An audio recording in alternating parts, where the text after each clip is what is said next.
The next bill on the calendar for the day is Senate File number 959. The clerk will report the bill.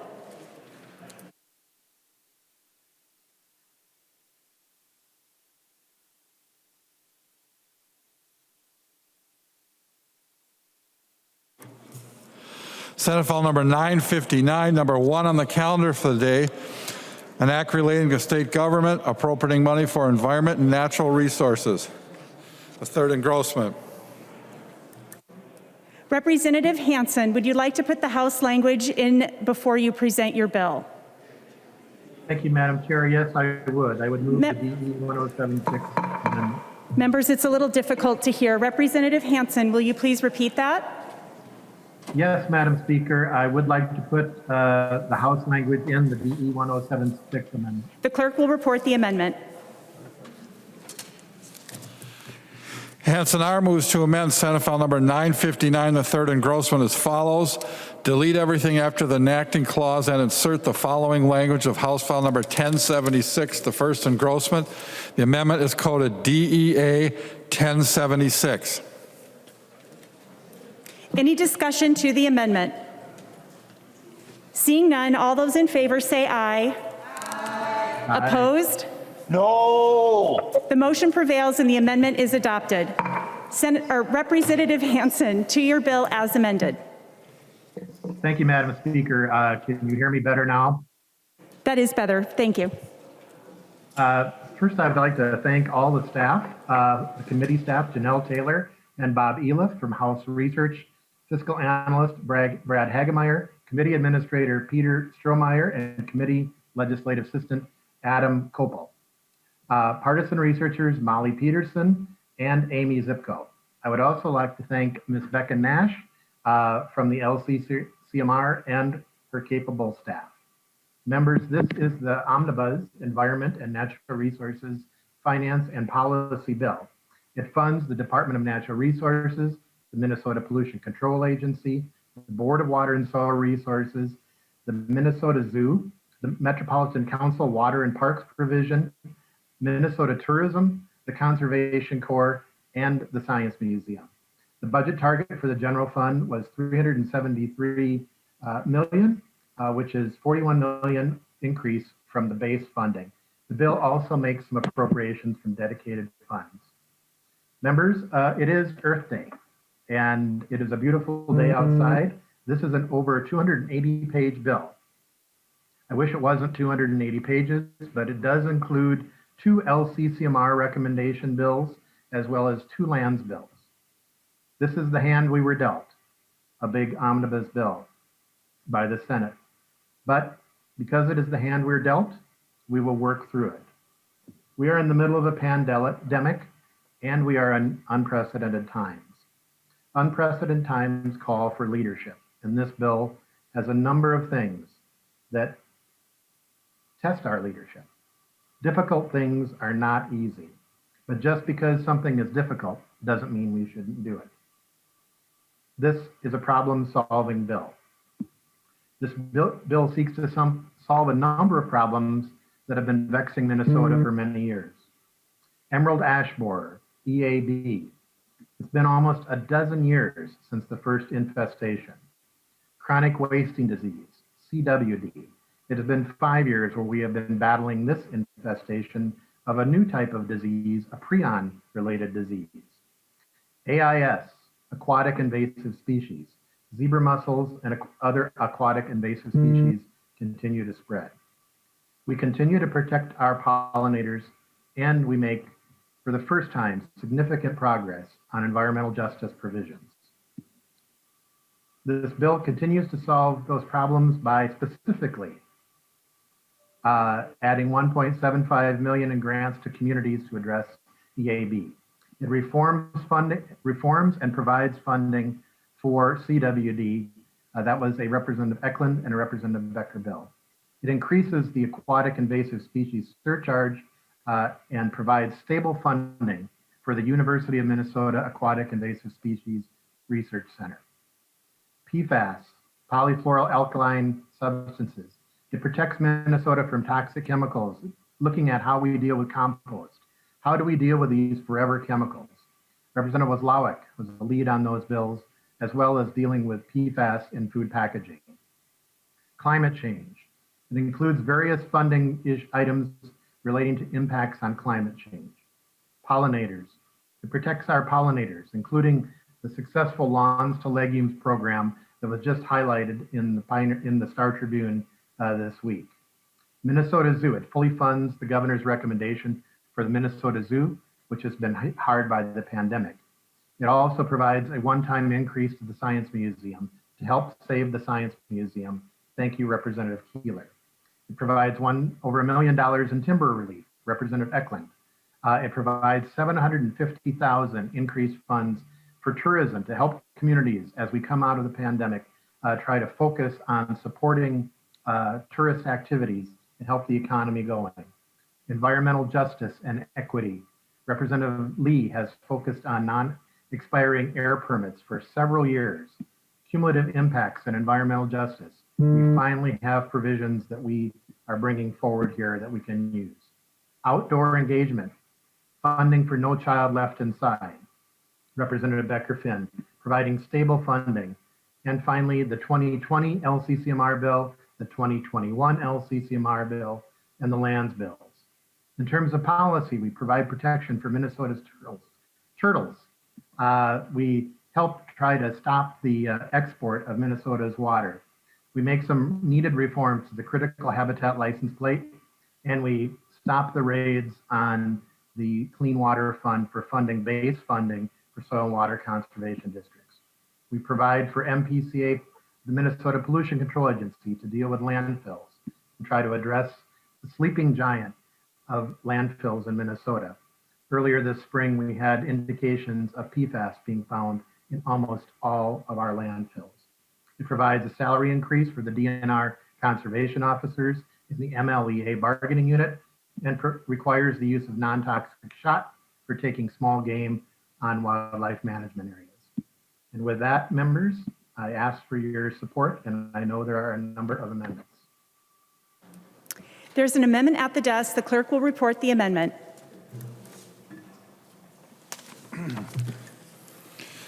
Hansen R. moves to amend Senate File number 959, the second and Grossman as amended. The amendment is code is A28. Representative Hansen, I see that you have an amendment to an amendment. Would you like to introduce that now? Thank you, Madam Speaker. I would like to move the A33 amendment, which is a technical amendment to the A28 amendment. There is an amendment to the amendment at the desk. The clerk will report the amendment to the amendment. Hansen R. moves to amend his amendment to Senate File number 959, the third and Grossman as amended. The amendment to the amendment is coded A33. Go ahead, Representative Hansen. Thank you, Madam Speaker. The A33 gives me an opportunity to thank our capable nonpartisan staff again. They are very capable proofreaders and found an error, and that's in the A33, so I'd ask for your support. Any discussion to the amendment to the amendment? Seeing none, all those in favor say aye. Aye. Opposed? Aye. The amendment to the amendment, the motion prevails and the amendment to the amendment is adopted. Now to your underlying amendment, Representative Hansen. Thank you, Madam Speaker. And as I mentioned before, our capable staff find the errors that we make and give us ideas for better improvement, as well as the agencies. We have a couple of date corrections and some clarification. So I would ask for your support for the A28 as amended. Any discussion to the A28? Seeing none, all those in favor say aye. Aye. Opposed? The motion prevails and the amendment is adopted. There's an amendment at the desk. The clerk will report the amendment. Nash moves to amend Senate File number 959, the third and Grossman as amended. The amendment is coded A13. The member from Carver, Representative Nash. Thank you, Madam Speaker. Members, the A13 would seek to update the laws and rules that we have around muzzleloading. Muzzleloading is a wonderful hunting season, and I know Chair Hansen and many others on your side and my side have participated in this. It's a really neat project, members, between a Minnesota company, federal, Two other companies, Hogden and Traditions, both manufacturers in the outdoor sporting world, and they've created a new platform and a new ammunition type for muzzleloading. It's an encapsulated powder charge with a removable powder or primer that allows ease of loading and unloading of your muzzleloader. And for those that have hunted, you know that sometimes when you're out in the field muzzleloading, you have to either discharge your weapon or unload the weapon at the end of the day, and it's kind of cumbersome, and it maybe sometimes uses projectiles that you don't actually are not going to put down range at an animal that you're going to harvest. So this is a really great piece of technology, and I think Representative Hansen is viewing this as a friendly amendment. So Madam Speaker, I will not request a roll call, but I do appreciate your support to put this A13 on the bill. Discussion to the amendment. The member from Ramsey, Representative Becker-Finn. Thank you, Madam Speaker. And yes, this is a bill that I have carried in the past. We've been trying to get this done for a couple of years now. It's very narrow. It clarifies the DNR enforcement statute related to hunting with a muzzle loader. And as mentioned by Representative Nash, it actually makes this modern technology will actually make it safer to hunt with these types of firearms. Members, please vote in favor. Any further discussion to the A13? Seeing none, all those in favor say aye. Aye. Opposed? The motion prevails and the amendment is adopted. There's an amendment at the desk. The clerk will report the amendment. Eklund moves to amend Senate File Number 959, the third engrossment as amended. The amendment is coded A17. The member from never mind. Representative Eklund. Thank you, Madam Speaker, and that's Kuchiching, but that's okay. It's a tough one. Madam Speaker, members, this amendment requires the Board of Animal Health to have the DNR present at inspections of cervid farms where WD have been detected, that they are not required to be there, and if the DNR is going to be needs to be part of the here's another one, epidemiological EPI team to assess and work with the Board of Animal Health and USDA on these cases. So I ask for your support. Any discussion to the amendment? Seeing none, all those in favor. Madam Speaker. Oh, yes, go ahead, Representative Heinzman. Thank you, Madam Speaker. You know, this is a difficult time in Minnesota. There's a lot of conversation about CWD, the solutions, the problems, and I understand what Representative Eklund is driving at, but I would oppose the amendment, ask for a no vote. Further discussion to the amendment. The member from Kuchiching, Representative Eklund. Thank you, Madam Speaker. I ask for a green vote. Seeing no further discussion, all those in favor of the amendment say aye. Aye. Opposed? Aye. No. The motion prevails and the amendment is adopted. There's an amendment at the desk. The clerk will report the amendment. Tice moves to amend Senate File Number 959, the third engrossment as amended. The amendment is coded A9. The member from Stearns, Representative Tice. Thank you, Madam Speaker. I sit on the Legislative Citizen Commission for Minnesota Resources, and it has been something that a few of us have been talking about, and that's requiring background checks for folks who are working with children in some of the programs that we are funding. I think this is extremely important, as we're not really seeing this with some of the state functions that are state policies that we fund. I will tell you that when my youngest son, who is now 36, was about 5th or 6th grade, he was doing an after-school swim program with another friend. So he would come home, they would bike to our junior high, which was very close to us. One afternoon, I was standing out in my driveway, and my neighbor, who happens to be a teacher at the school where Jonathan was going, and it was Discovery School, it was a 5th and 6th middle school at that time, we were talking, and she said, I just want to let you know that the gentleman who is working with the swim program is somebody that we are suspecting of doing some not okay things. I'll tell you what, it makes your blood run cold. But what really got me was as the teacher and I were standing in my driveway, around the corner comes this teacher with my son biking home. There is nothing that scares you more.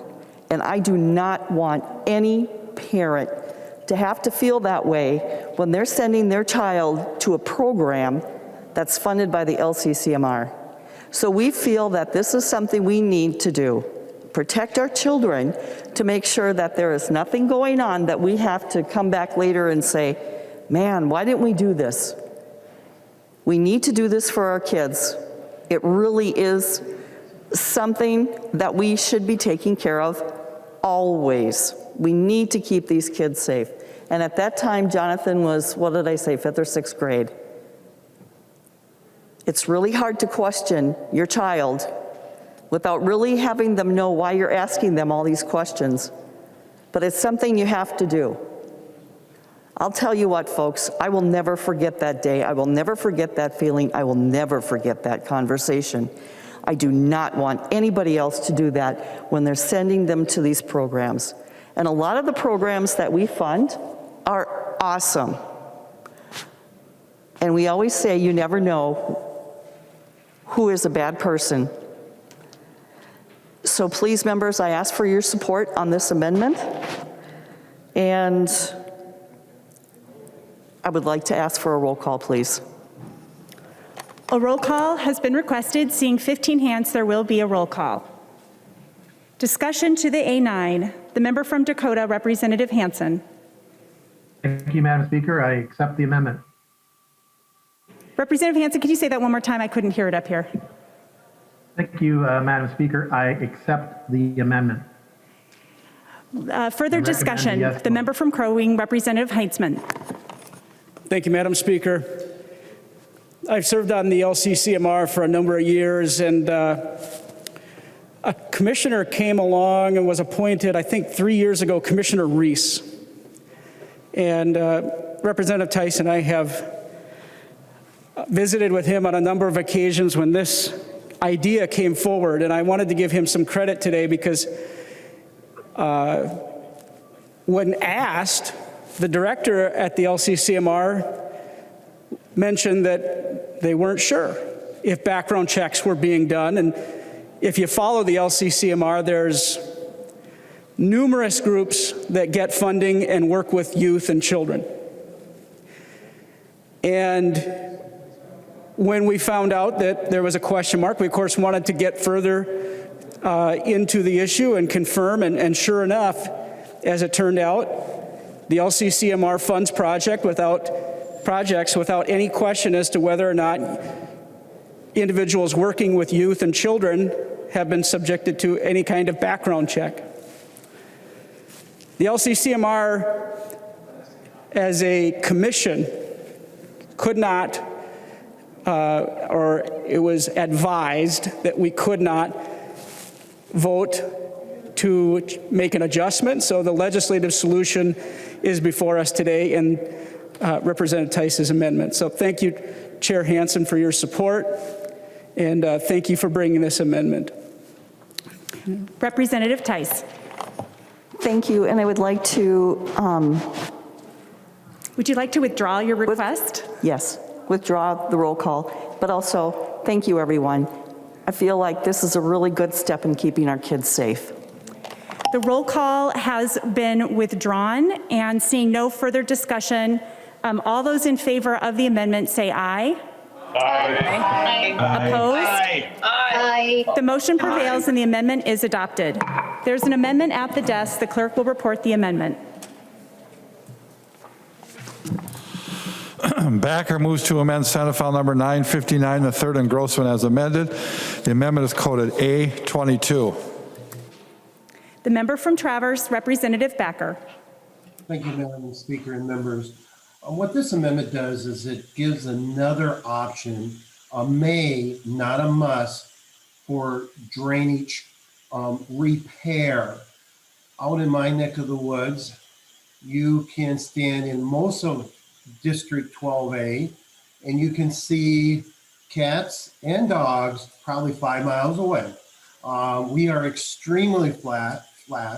As I talked earlier today, we are one of the richest areas for ag. One of the challenges that we continue to face, and prior to being elected as a state representative, I had zero knowledge on drainage law. And as several representatives will know, drainage law is very complicated. I know Representative Torkelson and I have had numerous conversations on drainage law, sometimes agreeing, sometimes having differences, and I appreciate that, and other members. But all this bill does is allows to repair an area dealing with slope. And in my area, that's extremely important because basically you can go 1 mile and the earth may change 1 foot. So we need that slope to move the water, to properly keep that water clean.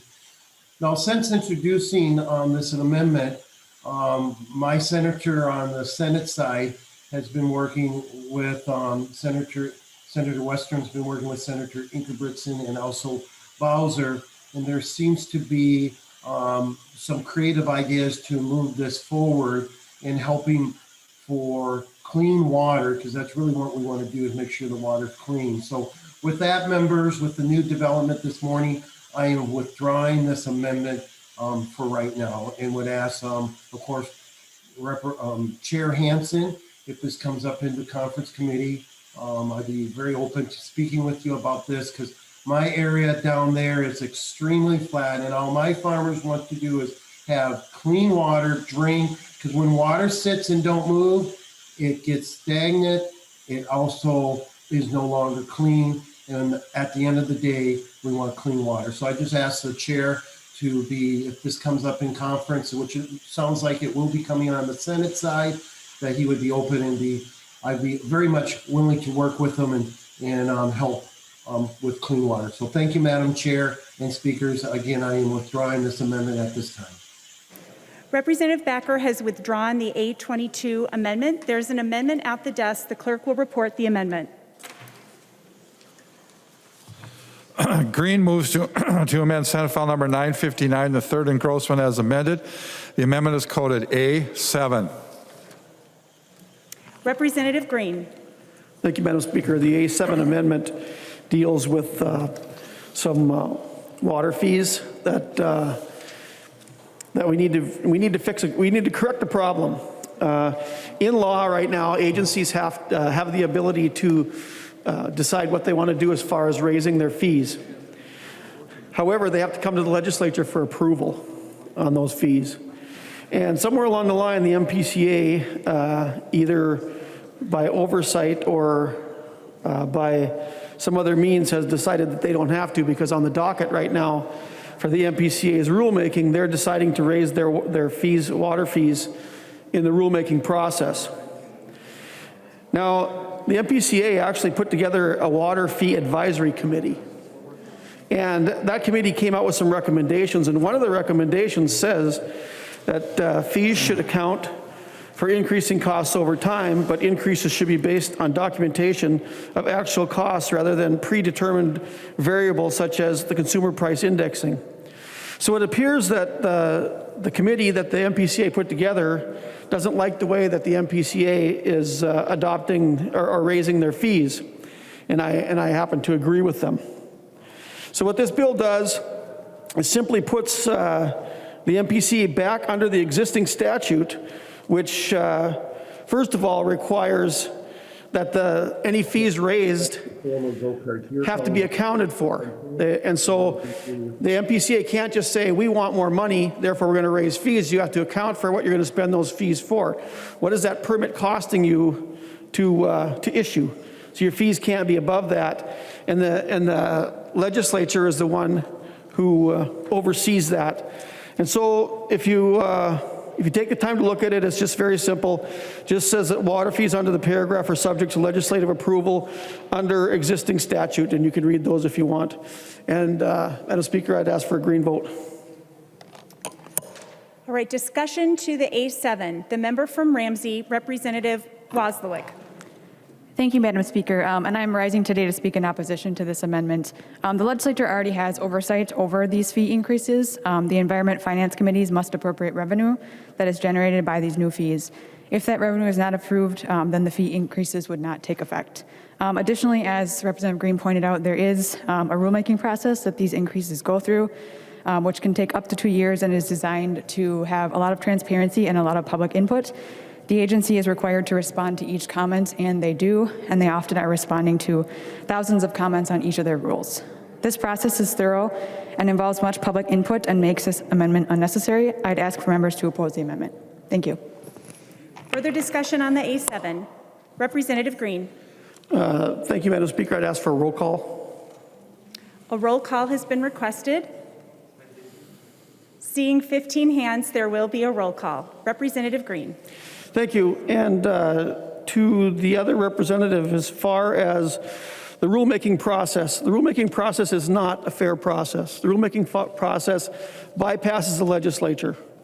And I don't want to go off on a tangent here, but I do want to say that this is a growing problem, especially within the MPCA.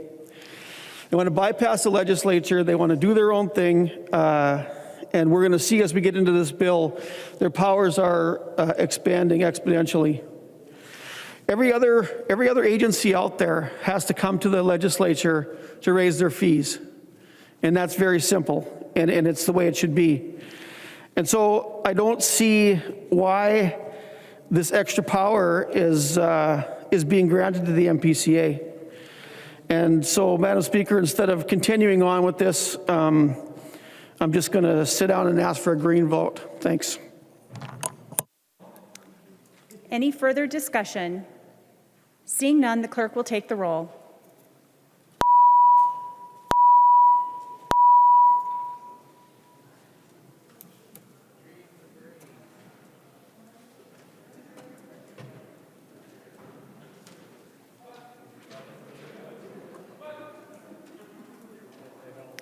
Members voting remotely, please vote.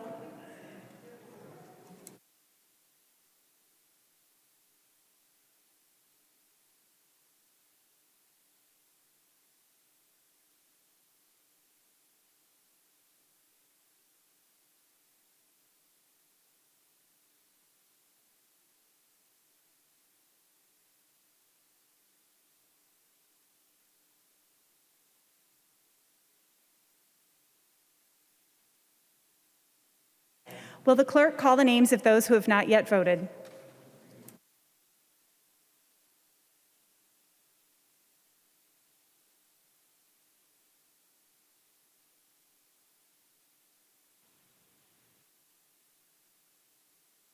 Baker.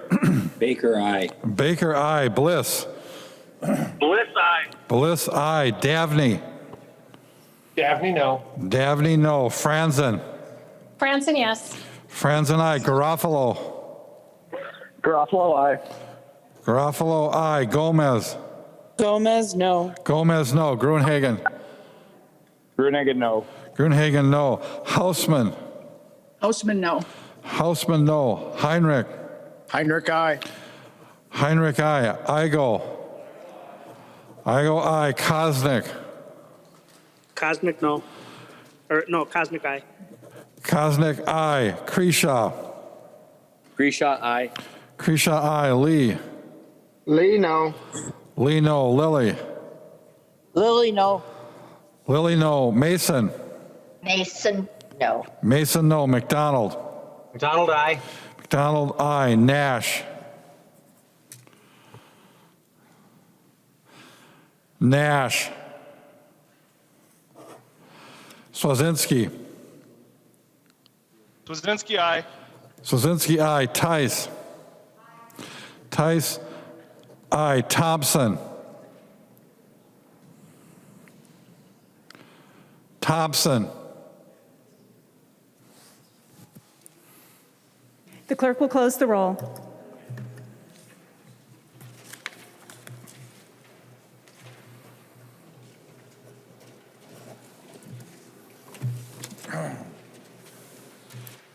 There being 62 ayes and 70 nays, the motion does not prevail and the amendment is not adopted. There's an amendment at the desk. The clerk will report the amendment. Hansen moves to amend Senate File Number 959, the third engrossment as amended. The amendment is coded A8. Representative Heinzman. Thank you, Madam Speaker. That is my amendment, and before I forget, I would request a roll call. Representative Heinzman has requested a roll call. Seeing 15 hands, there will be a roll call. Representative Heinzman. So I have a number of amendments today that deal with this issue of MPCA and what I would describe as adoption of California's car emission standards. It's been a conversation on a number of other bills already, and we're going to be having a little bit of that conversation again today as we discuss the environment bill. My amendment would prohibit the MPCA from enforcing unadopted rules. Over the course of the last few months, I have visited with the commissioner at MPCA, Commissioner Laura Bishop, and I've been assured that there's nothing to worry about, that the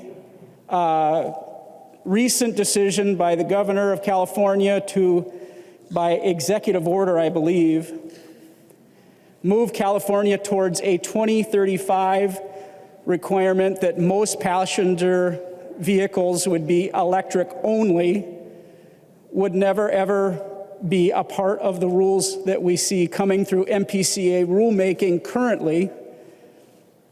Of course, here in our cold climate, that's especially concerning. The rules themselves, as they're being moved through MPCA, through their rulemaking process, I can only assume at the direction of Governor Walz, are concerning as well, but that particular issue is especially an issue with a lot of folks here in Minnesota. So that's my amendment, and I'd request a green vote. Discussion to the amendment. The member from Representative Walzwick. Thank you, Madam Speaker. And I rise to speak in opposition to this amendment as well. Guidance, policies, bulletins, and other things that are listed are important tools that save both the agency and the regulated community time and money. I want to provide a couple examples of the impact that this language would have if it were adopted. MPCA has a guidance document that provides detailed guidelines for constructing wastewater treatment ponds. By providing this design criteria of these pond systems, permittees can know upfront what changes they may need and then can work with the agency to make those changes. Without using the guidance, staff and consultants would have to have back and forth conversations on each of hundreds of design elements, delaying the process and costing the permittee much more. This would also have an impact on the grain handling facilities. So another example, the MPCA implements an EPA policy that allows certain seasonal grain handling facilities to calculate their potential to emit based on seasonal operations, rather than the standard used by year-round facilities.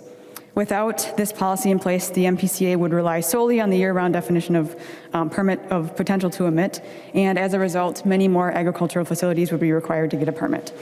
In short, this amendment would increase costs and result in delays, and I'd urge members to oppose it. Thank you. Further discussion. Representative Heinzman. Thank you, Madam Speaker. This issue of enforcing unadopted rules is impacting so many facets of Minnesota's economy, and I would continue to urge a green vote. Further discussion. Seeing no further discussion, the clerk will take the roll on the amendment.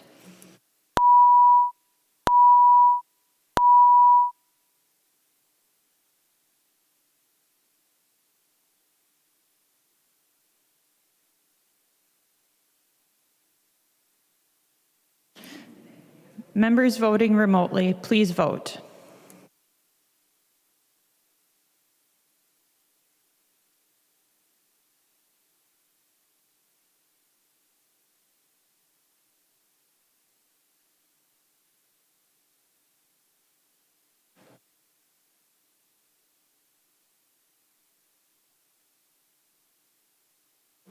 The clerk will call the names of all those who haven't voted remotely.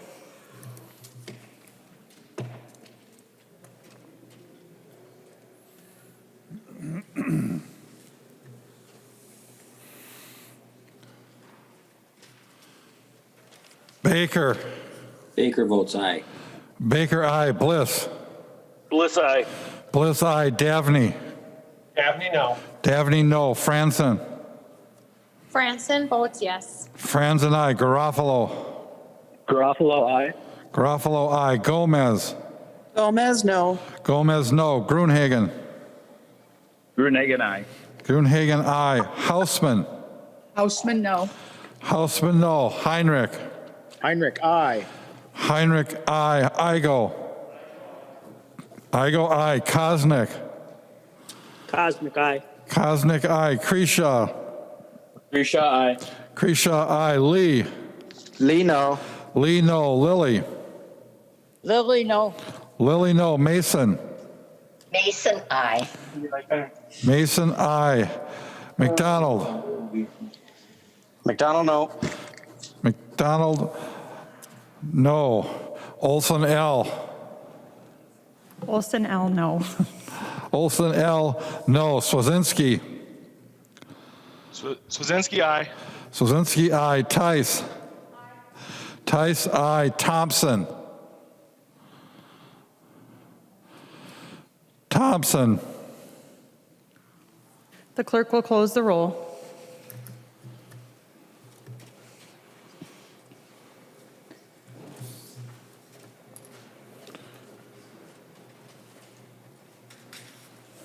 There being 64 ayes and 69 nays, the motion does not prevail and the amendment is not adopted. There's an amendment at the desk. The clerk will report the amendment. Green moves to amend Senate File Number 959, the third engrossment as amended. The amendment is coded A14. Representative Green, to your amendment. Thank you, Madam Speaker. I'm getting older now, but when I was growing up in the 60s and 70s, we always worked on farms, did both cattle and grain farming, haying. And there were these little patches of land here and there, and we used to call them bogs, and they really weren't good for much because if it rained, they were wet and you couldn't get in them, and if they were dry, only thing that would grow in them was weeds. Right about 1991, somebody somewhere came along and said that these things are really valuable. They didn't really say why, but they named them a calcareous fen. I remember when I first heard that, calcareous fen.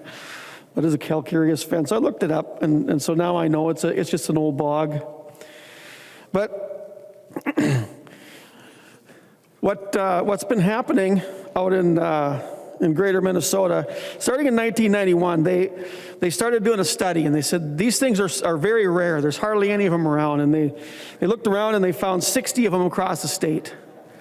And they said there's only 60 of these things. We really have to protect them. We can't allow these things to be disturbed. Well, 30 years later, the DNR's own database identifies minimum of 221 of these. A county biological survey says now there's closer to 293 of them.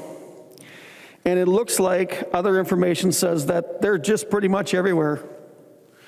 So what has happened is, when it comes to permitting for wells, if one of these is next to or even within some distance actually, the DNR has said that these things are fed by aquifers, and so if you dig a well, you can't be anywhere close to these because you'll affect this fen.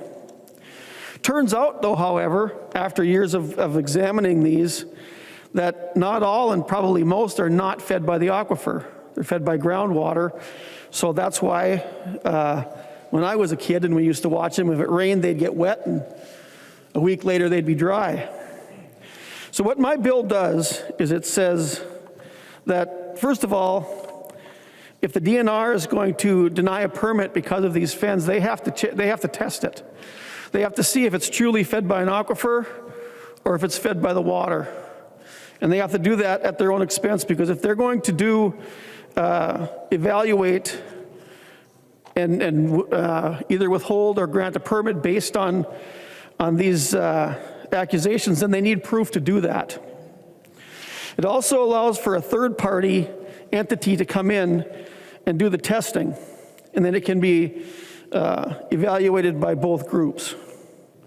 It gives the permitter or the permittee the option to file an appeal, and it also gives permittees that were denied permits from before a chance to go back and reevaluate to see if these bogs really are fed by the aquifer, the ones that are next to them, or if they're fed by groundwater.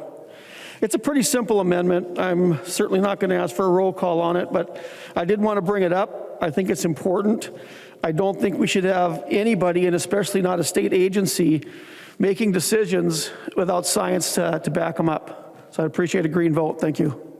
Discussion to the amendment. The member from Rice, Representative Lippert. Thank you, Madam Speaker. I'm speaking against this amendment. Calcareous fens are unique and sensitive ecosystems that are dependent upon groundwater, and disrupting the supply of groundwater to the fens during the growing season can eliminate the rare plant communities that are found in these ecosystems. And in addition, we're learning more about how important peatlands like calcareous fens are for sequestering carbon and helping us address climate change. I've had a chance to speak with the DNR to hear about their current practice. A preliminary well assessment already provides applicants at no cost with valuable information before they drill a well and invest any funds. And the DNR currently always conducts a hydrologic evaluation if they think a fen will be impacted, and also if a permit's denied. Applicants can demand a contested case hearing if they disagree with the DNR's decision as well. And any applicant can bring in a third party as a part of that review. So requiring a third party review at the cost of the public, as this amendment proposes, is duplicative. So the dollars protecting these fens are important, and the other parts of the amendment aren't necessary. Thank you, Madam Speaker. Further discussion. Representative Green. Well, thank you, Madam Speaker. And I can tell you from experience, talking to not only people who have applied for these permits, and from knowing some of the stuff that goes on out there, the DNR doesn't do that. They don't go out and provide a study every time. They just assume that they're fed by the aquifer. And like I said, in many cases, there's absolutely no proof for that. And so I would ask for, I'd ask for your green vote on this amendment, and let's see if we can get some fairness back. Seeing no further discussion, all those in favor of the amendment, please say aye. Aye. All those opposed, please say nay. The motion does not prevail and the amendment is not adopted. There's an amendment at the desk. The clerk will report the amendment. Backer moves to amend Senate File Number 959, the third engrossment as amended. The amendment is coded A24. To the author of the amendment, Representative Backer. Yeah, Madam Speaker, members, thank you very much to speak on this. This came from one of the counties that I've been working with, Stevens County in Minnesota. We've been working on this project, this challenge, for a year and a half, maybe 2 years, for quite some time, Senator Westrom and myself. What this does with is the high water mark. We had a situation in Stevens County, just south of Morris, Minnesota, in which the county wanted to make an improvement to the roads. And there's a process to go through to work with the agency, DNR. And the DNR denied their application. And talking to the county commissioners and along with the administrator, one of the challenges that they had in their decision was the DNR was extremely selective in the information that they use.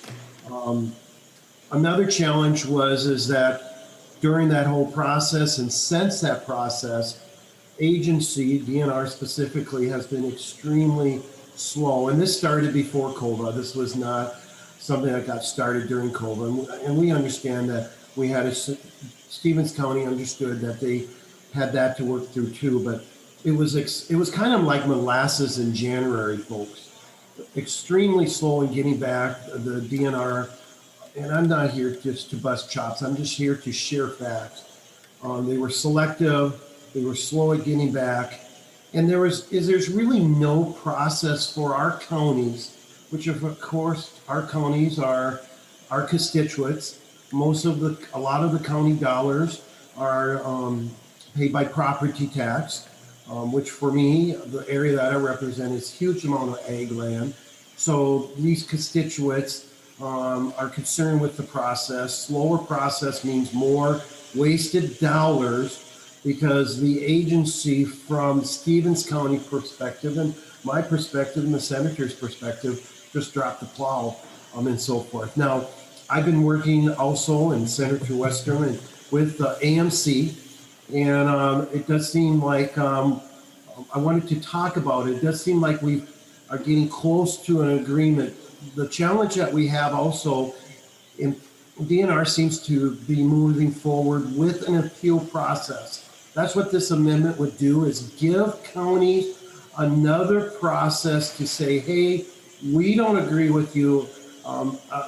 In this case, the DNR, there should be an appeal process which goes through the commissioner instead of the administrative process, which is extremely hard to get because the commissioner has to order the process. So this is saying, hey, and then this amendment says, DNR, you got to give me an answer within 90 days instead of dragging this on and so forth. Talking to Senator Westrom and also AMC before talking on the House floor today, it does seem like that they're moving forward. We're moving forward on this. So I am also going to pull this amendment because it does seem like we're getting close on finding a solution. And Chair Hansen, the only reason I'm bringing this up is there's got to be a process for the counties to work instead of just the agency saying it's my way or the highway. We are a part of the branch of the government, and counties commissioners understand the layout, and there's got to be that appeal process. And I think more and more things will get done when agencies knowing that there's a give and take. So with that, members, I am withdrawing this amendment, and I do appreciate your indulgence. The A24 has been withdrawn. There's an amendment at the desk. The clerk will report the amendment. Backer moves to amend Senate File Number 959, the third engrossment as amended. The amendment is coded A21. The member from Traverse, Representative Backer. Yes, thank you, members. This will be my last amendment here on the environment. Since I was elected in 2014, I've been working with a number of landowners about definition of private water, public waters compared to private waters. We had a scenario in Big Stone County specifically, in which an area back in the 1980s was classified as public waters. And again, prior to being elected to this position, I did not know anything about, I shouldn't say anything, but did not know a lot about public waters. What happened in this scenario in Big Stone County, I've since then have heard across other parts of the state that private waters were classified as public waters. And these landowners went through the whole process, even up to the Supreme Court on this scenario. They went back to the Minnesota Historical Society, found documents back in 1880, way before I was born, and all of us on the House floor, and showed that this was private waters, this scenario. And very frustrated. The Assistant Commissioner Myers with the DNR and I have talked numerous times about this, on how we can move forward and find a win-win situation. And also, we had a resolution back in 2020 that we found this morning from MOB that basically also says that there has to be a way for private landowners to be able to say, hey, there's an appeal process for land that's been mismarked back many years ago, especially in the 80s when a lot of this stuff got mismarked. So I'm going to continue to have this conversation. Yes, this will seem kind of like the Groundhog Days. I am also going to pull this amendment, my third one for today, because I wanted to speak to this. This is something that's very important.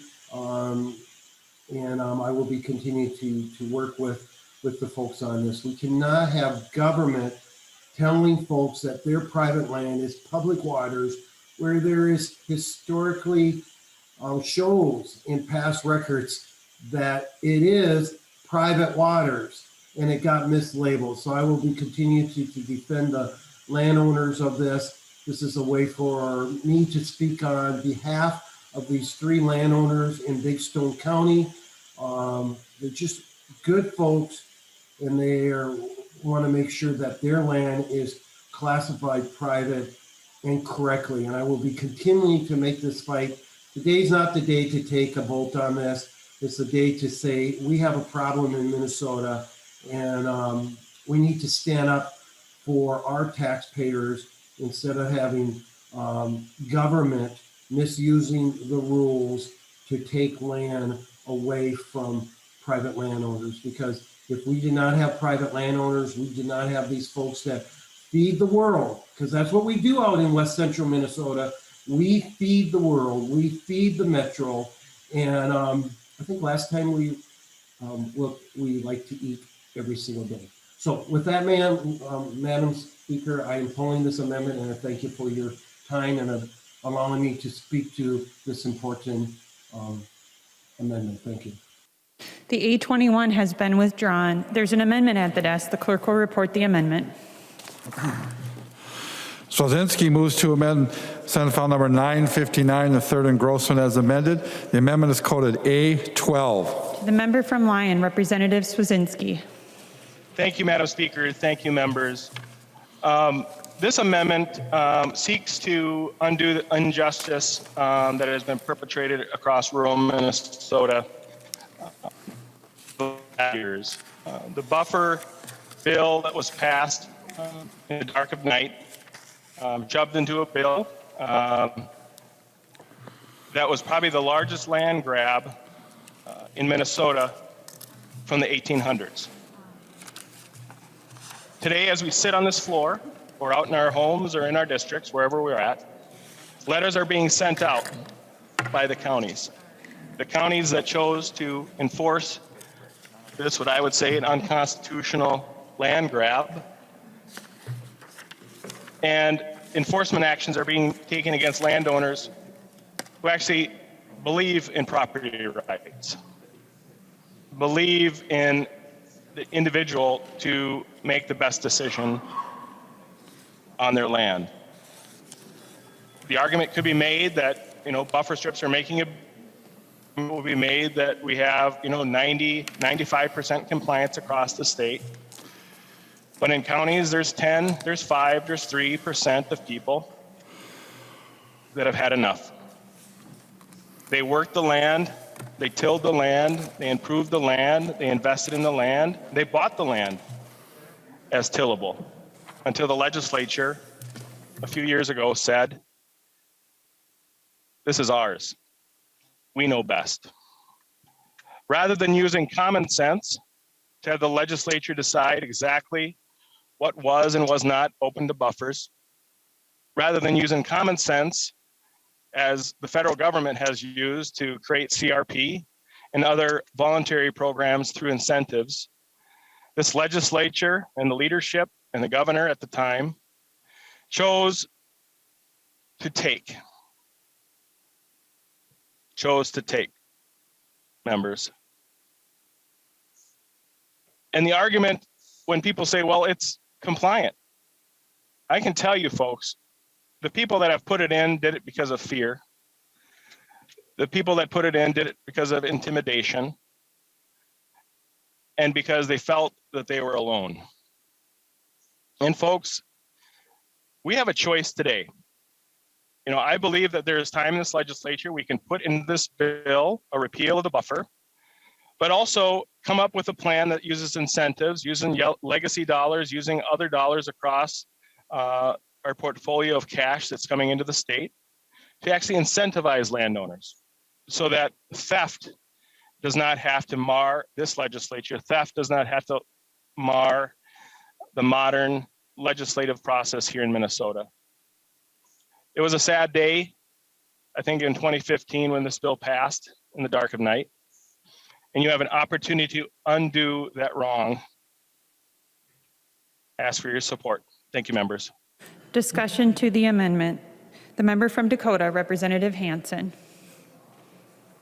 Thank you, Madam Speaker. And there's some irony here that on Earth Day, Minnesota Republicans want to repeal the buffer law that protects groundwater and surface water for all Minnesotans.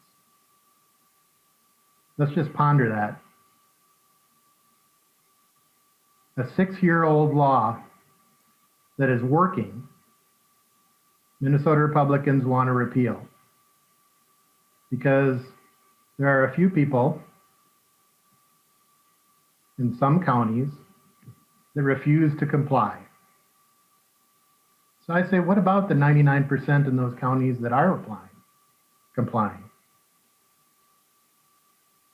What about them? What about all the Minnesotans that drink the water, use the water, bathe the water, recreate in the water? What about them? Kind of stunning, actually. This is about the we versus the me. All of us, land of 10,000 lakes. Buffer law is one of the most effective things we have done. And I should note, Representative, that we have spent over $1 billion, probably more than any other state, in clean water funds on voluntary conservation practices. Probably more than any other state. And we're going to continue to do that. Representative Lilly's bill had more money, 60 to 70 million, voluntary conservation practices. So the myth that there's no incentivizing is just that, a myth. The fact is, most people are complying. Many people had complied before. The law was there in the 1950s as a may, and then for public drainage ditches in 1977, it became a shall. We had 2 studies. We created a drainage work group, and it was the Republican House in 2015 that passed the buffer bill. I would ask members to oppose the repeal of Minnesota's buffer law. Further discussion, the member from Pope, Representative Anderson. Thank you, Madam Speaker. I want to thank Representative Suzinski for bringing the bill forward. It's a drastic step, but one thing I would say to my colleagues is that one thing that we as a body did not do since that bill was passed was to compensate the farmers or any other landowner that had to give up land to put into a buffer strip. And even in some cases, that land is still being assessed as a productive cropland when in fact there is grassland or whatever growing on these buffer strips now. So, ever since 2015, the corn growers have made it one of their top priorities to compensate the farmers. The public taking of land without compensation is not fair. It's not right. And I think as the years have gone by, the impetus has kind of waned every year. And we haven't heard much about it this past year, but still I would say that we did not do our job in not offering a compensation payment of some type to the farmers that gave up productive land to put into buffer strips. Thank you. Further discussion to the amendment. Seeing no further discussion, all those in favor, please say aye. All those opposed, please say nay. The motion does not prevail and the amendment is not adopted. There's an amendment at the desk. The clerk will report the amendment.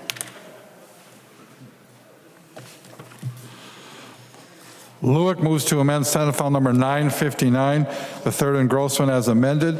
The amendment is coded A6. The member from Aitkin, Representative Lueck. Thank you, Madam Speaker. I would request a roll call.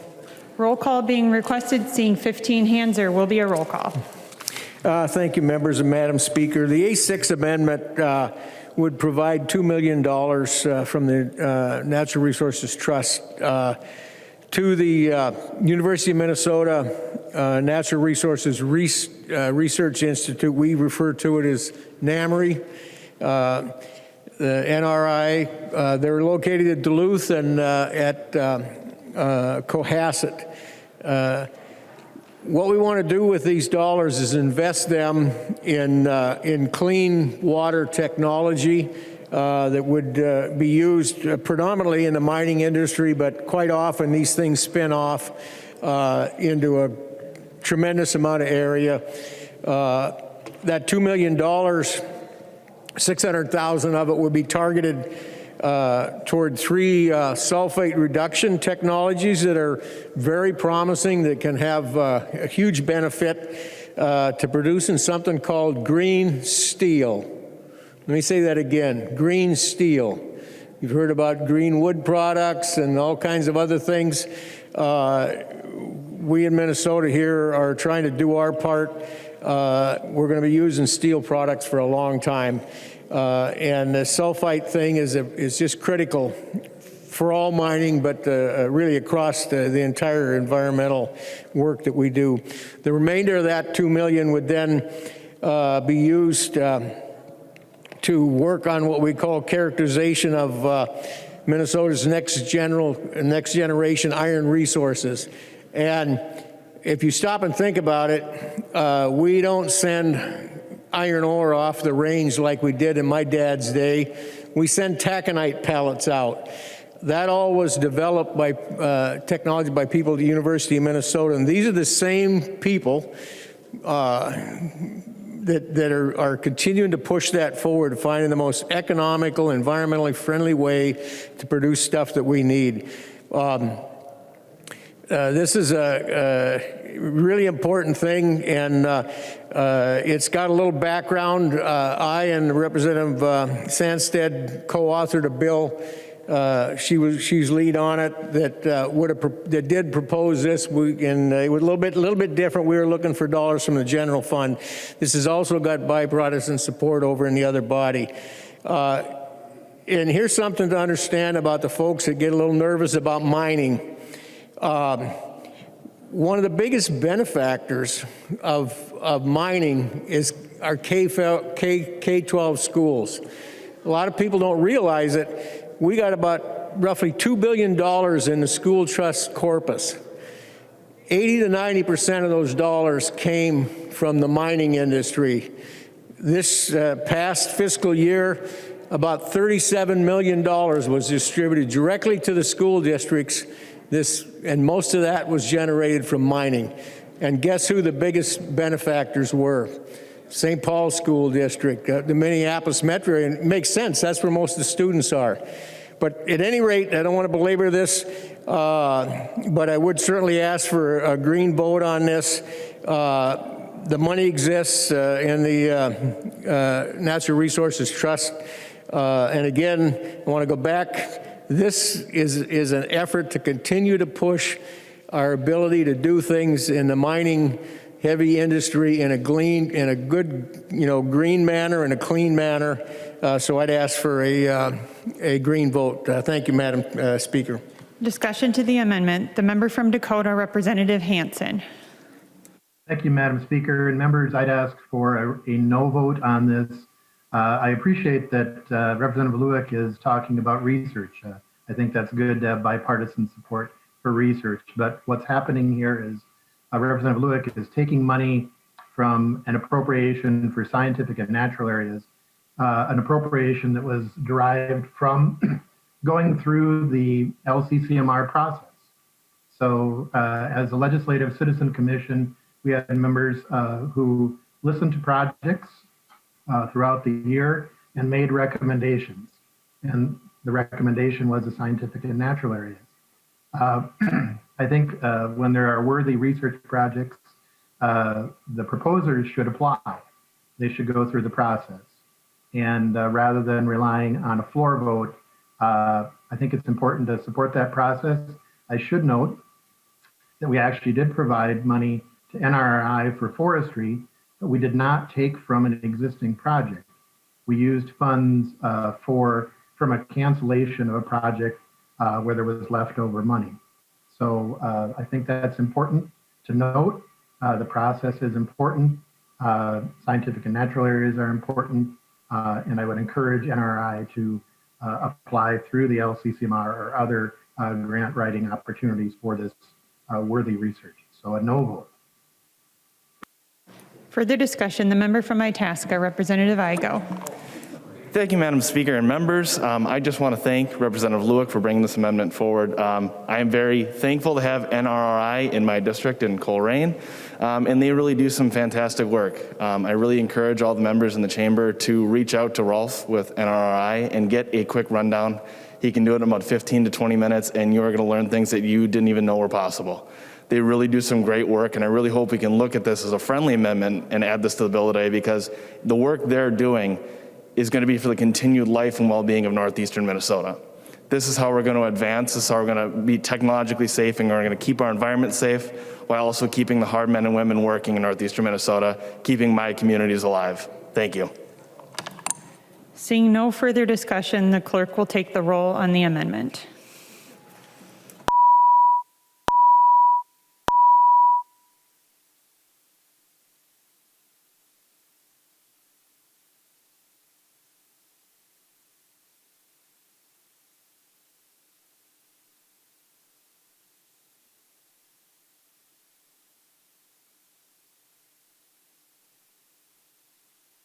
Oh my goodness.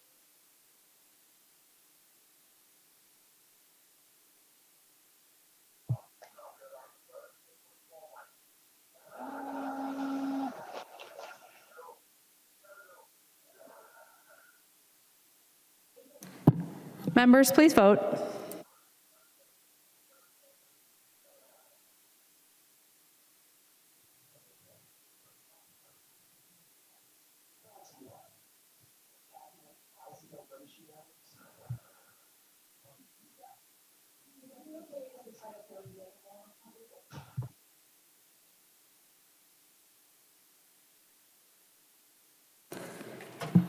Members using the remote voting technology, please vote.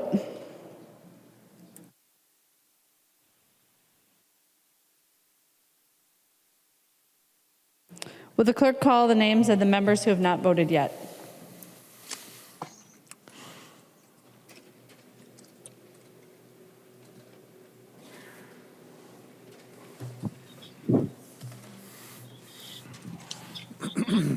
Baker. Baker votes aye. Baker, aye. Bliss. Bliss aye. Bliss, aye. Franzen. Franson, yes. Franzen, aye. Frederick. Frederick, nay. Frederick, no. Garofalo. Garofalo, aye. Garofalo, aye. Gruenhagen. Gruenhagen, aye. Gruenhagen, aye. Hassan. Hassan, no. Hassan, no. Hausman. Hausman, no. Hausman, no. Heinrich. Heinrich, aye. Heinrich, aye. Igo. Igo, aye. Kosnick. Aye. Kosnick, aye. Kosnick, aye. Kresha. Grisha, aye. Kresha, aye. Mason. Mason, no. Mason, no. McDonald. McDonald, aye. McDonald, aye. Moran. Moran, no.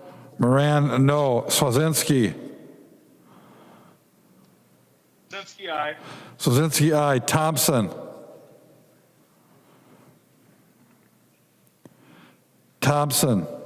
Thompson, no. Thompson, no.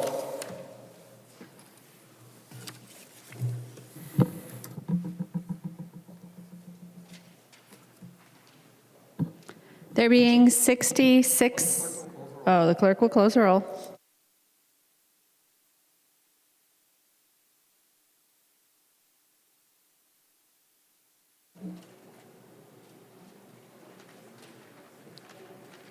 There being 66 ayes and 68 noes, The motion does not prevail. The amendment is not adopted. There is an amendment at the desk. The clerk will report the amendment. Igo moves to amend Senate File Number 959, the third engrossment as amended. The amendment is coded A4. Representative Igo. Thank you, Madam Speaker and members. So this amendment would be to add to the DNR mission statement that their goal is to develop and promote state mining, forestry, and industries around that. I think it's really fitting. We've been talking about it a lot today, about how today is Earth Day. And being that it's Earth Day, I think that all of us have a duty in our state, as well as around the country, to be stewards of our environment. Well, being good stewards of your environment is making sure that you're managing those resources properly and utilizing them correctly. Because proper utilization of those resources, that's hardworking jobs in northeastern Minnesota. That's family wages for my communities, and that's going to let my people, my constituents of the range, live and prosper. So I'm adding this amendment today for my constituents on the Iron Range, and I'm hoping we can get a yes vote on this and add this to the bill today. Thank you. And I'll request a roll call. Representative Igo requests a roll call. Seeing 15 hands, there will be a roll call. Representative Winkler. Madam Speaker, point of order. State your point of order. Madam Speaker, the amendment would put the bill out of balance under Rule 4.03, and I'm prepared to offer an email. State your advice. Madam Speaker, the amendment requires the DNR to develop and promote the state's mining and forest resources and industries as part of its mission, which substantially expands the role of the DNR in these industries. We have checked with the agency, and they have confirmed that it would entail a significant cost to promote and develop mining and forest resources, which is not part of their current mission. I find the point of order well taken. Representative Igo. Madam Speaker, I'd like to appeal the ruling. Representative Igo requests an appeal to the ruling of the Speaker and requests a roll call. Seeing 15 hands, there will be a roll call. Discussion on the appeal. Representative Nash. Yes, thank you, Madam Speaker. And since Representative Winkler referenced an email, could we maybe, get a copy? And here I thought you were going to ask him for authentication. Any further discussion? Representative Jaskowski. Thank you, Madam Speaker. Members, this only adjusts the mission statement of the organization. Any spending that they do on programs or anything else to develop or promote mining has to be authorized by this body. And this body hasn't authorized it yet. All it does is includes discussion in the mission statement. This is completely in order, does nothing to the budget resolution. Representative Winkler, of course, if the agency would engage in doing those things, it will cost money. If the agency engages in any behavior, it will cost money. But they need the authority of this body to do it. They have not been directed to do anything specific. It's merely part of their mission statement, like the other items in the mission statement. Members, this item is not out of order. Thank you, Madam Speaker. Representative Lewick. Thank you, Madam Speaker, and advice to the body. Stop and think about this, folks. We've got state forests, Minnesota State Forests. They manage that timber for harvest. Let me say that again. They manage the timber for harvest, for the timber industry. And guess what? That's so they can support K-12 schools, charter schools. So I find this amazing that an agency that has been in that business, and they also deal with mining, but has been in particularly the forestry business since their inception, that somehow this would be out of order. I also want to see that email, but thank you, Madam Speaker. I would urge that we overrule the judgment of the Speaker on this one. Representative Igo. Thank you, Madam Speaker. Members, reading the email here and seeing what it states, I guess the way that I'm looking at this is that we can do a little less to do a little more here, and we can move some things around. This is not a major concern. The DNR is funded by our taxpayers' dollars. I don't see a reason why the taxpayers of northeastern Minnesota and the Iron Range can't be looking at this as a way that it's going to be benefiting their livelihoods and the future of their families and children. So I'd really hope that we can overturn this ruling and add this to the bill today. Thank you. Seeing no further discussion, the clerk will take the roll on the appeal of the Speaker's ruling.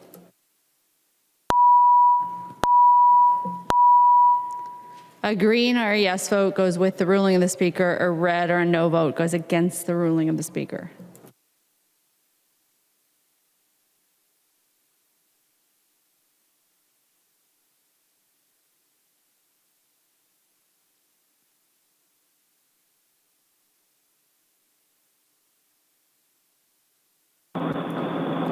Members, please vote.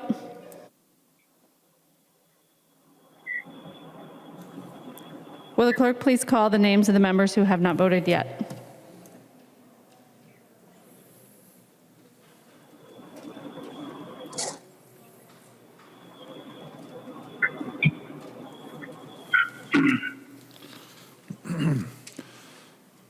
Baker. Baker votes no. Baker, no. Bierman. Bierman. Bliss. Bliss no. Bliss, no. Franzen. Franzen. Franson, no. Franzen, no. Gruenhagen. Gruenhagen no. Gruenhagen, no. Hausman. Hausman, aye. Hausman, aye. Heinrich. Heinrich no. Heinrich, no. Igo. Igo, no. Katiza Watun. Katiza Watun, aye. Katiza Watun, aye. Kosnick. Kosnick, no. Kosnick, no. Kreshaw. Grisha, no. Kreshaw, no. Long. Hey, Tori, Long, yes. I'll help you in the car.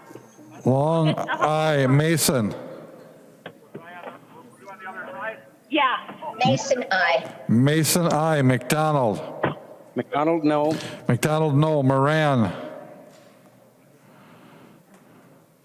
Moran, yes. Moran, aye. Swazinski. Swazinski, no. Swazinski, no. Thompson. Thompson, no. Thompson, no. West. Thompson, aye. Thompson, aye. Aye, I'm sorry. Thompson changes from nay to aye. West.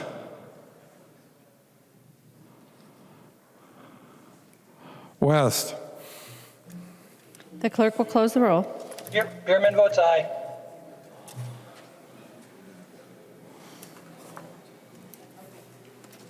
Did you hear that one?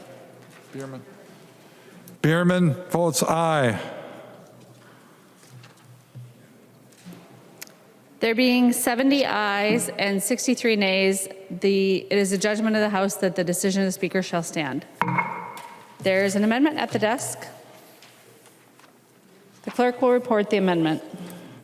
Nash moves to amend Senate File Number 959, the third engrossment as amended. The amendment is coded A16. Representative Nash. Thank you, Madam Speaker and members.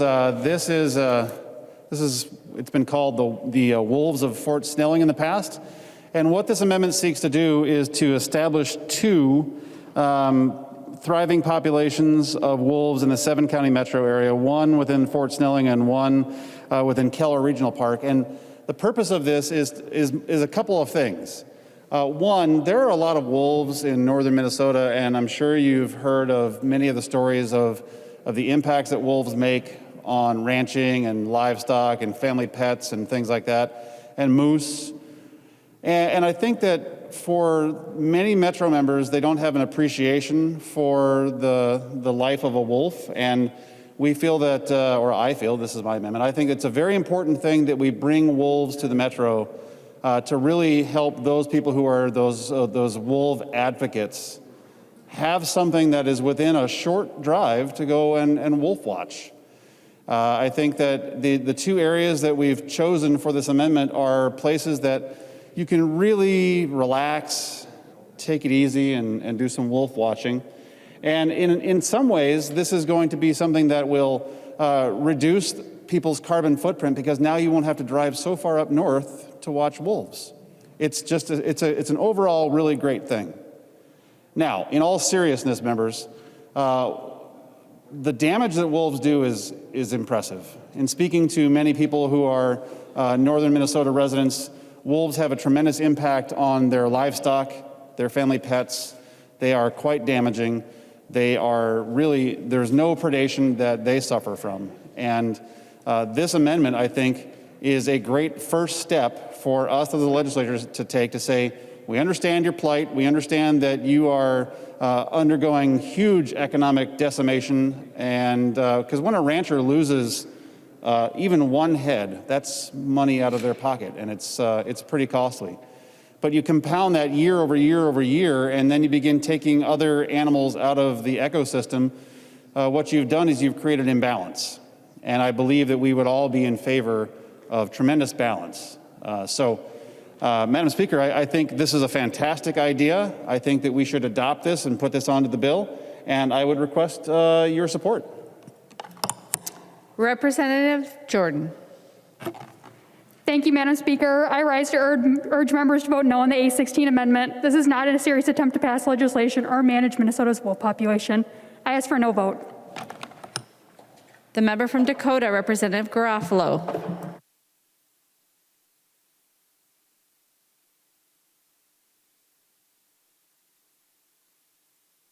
Representative Garofalo.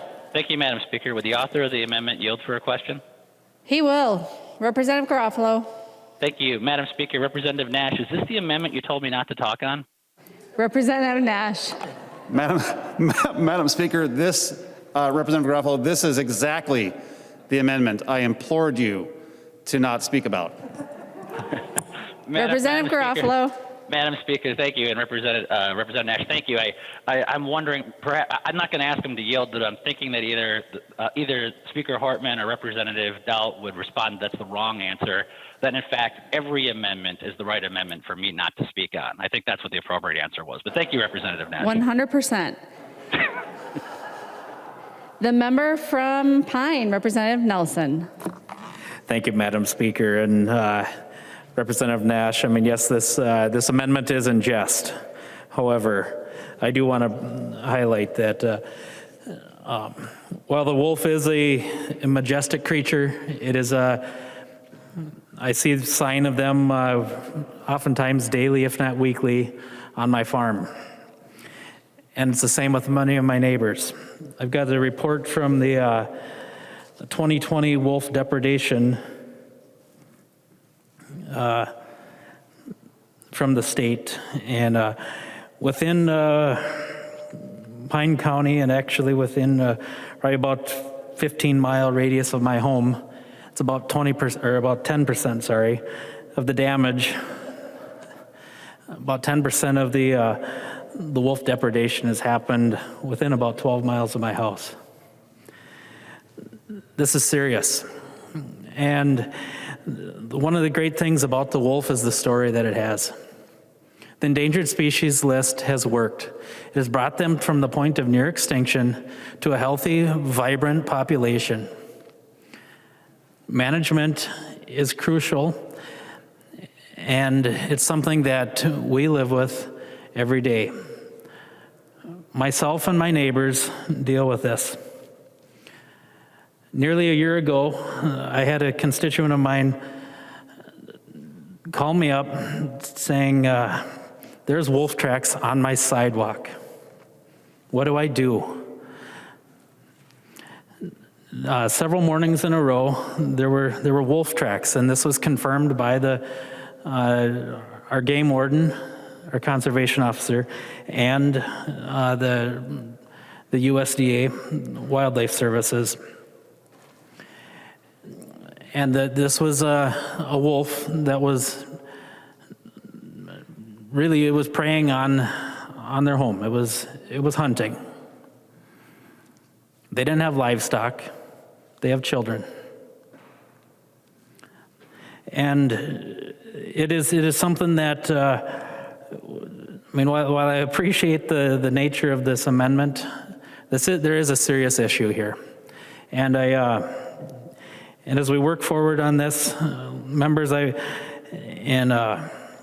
just want to encourage you to be open-minded and listening when we say that there is management that needs to take place. So thank you. Further discussion to the Nash A16 amendment. Representative Nash. Thank you, Madam Speaker. And I think if Representative Jordan, yes, this is largely in jest, but the problem is real. And some of the problem is that we as a society have anthropomorphized animals, and we try to think of them as if they are our best friends, or as we can go and have a rational conversation with them. But Representative Nelson is exactly right. If they're not attacking wildlife, they're hunting people. And these people have legitimate fears. And again, we have to achieve a balance, and predation is part of that balance. So yes, of course, this is in jest, but as with my state soup bill last week, or amendment, sometimes you have to bring something out in a way that people say, oh, that's ridiculous, in order to intellectualize that problem for yourself, because it is important that we recognize that as policymakers, we don't make just policy for the circle around where we live or the district where we live.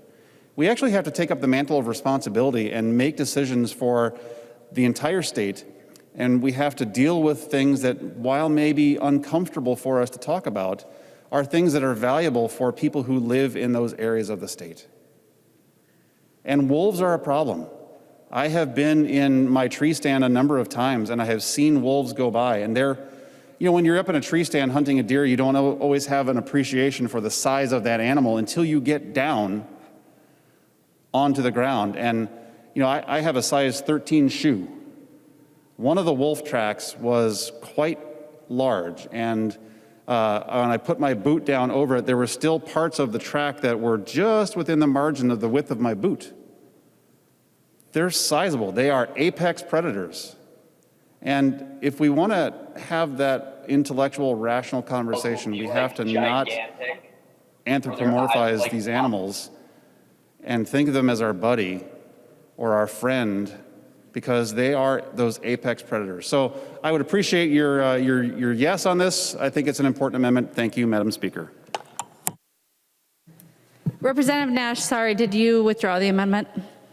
No, I didn't request a roll call either. We just figured we just voice vote it. Thank you, Madam Speaker. All those in favor of the A16 amendment, please vote aye.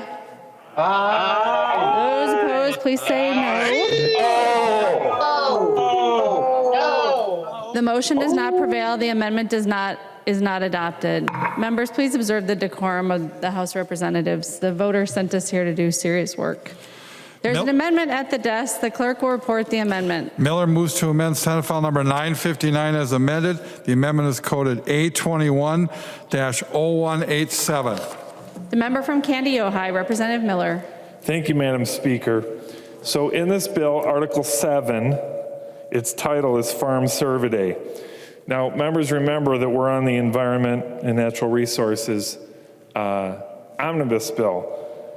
Now, the people of Minnesota, the legislature has deemed the industry of farming so great as so that we have our own committee, an ag committee, to deal with the issues addressed when it comes to agriculture, farming, and everything associated with it.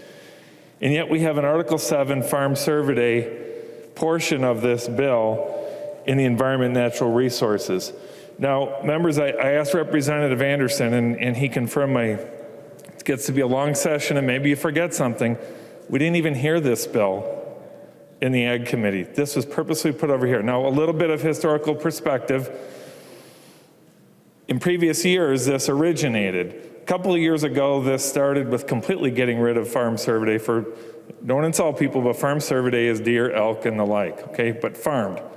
People own these animals, they're behind fences, all that sort of stuff. So there is a division between that and the wild.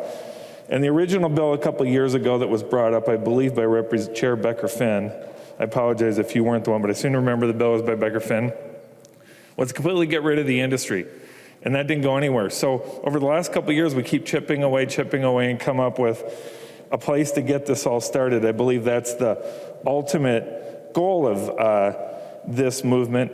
But since we can't get it through ag, I can't on the floor question the intent or thoughts behind why people present things. I certainly personally can have an attitude on that, and I think it's rather suspect that this is in the environment bill, but we're going to address it in the environment bill. So members, my amendment simply just strikes this from the bill.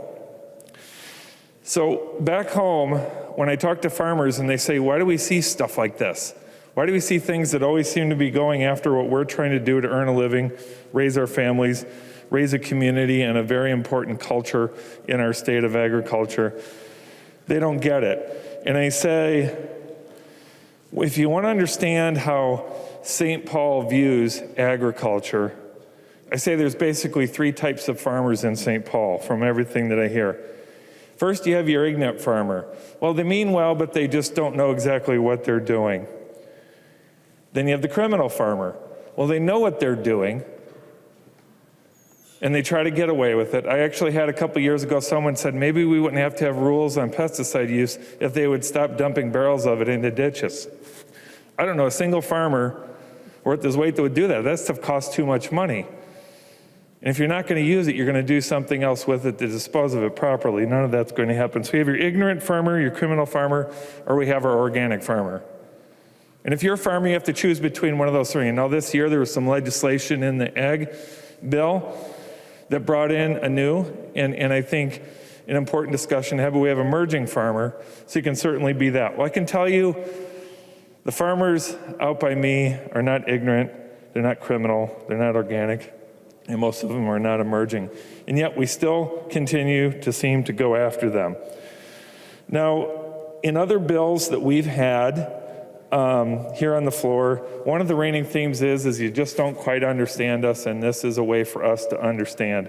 So members, I can tell you that when I see this portion of the bill in here, and I won't pour through all of it, but a lot of these things that they want farmed or survey farmers to do with their farmed animals is overreach by government, over-regulation, over-controlling, and it's going to drive them out of business, which is what I think of really the purpose in the long run that this is to do.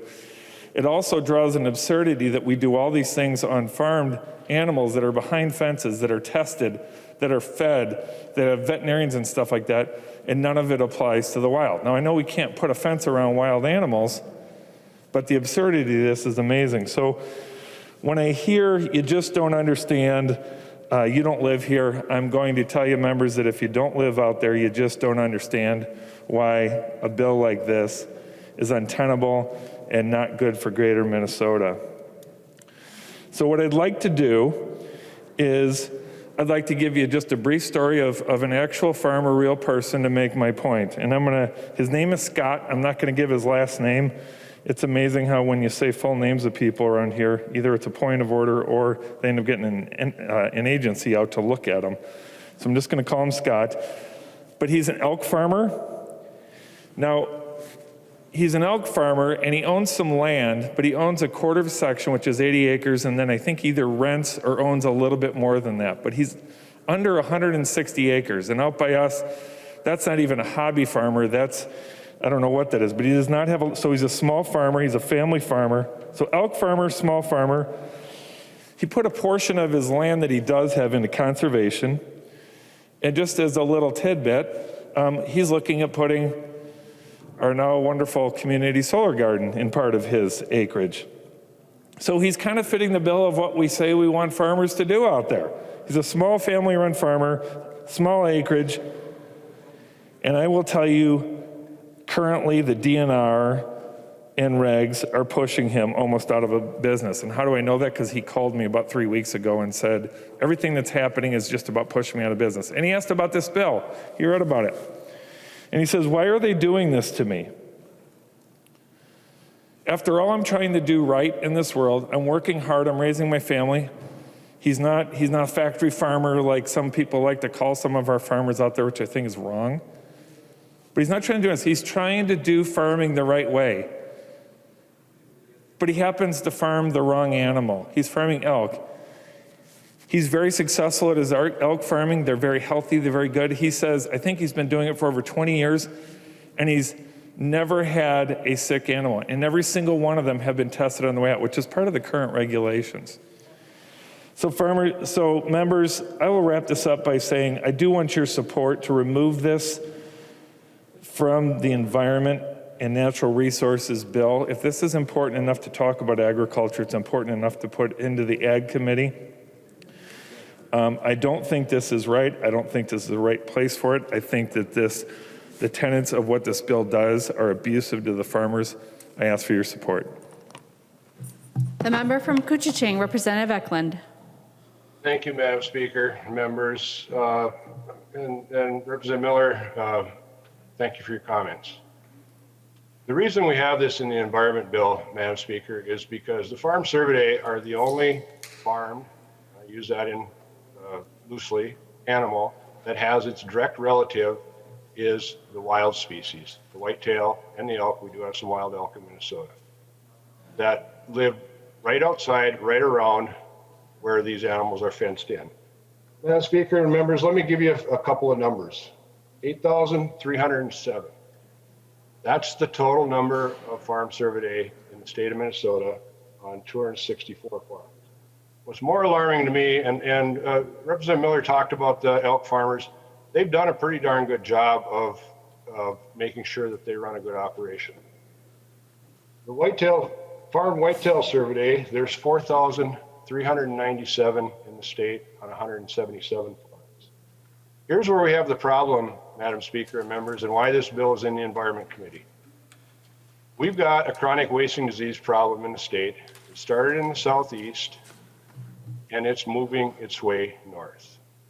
We've had positive animals in Pine County. We've had positive cases in Crow Wing County, and now just recently there were positive cases in a farm survey farm in Beltrami County. It's working its way north. It's working its way into our prime deer hunting country in the state. And I want to add one more number, Madam Speaker and members. $500 million. $500 million is the estimated amount that Minnesotans pay every year to hunt wild whitetail deer. It's an industry, it's a economy that is being threatened by chronic wasting disease, and we need to do something to get a handle on what's going on. That's why this bill transfers the power of controlling farm survey from the Board of Animal Health to the Department of Natural Resources, where it should be, because them and them alone are the ones that know how to look for problems on survey farms, as far as potential escapes, where you can have wild to tame contact. And that, Madam Speaker, member, is a reason that we need to have this bill, today's Environment Bill. I ask you for a no vote. Representative Anderson. Thanks, Madam Speaker. I find it a little bit puzzling and amazing that just a couple of hours ago in the Ag Bill debate, we passed that bill off the House floor, and in that bill, we made some wholesale changes to the Board of Animal Health. We changed how members are confirmed. We changed how the executive director is nominated. We also added a couple of members to what currently is a 5-member board. All those changes were made. You can think for yourself whatever reasons you think, but I have my reasons. But now we come to this committee a couple of hours later, and we take the authority for managing our cervid farms away from the Board of Animal Health.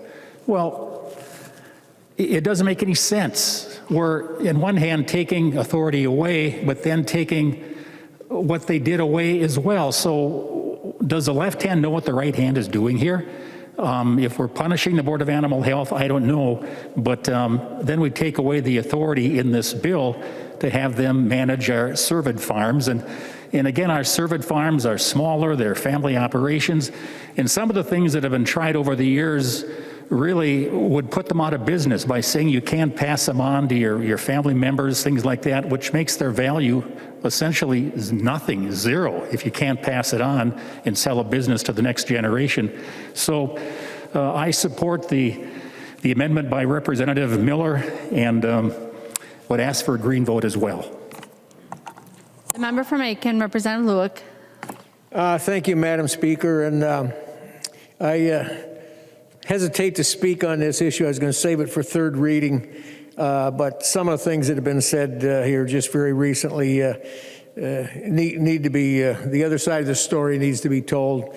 To get this into context, and we'll go right to the business of shifting the responsibility for managing the survey day farms back to the DNR. In 2003, after we discovered chronic wasting disease a year before in an elk farm, and that was due to the fact that that elk farm was under the Board of Animal Health, and they were on a voluntary program at that time to test every animal that there was even the slightest suspicion that there was a problem with. And that happened 3 miles down the road from where I live. I drove by that elk farm every time I went to town. So there were about 750 to 775 combined survey day elk farms in Minnesota at that time. Let's see here. At that time, the DNR had 452 of them under their management. The rest, the 300 and some, were under the Board of Animal Health. Well, when the smoke cleared, looking at how things were going, we shifted the responsibility for managing those farms to the Board of Animal Health. Because on the other side of the ledger, we had folks that there's a single veterinarian in that entire agency that weren't used to dealing with agriculture, livestock, even though these have got twins right across the fence that are wild. And believe it or not, we've made progress. And I say this and I'll knock on wood. We have not had a problem with the elk farms in quite a while. But I just literally knock on wood. We've had issues, and they continue to be issues, with the whitetail farms. And just so you understand, if you look at a map of the North American continent, there are positive white-tailed deer just north of us in the Canadian border, all up in that area.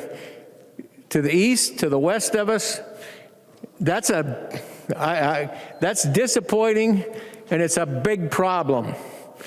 But here, we got a situation where we've got a group of well-intentioned legislators that, despite what they say, are going to drive these farmers out of business. They're going to eliminate every one of those farms one way or another. Make no mistake, you look at this legislation, they're on borrowed time. They're going to be extinct, those farmers, very shortly. That's what this is all about. No question about it. Well, I got a really simple question. If you're going to solve this problem with chronic wasting disease, do you think you're going to solve it by studying dead animals? Let me say that again, because that's what we're doing. We've only been able to study this disease through dead animals. Well, guess what? Right now, we've got one of the premier laboratory research folks at the University of Minnesota that are trying their best to figure this out. And they dearly, dearly would like to have a relationship with these elk farms and these white-tailed deer farms.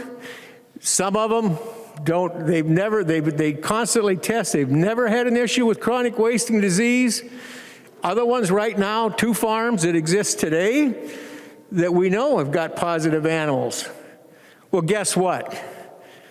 You show up from the government or the University of Minnesota and say, I'm here to help. I'd like you to do this and work with me on that. When we got legislation like this that's going to destroy them and drive them out of business, you wonder why they're kind of, well, I don't know. I'll welcome the Board of Animal Health people. They come and kick the tires and will pin my ears back and fine me and shut me down and take my license if I got a problem with what I'm doing. But I can't stand much more help. And the reason I say that, I had a fairly lengthy discussion with the gentleman that runs that lab at the University of Minnesota that's doing premier work, leader in the nation, leader on the continent in this area.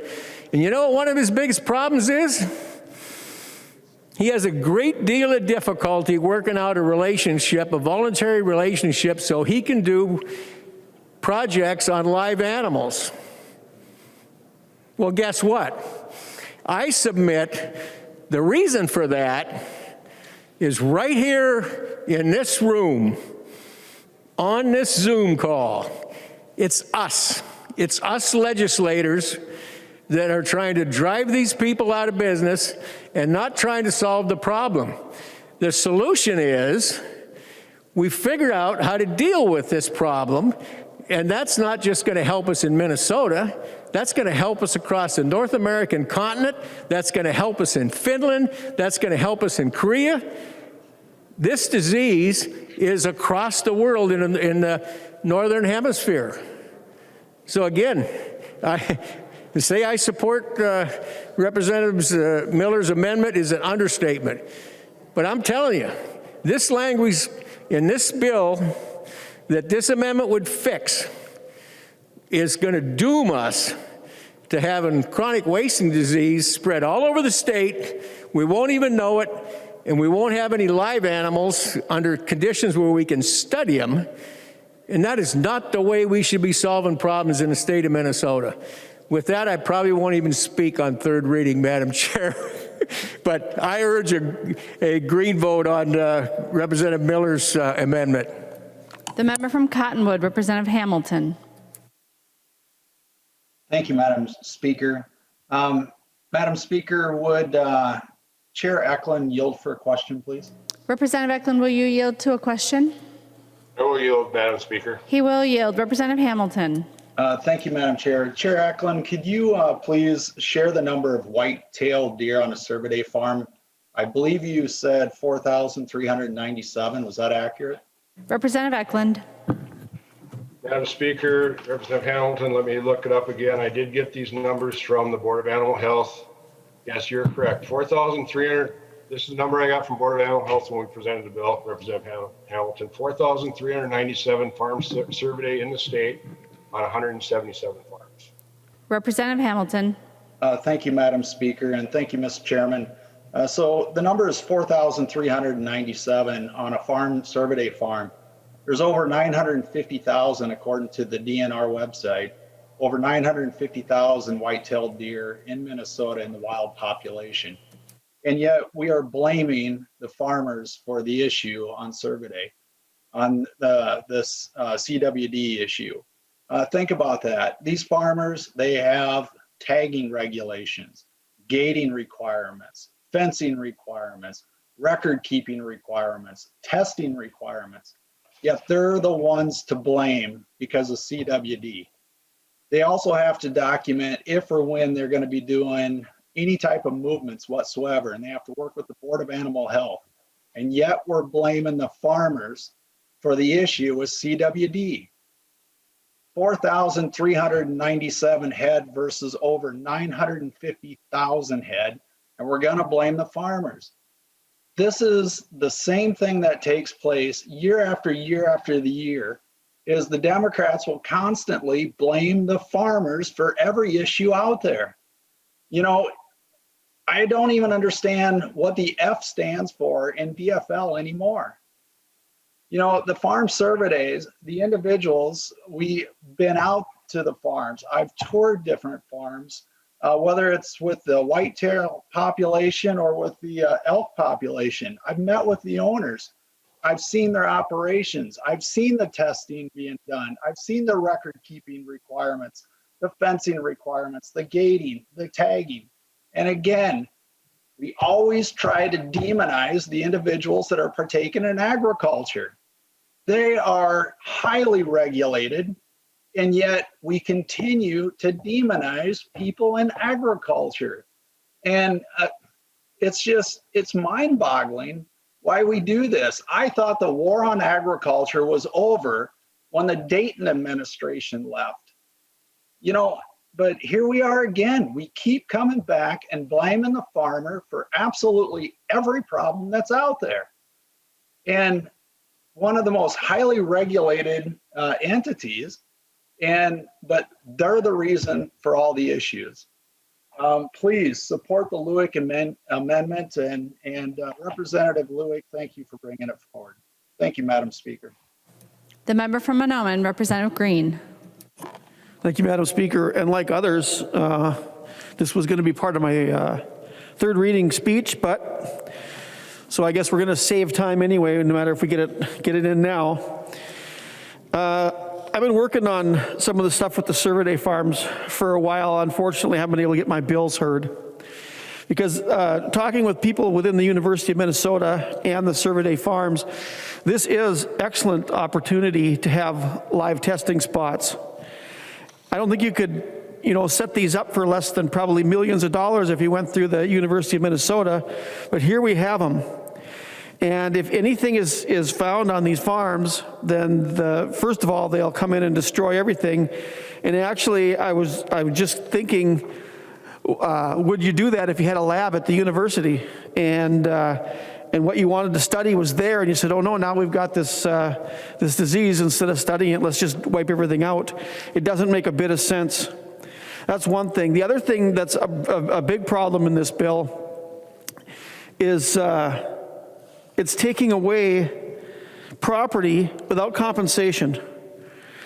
In fact, if a deer gets out, if I had a cow that got out and somebody shot it or killed it, it's still my cow, and I might have to pay for some damages, but it still belongs to me. In this bill, if a Survey gets out and is killed, whoever kills it gets to keep it, and the farmer has to pay for testing it. Doesn't make a bit of sense, no sense at all. The other thing that doesn't make sense in this bill is why the DNR wants this. It can't be for the well-being and the good of the cause, because the Board of Animal Health has this jurisdiction. That's what they do.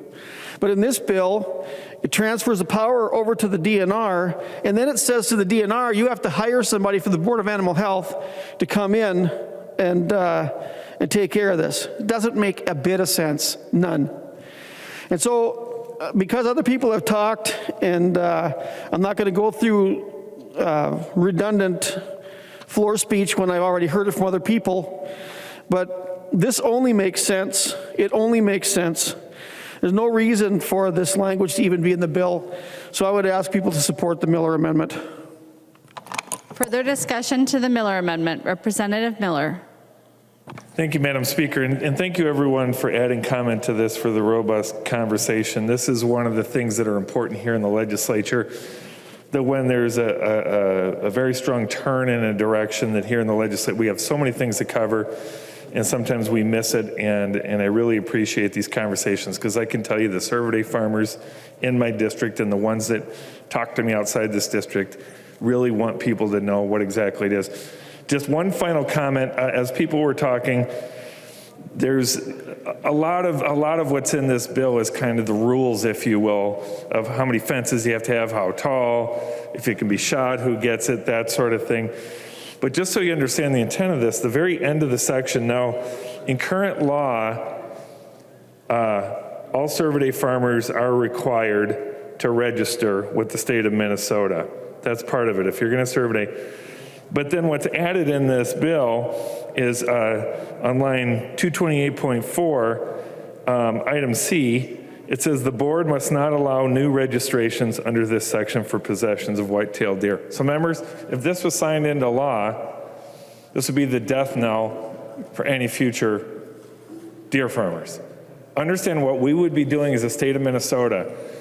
We are an agricultural state, and we're going to make illegal, we're going to remove the ability for people to farm an animal that's farmed all over the United States and probably many parts of the world. Members, enough discussion on this. I ask for your support on my amendment. Thank you.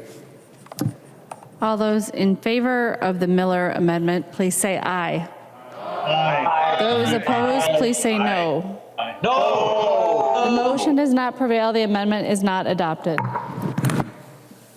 There's an amendment at the desk. The clerk will report the amendment. Heinzman moves to amend Senate File number 959, the third engrossment as amended.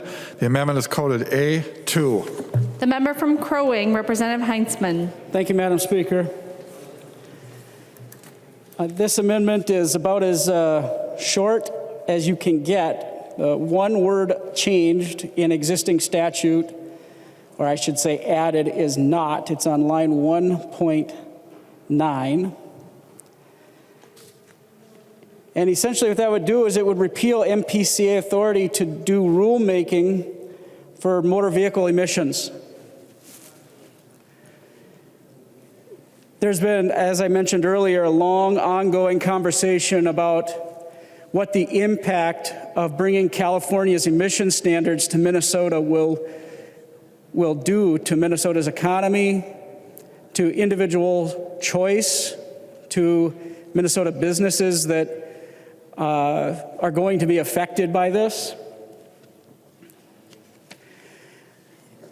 And I think the question I hear most often when I'm in district visiting with my constituents, and quite honestly, emails from folks all over the state over the last few weeks as the Environment Committee has been meeting, and people are frustrated. I think they assume, and I think it's reasonable for them to assume, that this is the kind of issue that would come to the legislature for a decision. And the messaging from the DFL has, I think, been a little off when you try to say that this is a Minnesota initiative. It's not. It's one of two things. Either you adopt rules from California and their standard, this is federal law, or you have federal law that decides what your emission standards will be. So there's no such thing as a Minnesota standard. It's simply taking California's standards and bringing them to Minnesota. This is incredibly frustrating. And so that's why we're talking about it. That's why I'm bringing the amendment and having this conversation now. Members, I'm going to say it again. I just want people to understand very, very clearly. When California's standards change or changed as per a executive order, we're being told, don't worry, 2035 is coming and nothing is going to affect us here in Minnesota. We don't know that. When this process goes through their formal process, which it likely will, you can at least acknowledge that it could, that rule that would prohibit the sale of an internal combustion engine in many passenger vehicles could very easily be tacked on to the already egregious language that's being moved through that process at MPCA. So I'm just saying MPCA should not be the body making that decision. This is something that the legislature should decide. That is my amendment. Thank you, Madam Speaker. I would request a roll call. Representative Heinzman requests a roll call. Are there 15 hands? Seeing 15 hands, there will be a roll call. Discussion to the Heinzman. Madam Speaker. Representative Long. Madam Speaker, I rise to a point of order under Rule 3.21. There's nothing on air emissions rulemaking for cars in the underlying bill, so this is introducing a new subject and is not germane. I've had the opportunity to review the amendment and the bill, and I find the point of order well Madam taken. Speaker, advice. Representative Heinzman. Thank you, Madam Speaker. Did you want to appeal the ruling? I do want to appeal the ruling of the Speaker. Representative Heinzman requests to appeal the ruling of the Speaker. Excuse me. Representative Roll call being, I would request a roll call on He that would as also well. like a roll call. Representative Heinzman, seeing 15 hands, there will be a roll call. Representative Heinzman. Thank you, Madam Speaker. If you look at my amendment on line 1.4, you'll see that this opens section 116.07. If you look through this bill, you'll see that that section is opened on page, I should say line 163.16, 164.1, 164.7, 165.1, 165.29, 166.26, and 167.1.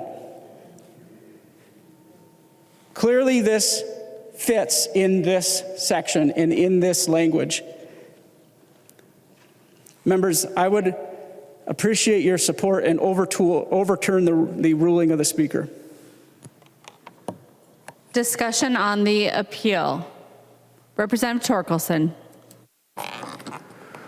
Well, thank you, Madam Chair. It looks like here we go again. A little while ago, you said that people sent us here to do serious work. I can't think of anything much more serious to the motorists of Minnesota than this proposed change that has had really no attention by this DFL House legislature.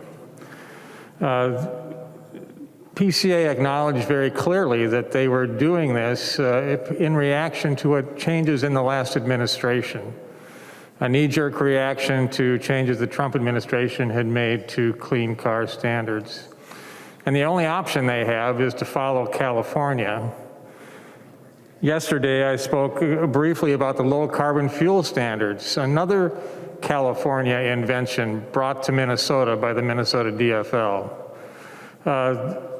This is not the right path for Minnesota.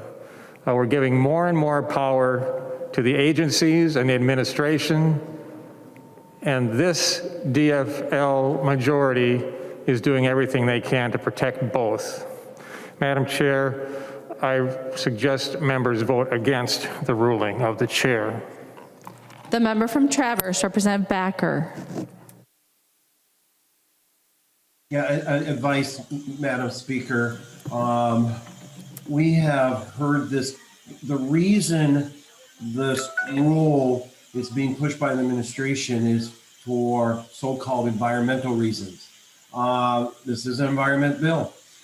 This makes sense. This is an amendment that makes sense. This is why we are here in the House to work on issues like this.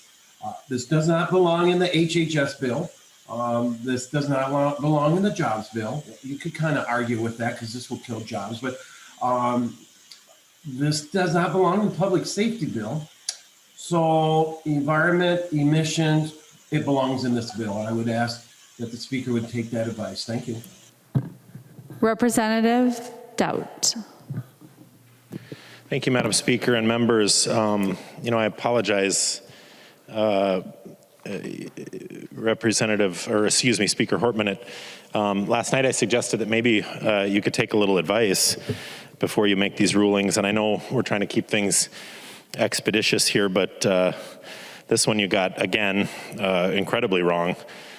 Section 116.07 is found 7 times in Article 4 in this bill. So, we can't pretend this isn't germane. This literally is a one-word amendment saying, we don't want you to do this. But for some reason, Democrats in the House just don't want to vote on this. And why is that? Why don't you? Because it's absolutely germane. By every test of every bill and every amendment ever offered in this chamber, this is germane. This body lowered the bar of germaneness and just about removed the guardrails when just a couple of days ago, the body chose to allow an amendment in simply because the bill was heard in that committee. Even though that particular section of law wasn't addressed in the bill. Well, good news. This section is in this bill 7 times, just in this article. 7 times. But apparently Democrats would rather just let the governor do everything through rulemaking. We've become accustomed to that for the last year, haven't we? We'll just sit at our desks and look at our computer screens and not pay any attention while we trample on the rules of the House of Representatives. And we'll just let the governor run the state. Then we don't have to do our jobs. Thank you, Representative Howard, for paying attention. I see one set of eyes over there looking. Thank you. I always thought you were kind of the studious one of that caucus anyway.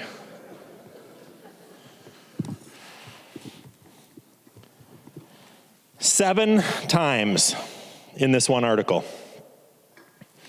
3.21, motions and propositions must be germane. By every test and by all of the history in this body, this is germane. But Democrats want to make cars more expensive in this state. Democrats want to take away the voice of the legislature and take away the voice of people who may want to weigh in on this issue. And Democrats want to hide. In fact, I see your heads are all down. Why don't you go ahead, hide right under your desks? That way nobody will think you're in here working. I mean, why fool people by sitting at your desks? Hide, get underneath your desks. Hide, hide from your job. You've been doing it for the last year. Don't pretend. Push your chairs away and crawl right under your desk. Point of order, Madam Speaker. State your point of order. Madam Speaker, we're on the appeal of the ruling of the Speaker, and the only thing we have heard so far is motives and personalities. Members, please confine your remarks to the substance of the matter before us. Representative Dowd. Madam Speaker. Speaker, parliamentary inquiry. Representative Lucero. Representative Backer.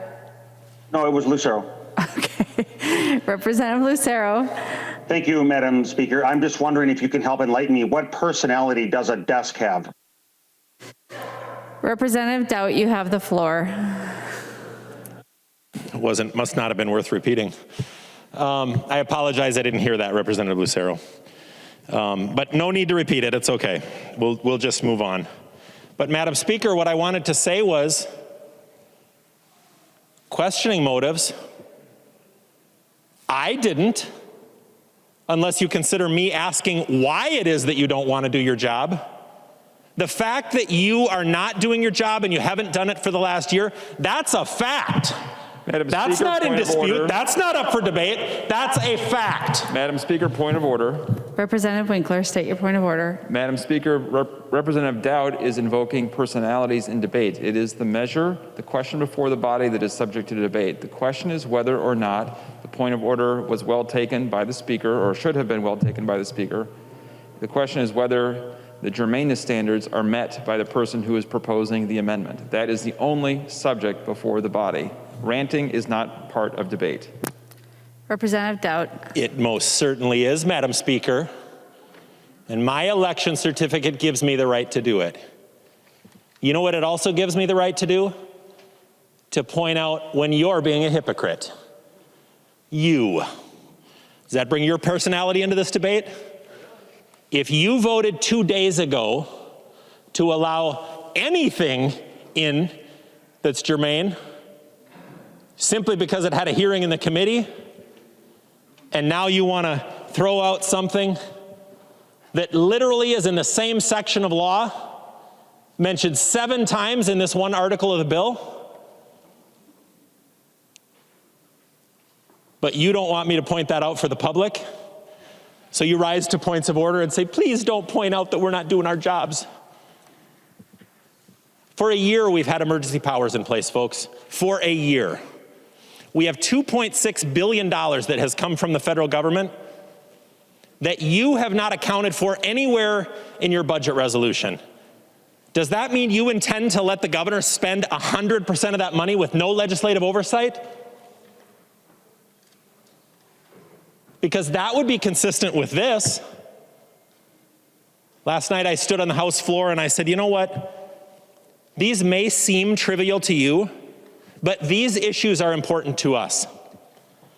Our governor, like a steamroller, is moving ahead with California car standards. And we'd like to have a vote to show that we don't support that. And you don't take up that bill in committee. You don't let us have a debate on it. We bring it here to the House floor for debate. You rule it out of order, even though it's as germane as hell, but you rule it out of order because you don't want to let us have a debate on it. Do you know what? This issue is important to our constituents.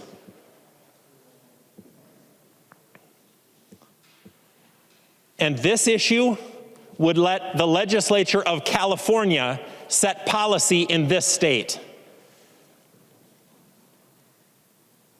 And that shouldn't surprise me, because you've let the governor run wild for a year, unchecked.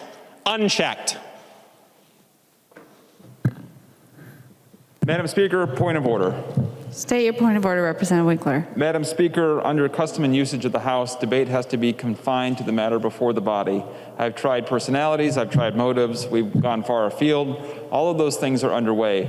It's perfectly possible to make an angry argument about germaneness without getting into motives, personalities. Madam Speaker, point of order. He's questioning my motives, saying that I'm angry. Representative Dowd. It's very obvious that I'm not angry. You're out of order. Representative Winkler had the floor. We don't do 2 points of order at the same time. Members, it's the custom and usage of the House for the Speaker to not rule on things like that and for members to redirect their debate. After a series of requests, it gets to the point where there does need to be a ruling made and a person can be ruled out of order. So I respectfully request members to please confine their debate to the issue of whether the Speaker's ruling was correct or incorrect based on the amendment and the bill in front of us. Representative Dowd. Thank you, Madam Speaker. And there is no question that the Speaker's ruling was wrong. And it's wrong based on the custom and usage of this body. It's wrong by every litmus test we've ever measured this issue by. That is not in dispute, members. That's why I would question that you would not overturn the Speaker. It's wrong by your own actions 2 days ago on this House floor when you ruled that an issue was germane simply because it had been heard in a committee. Section of law wasn't anywhere in the bill. That issue wasn't anywhere in the bill. But you know what? I'm starting to see a thread. That if you're a Democrat, it's germane, and if you're a Republican, it's out of order. You know what? Minnesotans care about this issue. Minnesotans who elected each and every one of us, and believe it or not, each of every one of you care about this issue. And while your constituents may not agree with our constituents, none of us should be afraid to let our constituents know how we feel about this issue.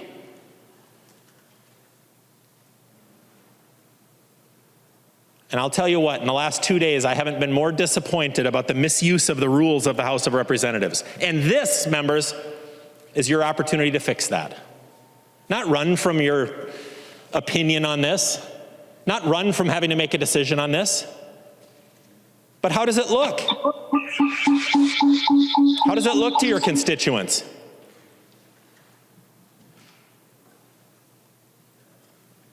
You know what the governor's doing.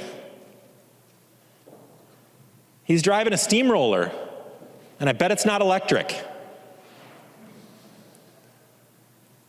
And he's steamrolling the legislative branch, just like he's done for the last year. My constituents want a voice on this issue. Would Representative Hansen yield for a question? He will yield. Representative Dowd. Thank you, Madam Speaker. Representative Hansen, my constituents care deeply about this issue. Do yours? Representative Hansen. Thank you, Madam Speaker. And thank you for the question, Leader Dowd. It's the #1 issue that people bring to me this session, passionately frustrated that we don't do anything to stop this process at MPCA. And I think people assume that this is something that rises to the level that the legislature would actually take a position. So yes, Leader Dowd, they do. Representative Dowd. Thank you, Madam Speaker, and thank you, Representative Heinzman. My constituents get frustrated when we come down here and we don't actually do stuff. And I don't know why it is that people in this chamber think that the constituents that we represent can't handle a healthy debate on these issues. Can't we defend this? Can't we defend giving our power to the legislature of California? Can't we talk about that? Can't we talk about whether that's good for our constituents and good for this state? Certainly it's germane to this bill. By every litmus test we've ever tested this on.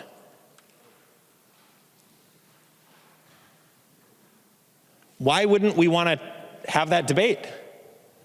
Can't you defend it? Or the process of letting the executive branch do this through rulemaking and us not having a voice in it? Certainly you can defend that, right?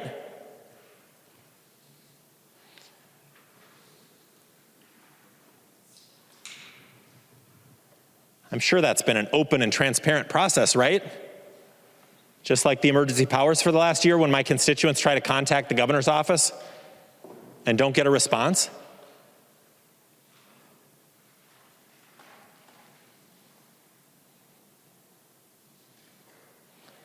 My constituents want a debate on this issue. They want to see the science and the data behind this. They want to see the economics of it and what it would do to our economy here. They want to make sure something like this would be justified. And you know what? They want somebody here in St. Paul who will listen to them. Why won't you listen to them?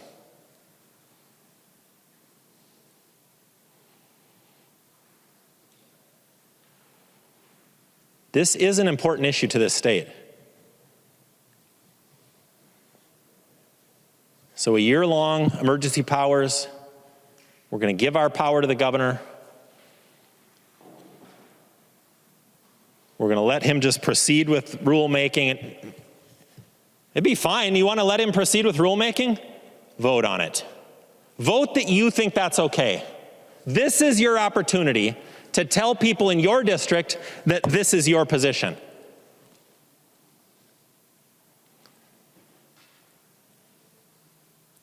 Why are you afraid to tell people what your position is? There is zero question that this is germane to this bill. That's not in dispute. That's not up for debate here. The case is closed on that. What is open for discussion here is why you would want to change the rules today.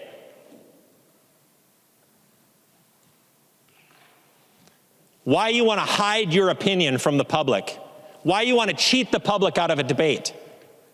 That is germane to this discussion. And those questions need to be answered.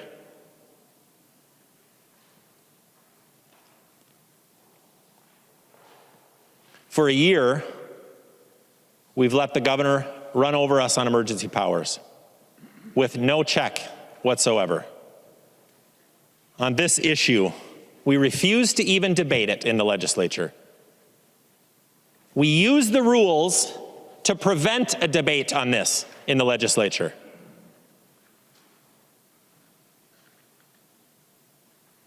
Why are you trying to silence people from talking about this issue? Why are you silencing people in my district who care about this issue?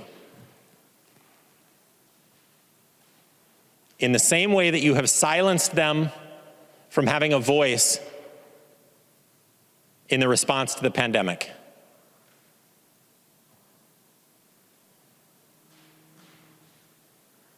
Why? We know that you've been consistent in the past, right? 2 days ago, you set the bar for what's germane and not germane.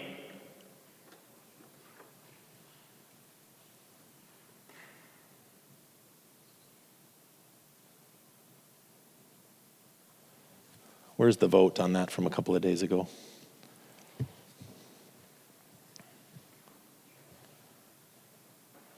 You voiced your opinion. You told this body in this state what they should expect.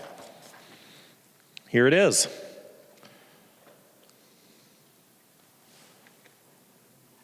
(420), Amendment 51098A2 on the Davids Amendment.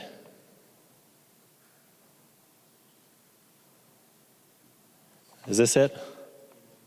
It's the David's point of order. It was one of your members' amendment.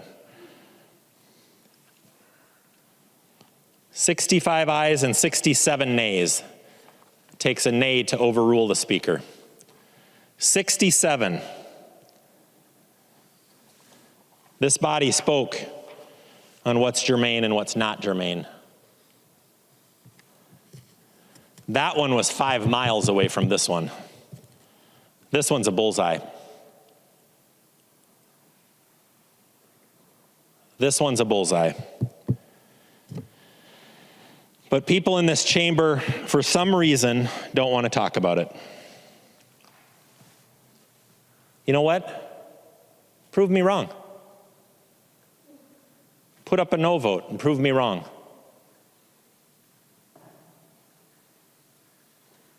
And then let's have a debate right here, right now, in this place on this issue. We can make it short. I mean, it'd probably go 20 minutes or something, right? But isn't it worth having a debate on? Because it didn't save you any time to try to rule this out of order, did it? Because I assure you I'm going to go longer than 20 minutes. I think I already have. So we didn't save any time to rule it out of order. And I'd hate for somebody at home to make the assumption that the reason you did this is because you want to stifle debate and not talk about this issue, that you're afraid of it. I wouldn't want somebody at home to think that. But I can't believe how they wouldn't. By the way, that's how you get around a point of order and questioning motives.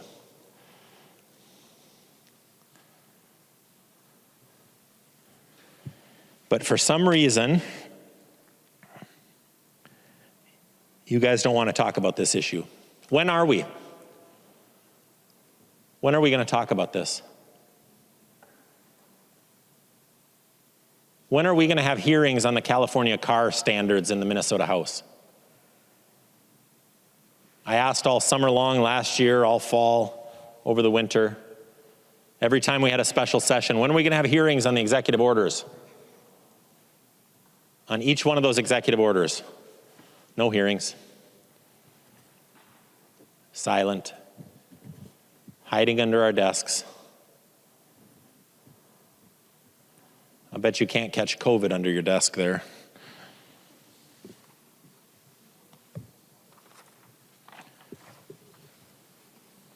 But thank you, Representative Heinzman, for bringing this forward. I'm admirable, or it's admirable, I should say, that you have enough courage to talk about this issue. I didn't think it was controversial. In fact, as I read the amendment, it seems really simple.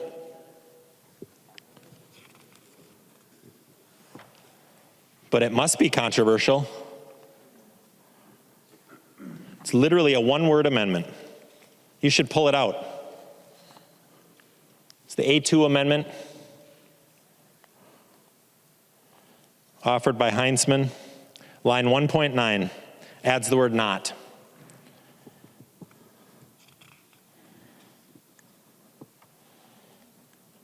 And what this doesn't allow the governor to do is to do this without you. And I tell you, it's one thing if you think it's okay for the governor to do this, but then defend that position.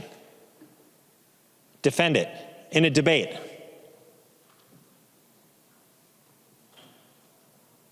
Can't you defend it?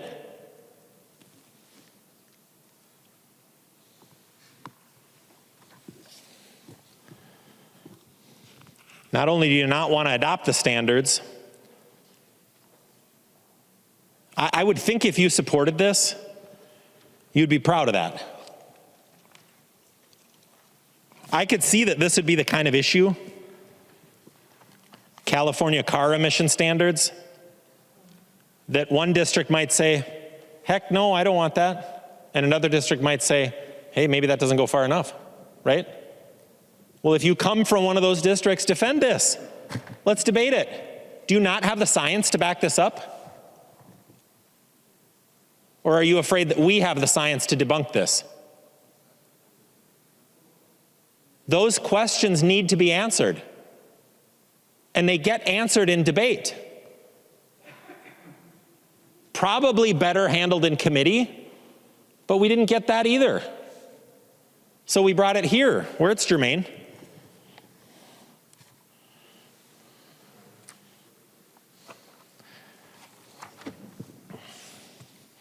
This section of law, powers and duties of the PCA, Minnesota Pollution Control Agency. That's what this section of law is. 116.07, powers and duties of the Pollution Control Agency.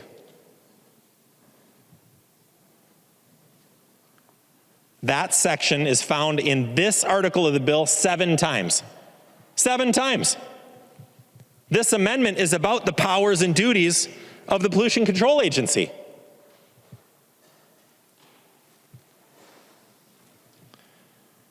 How couldn't it be germane?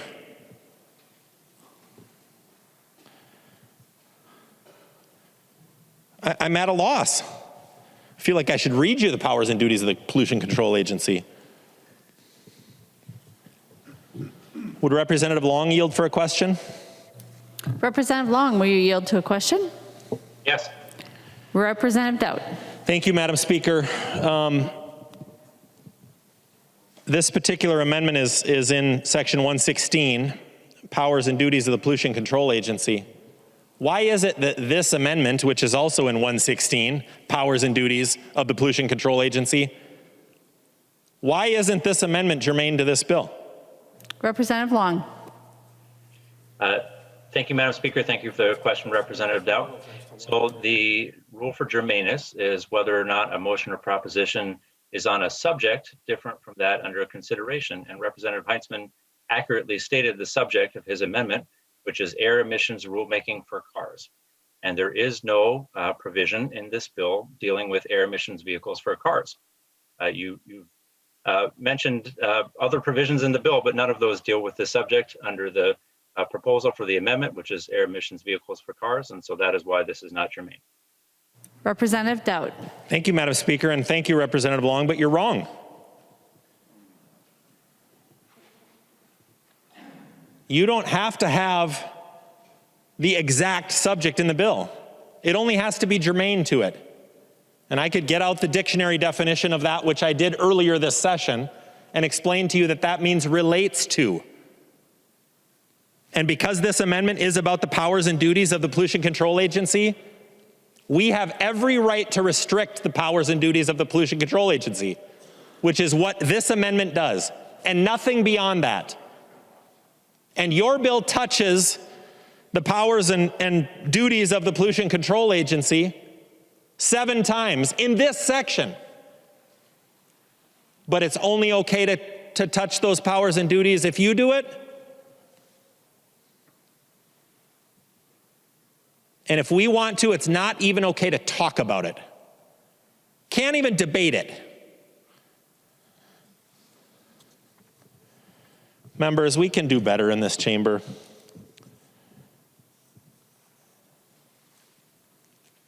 I think what Minnesotans and Americans could need in this divided and polarized political environment is a real factual debate on issues. Not arguing about rules and germaneness. Why do we deprive the public of a debate about whether this state should adopt California car standards which are set by the legislature in California? And if the legislature in California changes them, then ours would change too. And it's not just that you want to give the Pollution Control Agency power here, apparently. You actually want to give the state of California and the legislature more power than you'll take yourself. And with that means you'll give them more accountability than you give yourself in making this decision. You trying to wash your hands of it? What's going on?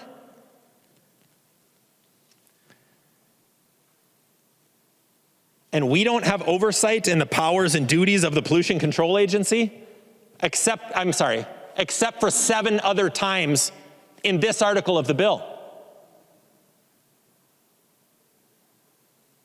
So when we offer an amendment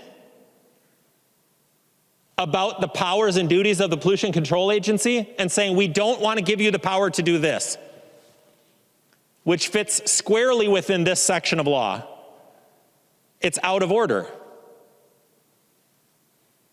But you can amend the bill, or you can amend the powers and duties of the pollution control agencies 7 other times in this one section.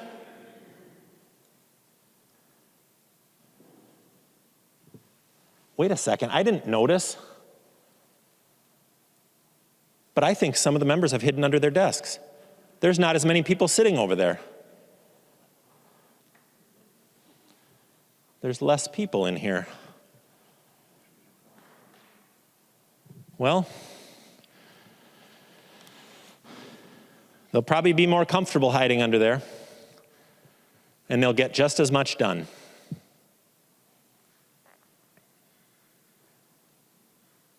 Members, we can do better than this. Instead of having a 30-minute discussion about how wrong you are, why don't you enlighten us for 15 minutes about how right this policy is then, if you support it and you can defend it? I'd love to take a negative and turn it into a positive. Turn your frown upside down into a smile. You could just enlighten all of us as to why we should let the California legislature set policy for the state of Minnesota, and why we think it's okay for the California legislature to raise the cost of a car by $1,000 a piece. That would be efficient, because if we leave it up to them, when they make a decision, it'll make the decision here too.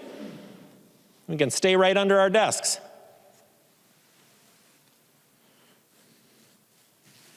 I don't know. You know what? Despite your not wanting me to do anything while I'm here and not letting me talk about anything while I'm here, I'm going to keep getting up every day and coming in here anyways. And I'm going to sit at my desk and I'm going to pay attention. And when I disagree with you, I'm going to stand up and say so. And if you disagree with me, you should stand up and say so too. And at the end of our session, maybe we'd actually do something good for the state. Or we can hide under our desks. We can let the state of California decide what the policy is going to be in Minnesota. I should have an amendment to this to let them decide everything, because things are going so well in California right now, aren't they? Bunch of geniuses out there. We'll let them make our decisions. Maybe we could get the California seal on the top of your election certificates. If their policies are so good for our state,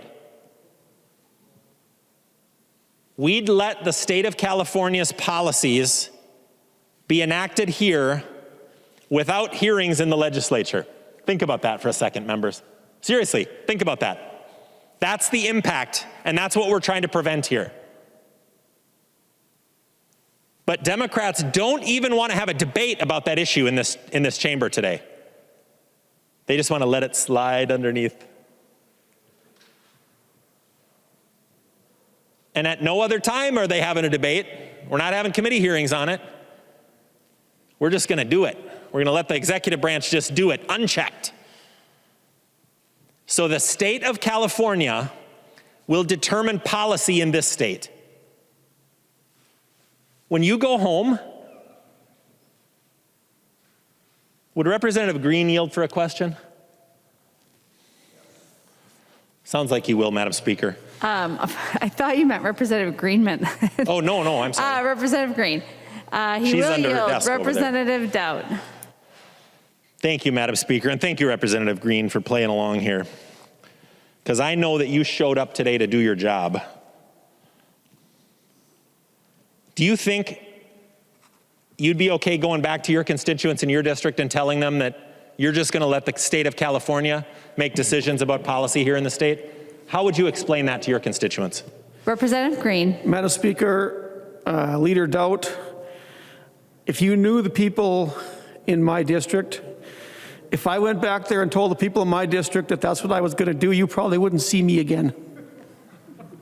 Representative Dowd. Yeah, I've met some people in your district. I'm sure they wouldn't appreciate that very much. But you know what, members, and a little bit in jest, I'm asking that to Representative Green, but I'm doing it to prove a point. Because it is exactly that foolish that we would let the state of California set policy here in the state that would impact our economy in such a way.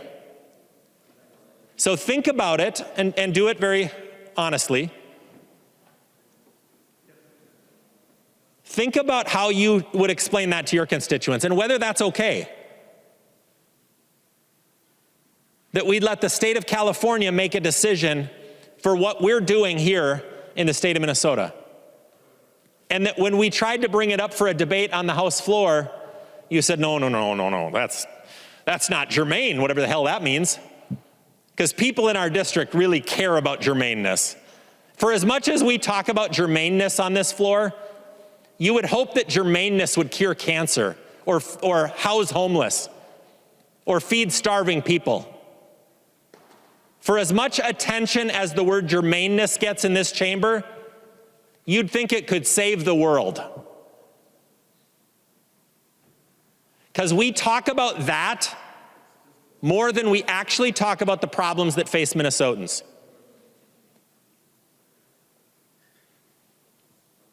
And you know why we have to talk about it so much? Because every day that we show up here, and sometimes even within the same day, germaneness changes here in the House chamber. Today it means things that apply to the exact same things that are in this bill are not germane. When 2 days ago, it was somebody in my party offered an amendment, it's germane.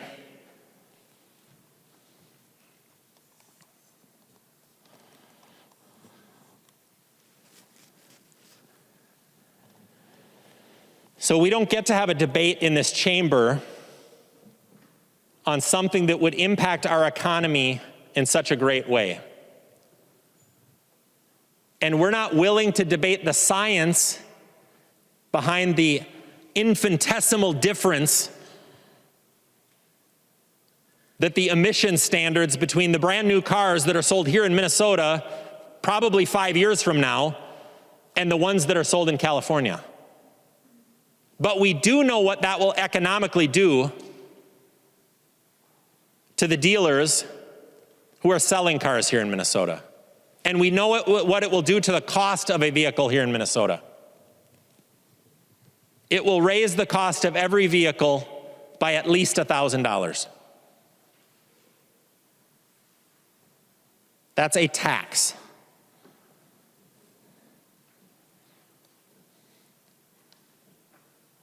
And the state doesn't even get the money.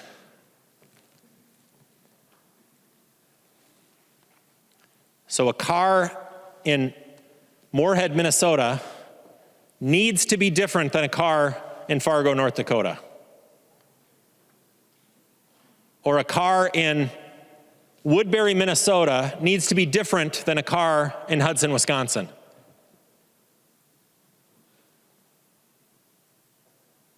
And unfortunately, we can't even defend it. We don't have the science, the data, or the arguments to defend that. So we're not going to talk about it.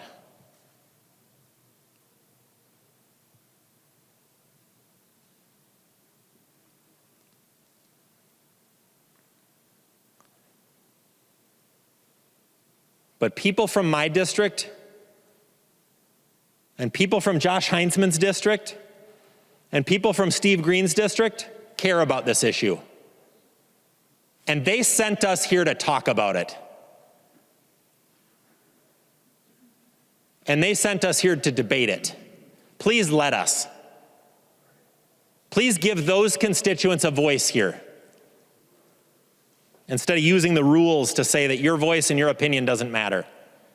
And you know what? With this rule, you're actually saying that your voice and your opinion doesn't matter. And we're going to let legislators in California make that decision for us. That's what you're doing. If you don't vote with me and put up a red vote on this vote, you're declining to even have a discussion, which tells me you can't defend it, which tells me you don't want to have the discussion. Why?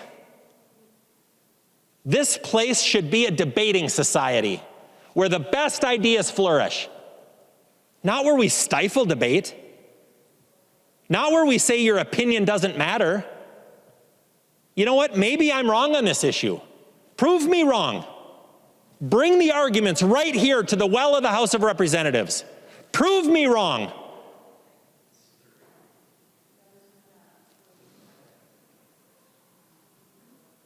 Minnesotans deserve that debate.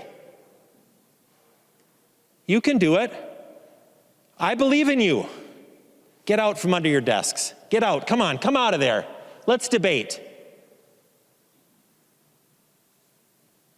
Let's debate this issue today, right now in the House chamber, before we let our governor steamroll us and we let the state of Wisconsin make decisions for us.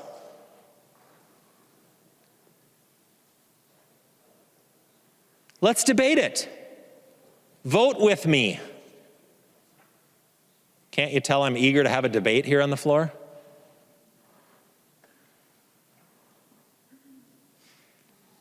I wish everybody was. Instead of a debating society, we've got a rubber stamp society. Rubber stamp. The party bosses told me I got to vote this way. We can't. Party bosses told me we can't have a debate on this issue today.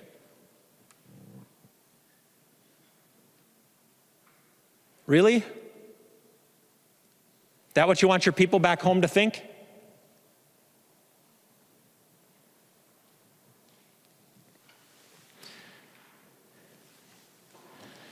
You might think I'm just poking a little fun at you. I'm not. I'm actually disappointed. So you know what? Right after you take this vote and you decide that we're not going to debate this issue, figure out when and where we are and send me an invitation. And bring your best argument and wear a tie. And I'll show up and debate you about this issue. I'm not afraid, and I bet you're not either. But people, if you don't overrule the speaker here and take this up, people will believe that you are afraid. People will believe that you can't defend this. People will believe that the data and the science doesn't back this up. And people will believe that you want California to do your job. Are those things true?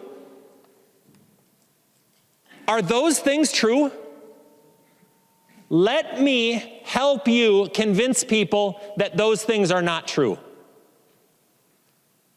Let's figure out the time and the place that we're going to have this debate. Let's do it this session.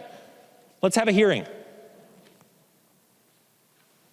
And we'll invite in the brightest minds to testify before the committee, and amongst us we'll have a debate. And together we'll make a decision, and we'll put ourselves on the record on where we stand on this issue. But you want to let this thing slide through with no record, with no discussion, with no debate, and with no opportunity for our constituents to voice their opinions. So I've risen on this point of order that Representative Hansen made, and he's right. I want you to vote with him. He's giving you a lifeline.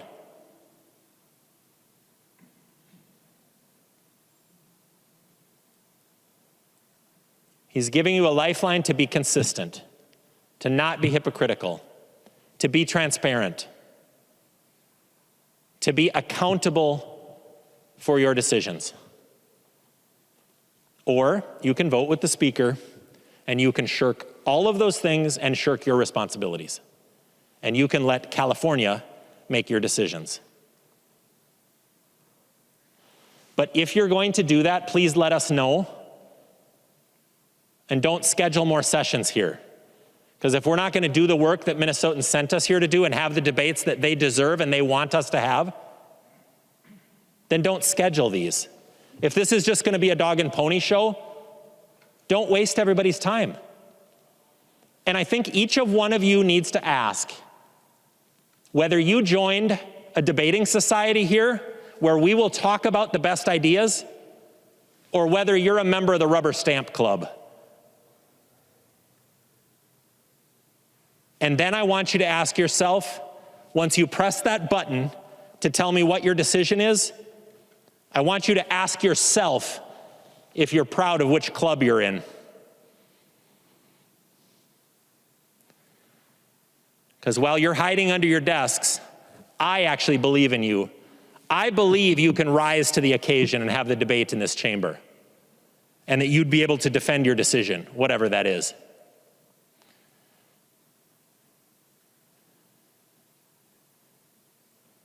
And this year, I wish we'd talk about some of these issues. Believe it or not, these are things Minnesotans care about. They care about the response to the pandemic. They care about the vaccine distribution. They care about PPP loan forgiveness and exempting UI benefits from taxes. They care about that $2.6 billion that's coming from the federal government and how that's spent. And they want a voice in that discussion. And our Constitution wants you to spend that money. You, not the governor.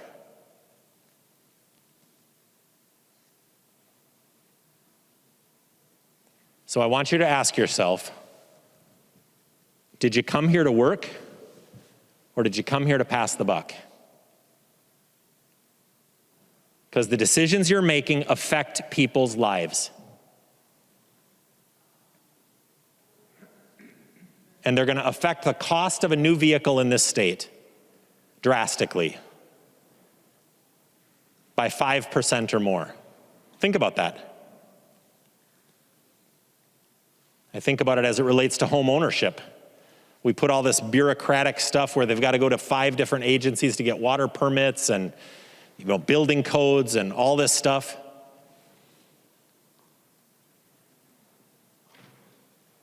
And one of the biggest problems that I believe that you believe in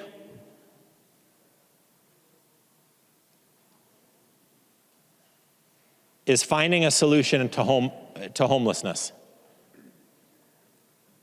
And making homes more expensive doesn't give people the opportunity to own homes. In the same way that in this bill, making an automobile more expensive puts it out of reach for more Minnesotans.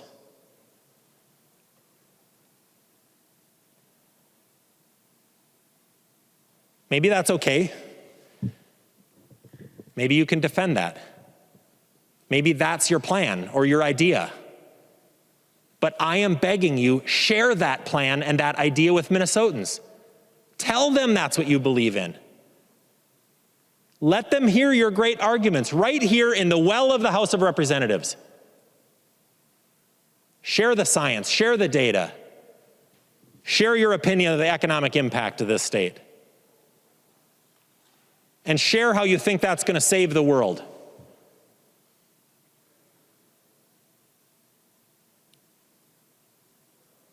But the shocking thing is, we're not even having the debate. And people at home are wondering, why are you afraid? Why are you afraid to even talk about it? And I assure you, the conversation on the amendment would have been much shorter than this conversation. So, as I said earlier, you didn't save yourself any time. So the only thing that people are going to be led to believe at home is that you did it because you didn't want to talk about the issue. And they might be led to believe that you don't have the science and the data to back it up. And that you're okay increasing the cost of a car or okay with California making your decisions for you. I'm not. And these, I'm told that one time on the House floor, Steve Svigum held up the rules, lit them on fire, and let them burn right here. At this spot, actually, at this microphone. I wasn't here. I don't know if the video exists. Maybe it's an urban legend. But that's how it feels when we redefine and change the rules every day. If you want the rules to be different, change them. Change them. But don't change them every day with your little rulings about what's germane and what's not. Because what people are going to think is that you're hiding under your desk. So whether you actually are hiding under your desk or just figuratively, when you vote with the speaker on this ruling, climb right under your desk. Because California is going to be doing your job for you. Please, please, please, let us just have a conversation about some issues on the House floor.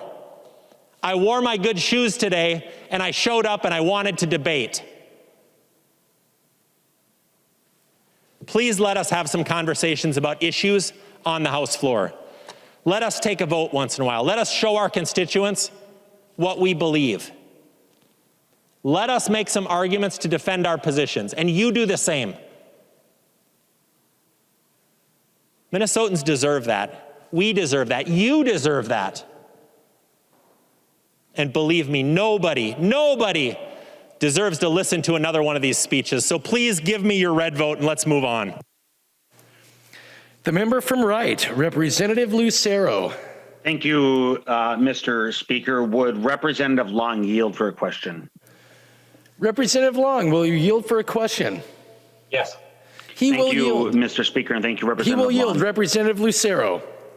Thank you. Mr. Speaker and Representative Long, can you confirm my understanding confirm or deny, that you believe that farting cows and car emissions are among the variables that are contributing to melting icebergs and otherwise environmental and health inequities and disparities? Representative Long.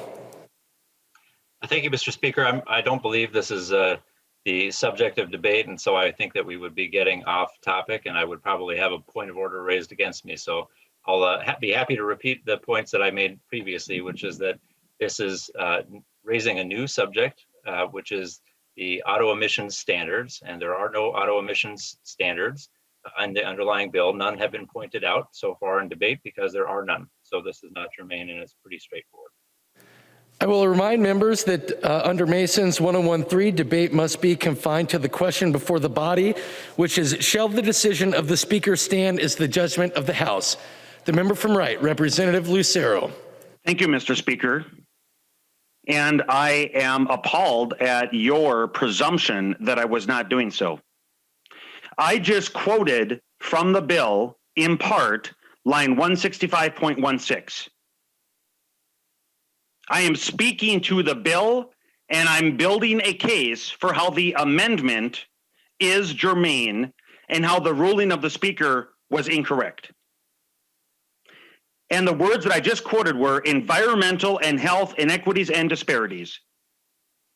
And I asked the member if vehicle emissions were among the things that were contributors to those items that are listed on 165.16.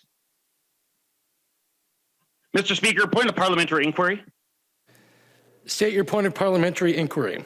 Thank you, Mr. Speaker. When I quote the bill and I ask a question, is that relevant to the debate at hand? When I'm quoting the verbiage in the bill that pertains to the amendment and the point of order and the potential question before the body of overturning the ruling of the speaker, is that within order?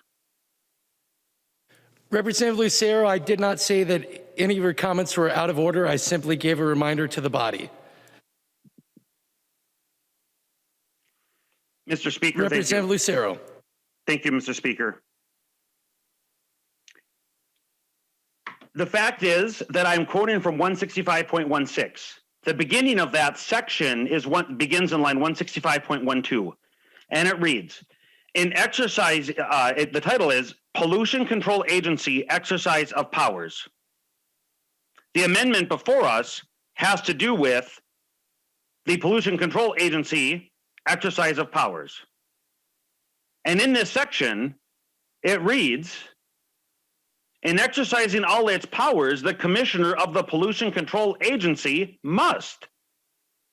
And then you skip down to 165.15, "Collaborate with other state agencies to identify, develop, and implement means to eliminate and reverse environmental and health inequities and disparities." So that's in the bill. The question I was attempting to ask Representative Long is if vehicle emissions were contributors to those, which he refused to answer. I'm not sure why he was afraid to answer that. But I presume that he believes that vehicle emissions are contributors.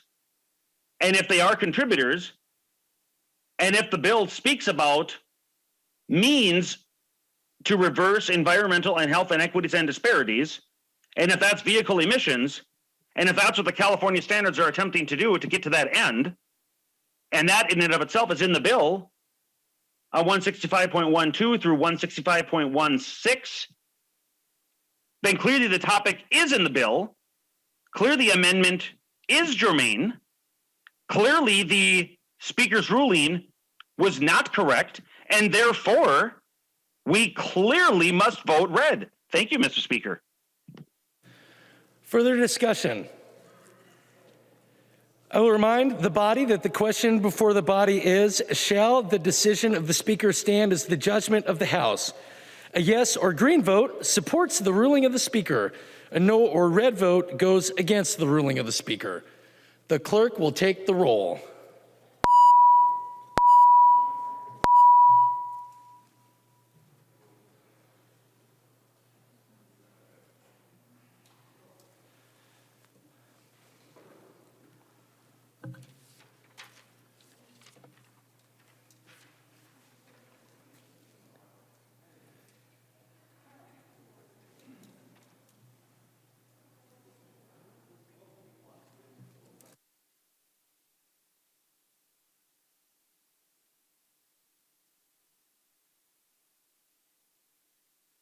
Members who are voting remotely, please vote.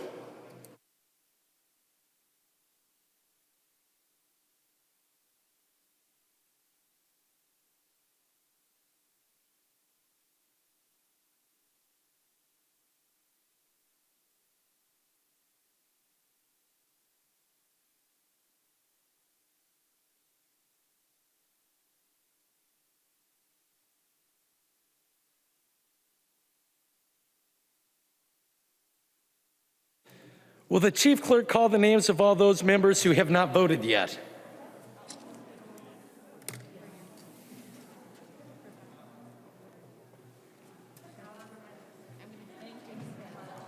You're welcome.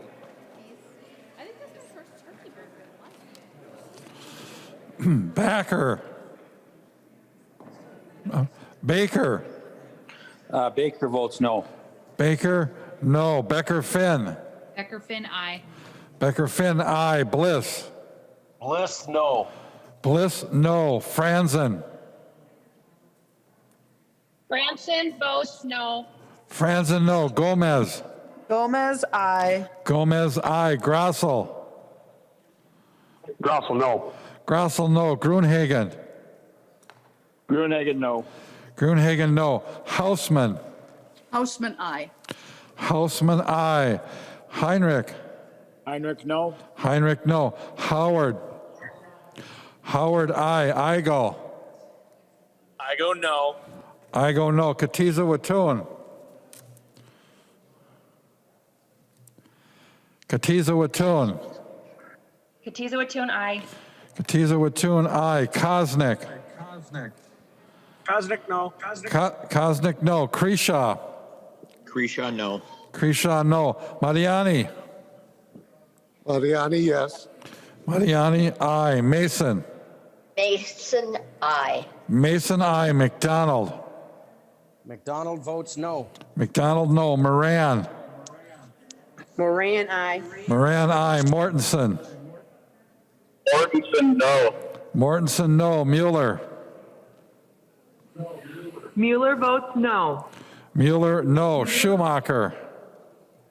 Schumacher, no. Schumacher, no. Sundin. Sundin, aye. Sundin, aye. Swazinski. Zinsky, no. Swazinski, no. Thompson.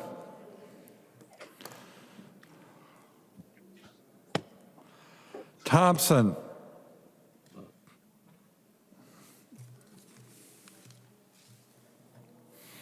The clerk will close the roll.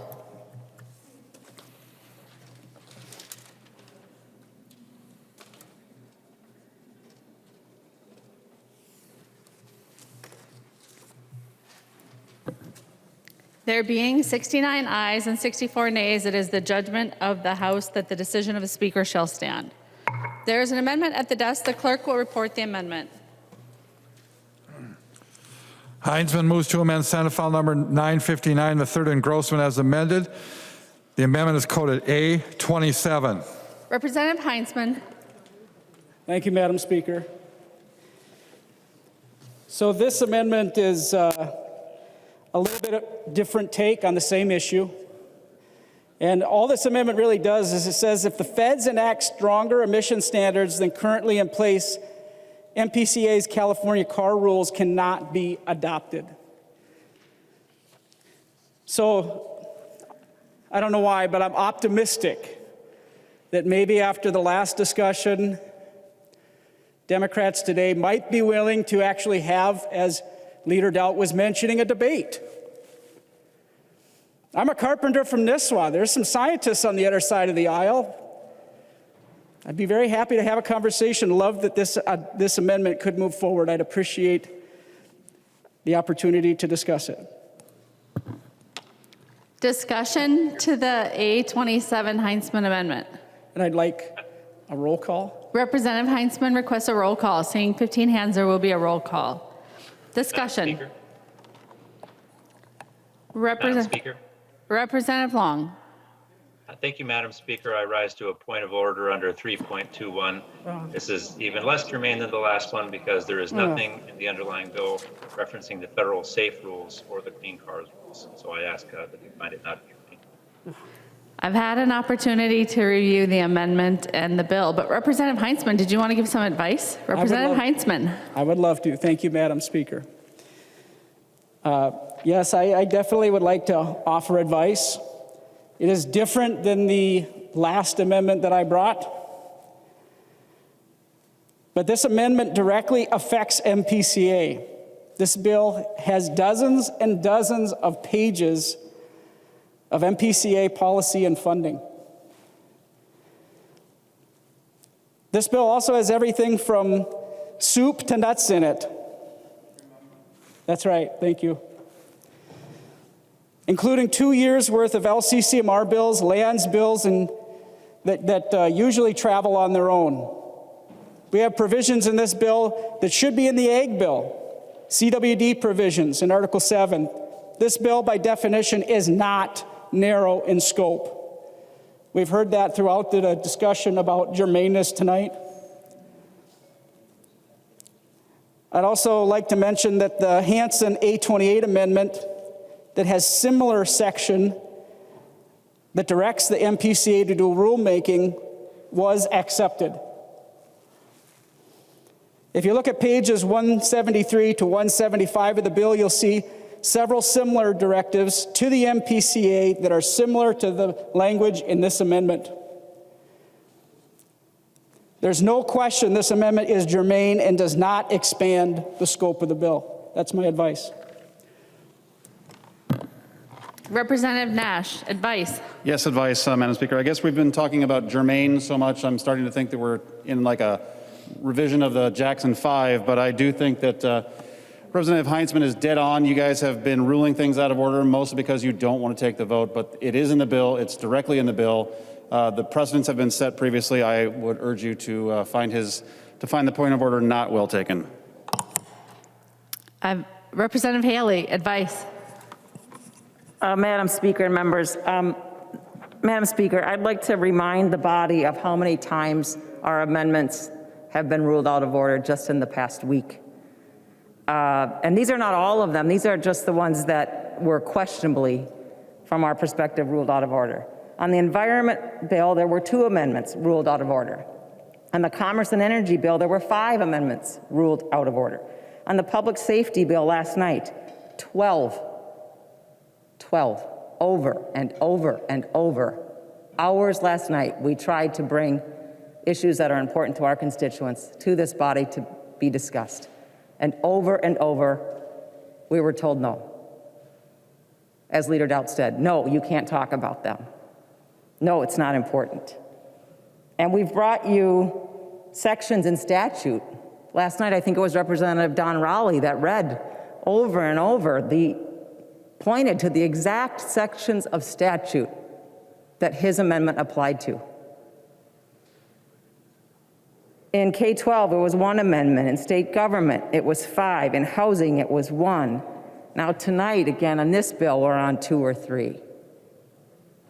Madam Speaker, please, let's have the debate. Let's take the vote. Let's move on. It really is, it's beyond frustrating. It's an abuse of the rules of this body. It's an abuse of power from the majority party.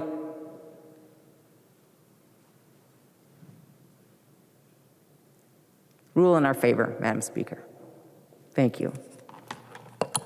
Representative New Brindley, advice.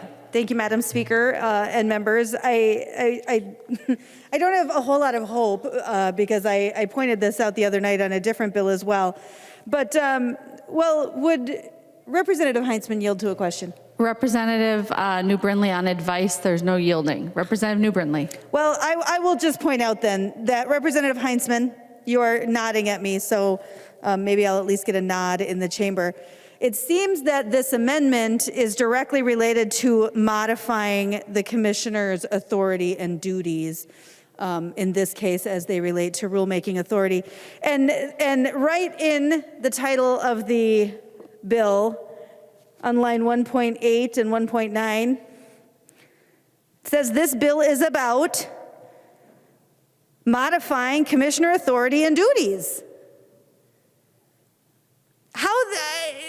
This is a complete mockery of the rules, and frankly, the majority is a one-trick pony at this point. I mean, Representative Haley just went over all the times things are being ruled out of order. This is nonsense. You don't want to vote on something, you're uncomfortable voting on something, we just call it out of order. Representative New Brindley, please avoid motives. Representative New Brindley. This is clearly germane to the bill. Again, Representative Heinzman amendment is about modifying commissioner authority and duties. That is exactly what his amendment does. It's exactly what it does. It's right here in the title, modifying commissioner authority and duties. Come up with another game plan. Debate the merits of a bill. To call every single thing you don't like out of order is nonsense. It's absolute nonsense, and frankly, it's wrong. It's wrong. This amendment is clearly germane. And Madam Speaker, I would ask that you find the point of order not well taken. The member from Ramsey, Representative Pinto, advice. Thank you, Madam Speaker. Madam Speaker, I would urge you to find the point of order well taken. And I would remind the body, as we've had this discussion, that the test is not a simple one about cross-references, particular sections in the bill, though that's certainly relevant. The test is this comparison of content, the amendment, and the underlying bill. and that really has to be the driver. And I'll simply note that there were have been repeated references to history, and that various aspects of this are germane under every litmus test in the history of the House, and comments to that. And it simply makes me reflect, Madam Speaker, on other germanist rulings that I've seen in my couple of terms in the House, and would urge you, Madam Speaker, to as you're making this comparison, to find the point of order well taken. Representative Long described things quite accurately. This is in fact less germane than the prior amendment, and would urge you to find it well taken. Thank you. Having reviewed the amendment and the bill, and taken the advice of Heinzman, Nash, Haley, New Brindley, and Madam Speaker, advice. So even though I don't need to take any advice, I find the point of order well taken. Representative Heinzman. I would appeal your ruling, Madam Speaker. Representative Heinzman requests an appeal of the ruling of the Speaker and would like a roll call. And yes, I am requesting a roll call, Madam Speaker. And I think I see 15 hands there, so there will be a roll call. Representative Damath to the appeal. Thank you, Madam Speaker. And I do rise to offer advice. Well, it's a debate on my ruling, but in favor go for of in favor of this amendment. Right now, the issue before the body is whether the ruling of the Speaker was logical and reasonable, et cetera, or not. Thank you, Madam Speaker. Representative Damath. I would rise to speak against the ruling of the Speaker. Thank you, Madam Speaker. This amendment that Representative Heinzman has brought forward, the 827, is very important, and I would share with the body, with the members, an issue that came to me in March, and why we need to be talking about this and having the opportunity to speak and have this discussion here is because it was not available to us in the regular legislative process. I was contacted by a number of constituents that said, how can this rulemaking for California car emission standards and what would go with it, how can that be happening outside of the legislative process? And I said, you know what, that is the way it is. You can offer public comment. So I went ahead and I shared that with a number of people, how they could offer public comment. I know it can be done by mail, but it is much easier when we have a computer in front of us at all points to offer it by email. That process itself to offer public comment is near impossible. I tried it first myself. I rolled through it, and at the middle of March, I had to go through over 380 comments before I could even have a place to put my comment in. So, Madam Speaker, I would again suggest that the point or the advice is not well taken, so that we could rule against the opinion of the Speaker, and we could have this discussion here. We could have the discussion that we need to on this amendment. Thank you, Madam Speaker. Representative Nash. Well, thank you, Madam Speaker. You know, earlier in the session, I had been made aware of a radio interview that was done at KUMD.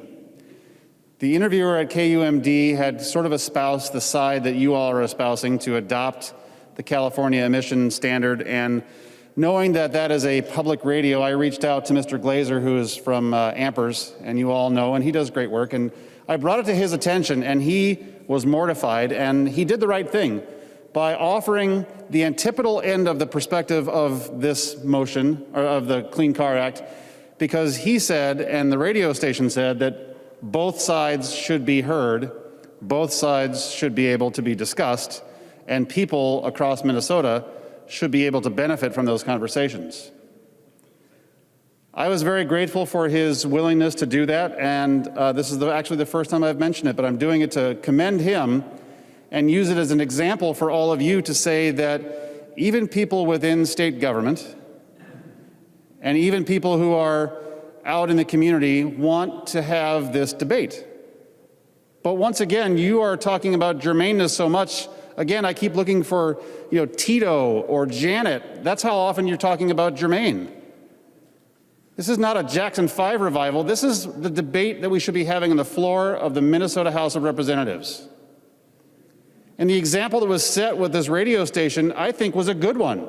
That they both said we should put this message out there so that people can hear it, understand it, and feel like they can bring their concerns to the elected officials that they have charged with making policy here in the state of Minnesota. Or you can hide behind the germaneness argument. And as Representative Haley was reading off the number of times that we were ruled out of order, I was thinking Nash, Nash, Nash, Nash, Nash, Nash, Nash, Nash, Nash, Nash, Nash. Because the pattern here has been, let's hide behind the germaneness argument so that we don't have to take a tough vote. Let's let Minnesotans have the confidence that their elected representatives can make decisions without outsourcing it to California. And Representative Heinzman, I really hope that we win this one because I think it's an important debate. And I think that Minnesotans, all the way from Duluth, all the way down to Worthington, believe in the same thing. Please overturn the ruling of the Speaker. Let's have the debate. Let's let Minnesotans know that you are taking up the mantle of responsibility that they gave you as policymakers and allowing us to have a full-throated debate on the floor. Seeing no further discussion, the clerk will take the roll on the appeal of the ruling of the Speaker.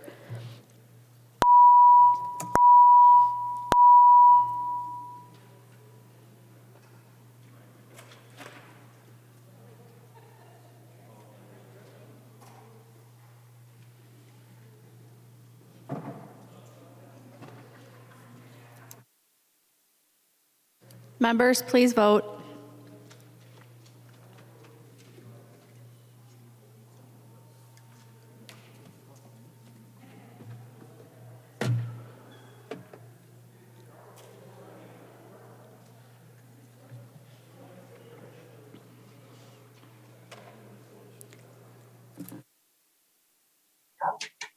Members voting remotely, please vote.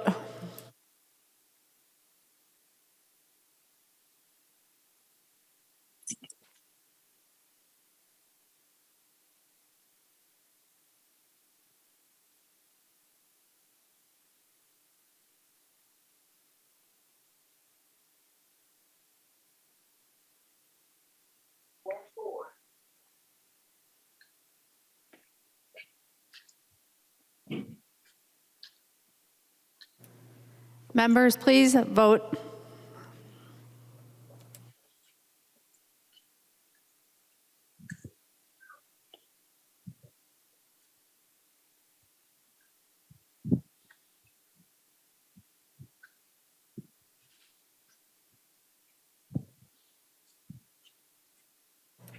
Will the clerk please call the names of the members who have not voted yet?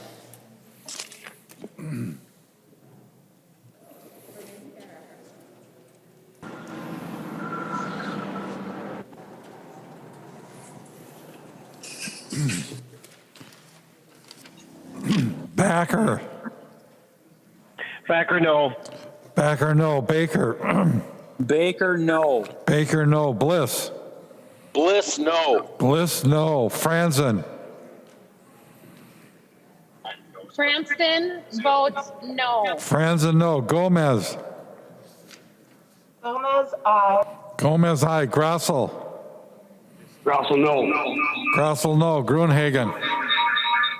Gruenhagen, no. Gruenhagen, no. Hansen, J.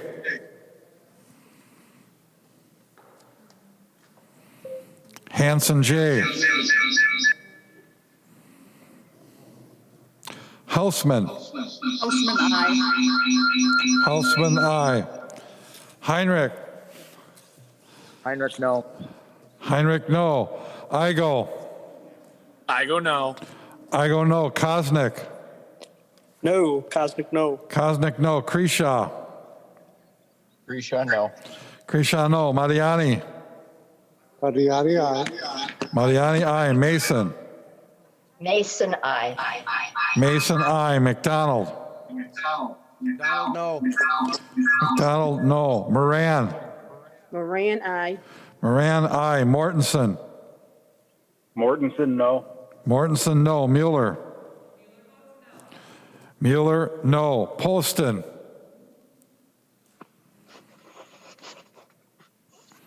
Poston. Sundin. Sundin.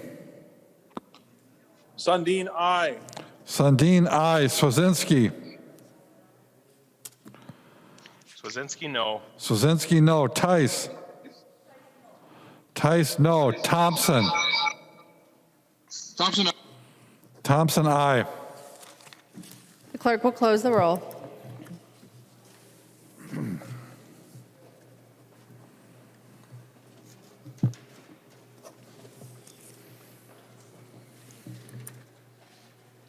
There being 69 ayes and 63 nays, it is the judgment of the House that the decision of the Speaker shall stand.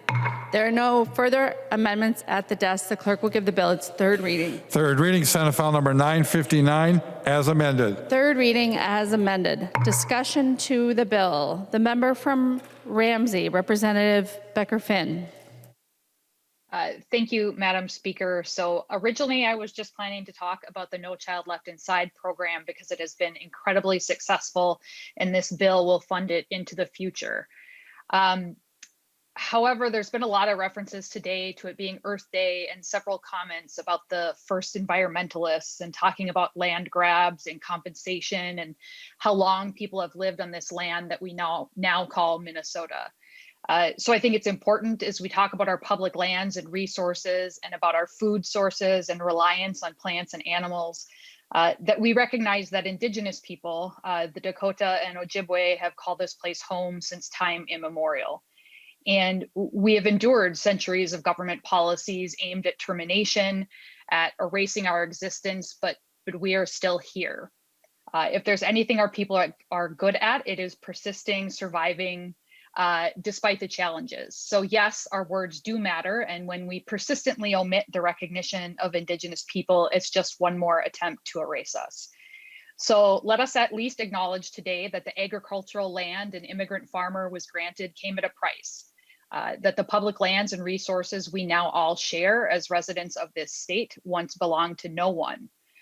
Because my ancestors did not conceive of the water, air, plants, and animals as things to own and control, but as parts of a greater whole. So I encourage you, I challenge you to hold multiple truths at the same time, to acknowledge that the state park you love didn't always belong to the state of Minnesota, but you can still love that park, that the available farmland came at a price, and yet I can still admire the perseverance and hard work of that new immigrant. And that the first were Indigenous people and that we found a way to live in this place without destroying it. As an Indigenous person alive today, you carry these multiple truths with you all the time that many forget you exist, yet you are still here. So after the debate today, I just wanted to ground us all in that. It is a very good bill that protects our air, our water, our wildlife. We should be able to agree on that. Please vote green.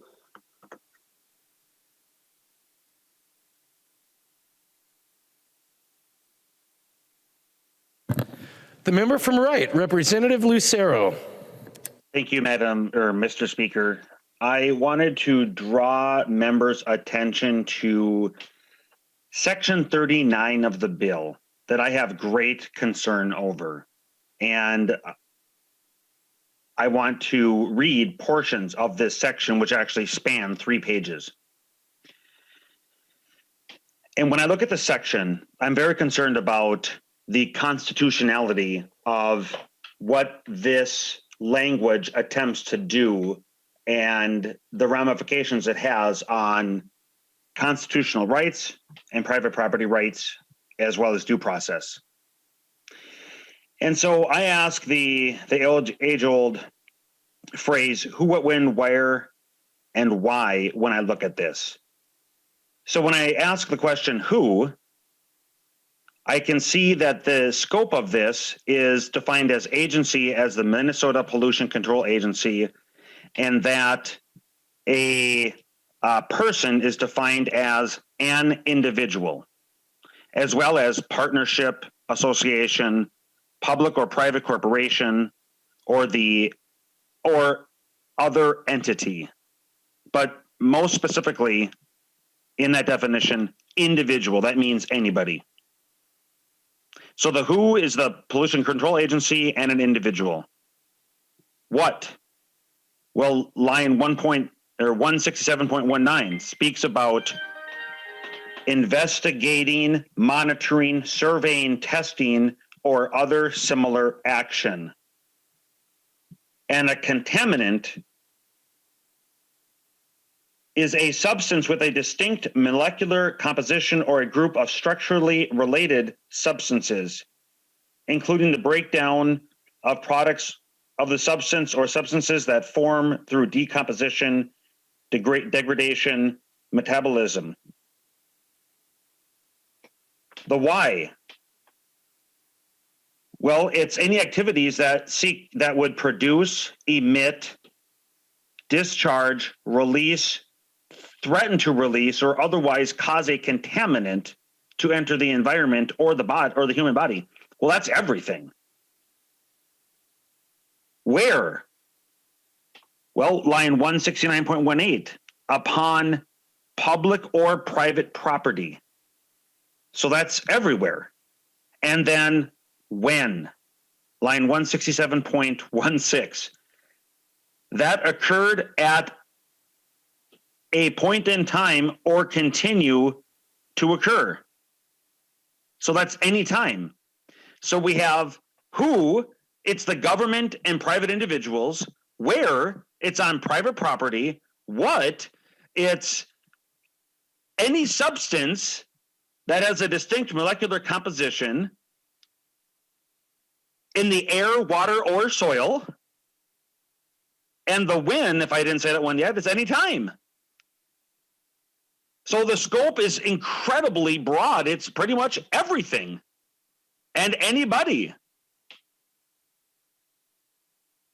And the concerns that I have, members, are several. So, Madam, Mr. Speaker, would the bill author yield for a question? Representative Hansen, will you yield? Yes. He will yield. Representative Lucero.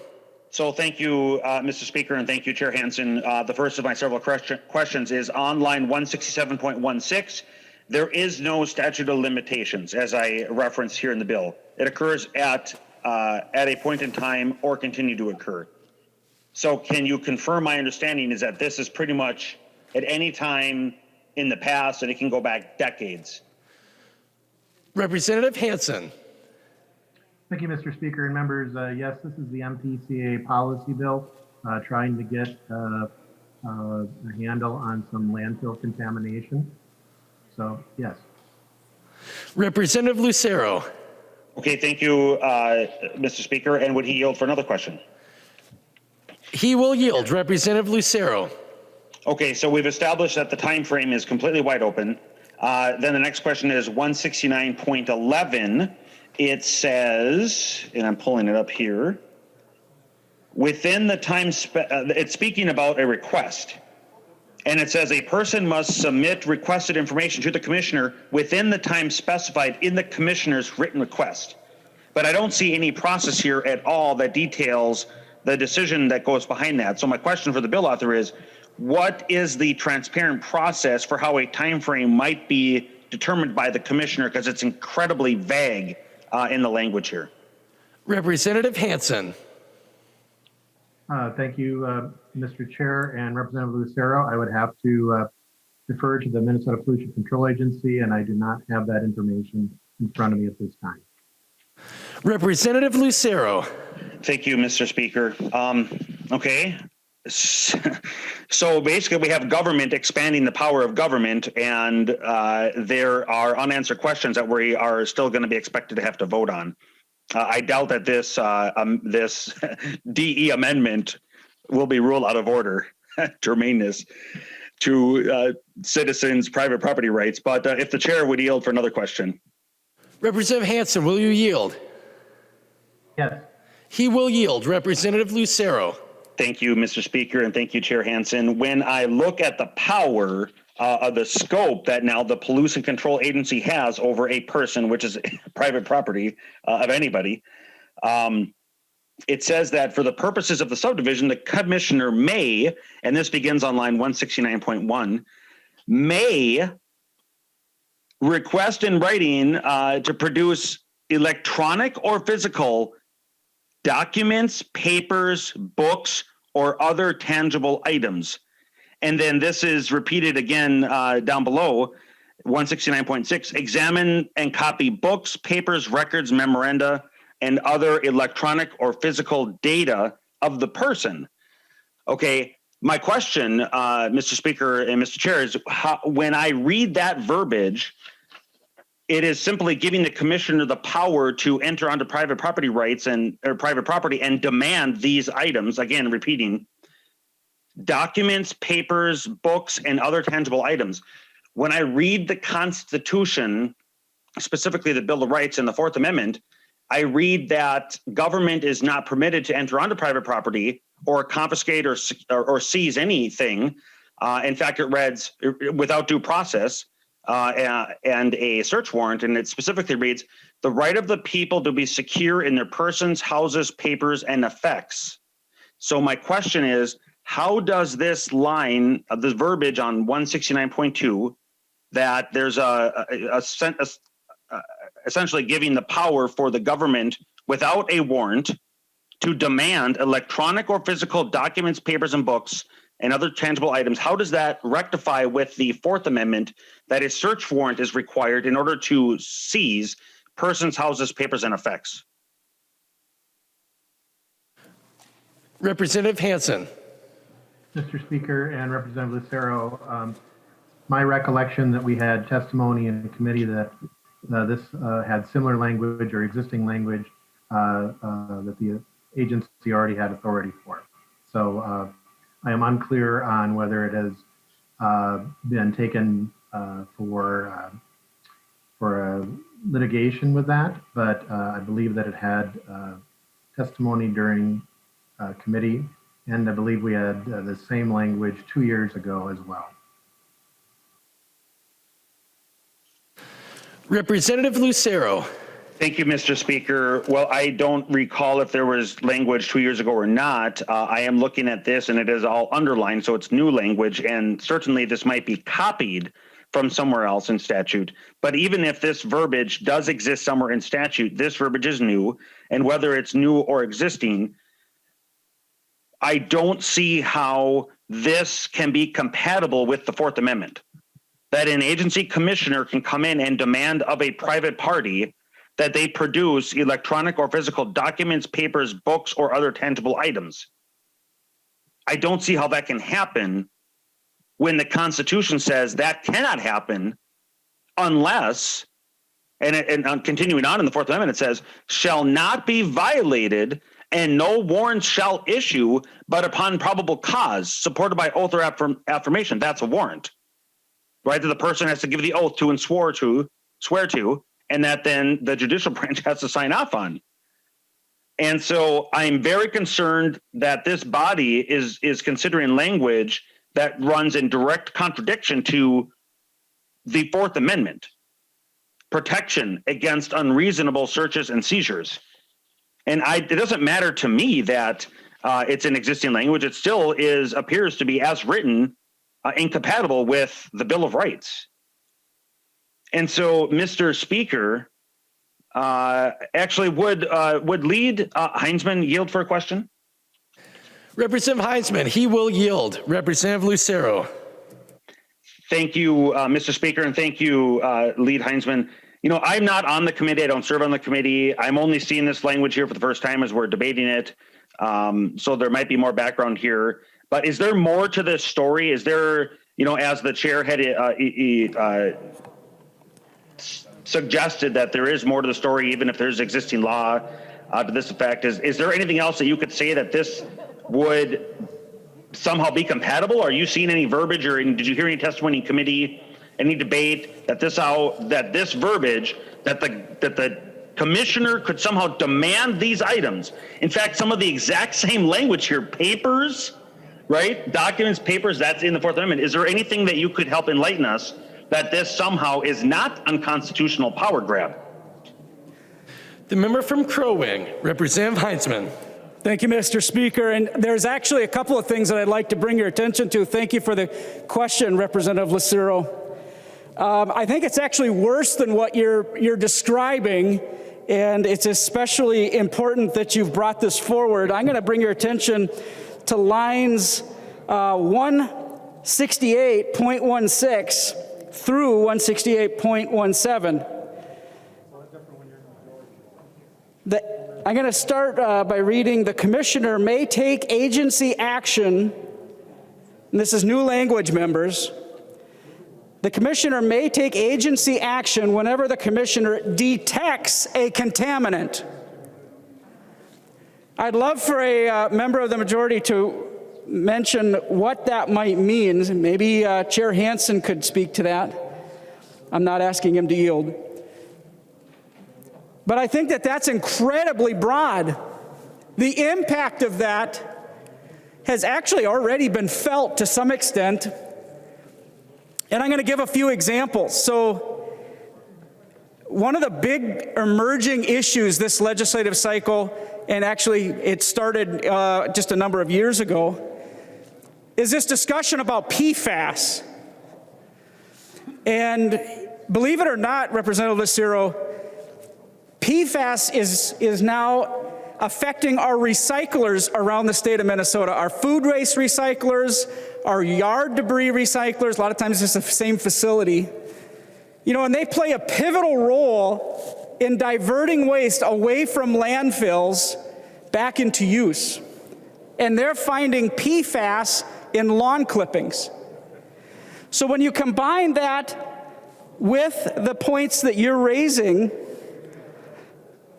relative to the detection of a contaminant and MPCA being given powers in this language, and I hope the state of Minnesota is paying attention, because under this language, you could literally detect a contaminant in the yard of just about any business in the state of Minnesota, and now you're all of a sudden then going to be able to demand papers, copies of books, records, memoranda, as you've been describing, Representative Lucero.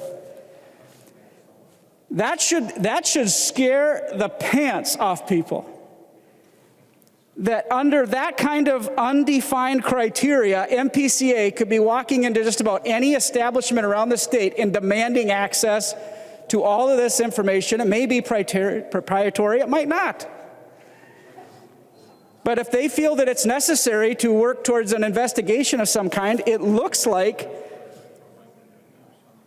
that would be the new process under the rules laid out for MPCA.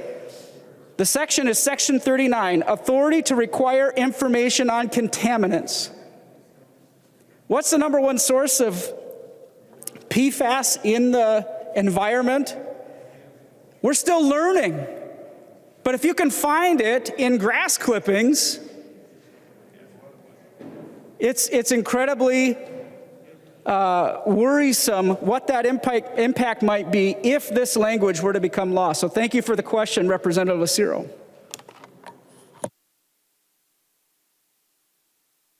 Representative Lucero. Thank you, Mr. Speaker. Well, as we've been debating in other portions of the bill this evening, we've seen that the power that has been delegated to the executive branch and agency commissioners is now being abused to expand California or car emission standards and importing them into Minnesota from out of state. And this is just what we've been discussing tonight. But any member of this body who's been here for at least one term will have experienced multiple times where we have delegated as a legislative branch, we've ceded authority in rulemaking to an agency commission, an agency in the past, could have been in the near past or could have been in the distant past. And then all of a sudden, that rulemaking authority is being abused for some new purpose that was never in scope, never visioned by the legislative branch. And that's certainly the case with these California car emissions. So with that precedent that the executive branch has exercised repeatedly in the state of Minnesota, we should have incredibly high concern for the vagueness, the broadness in scope of this verbiage that we're seeking, or that the agency apparently is petitioning to a complicit majority to give to them.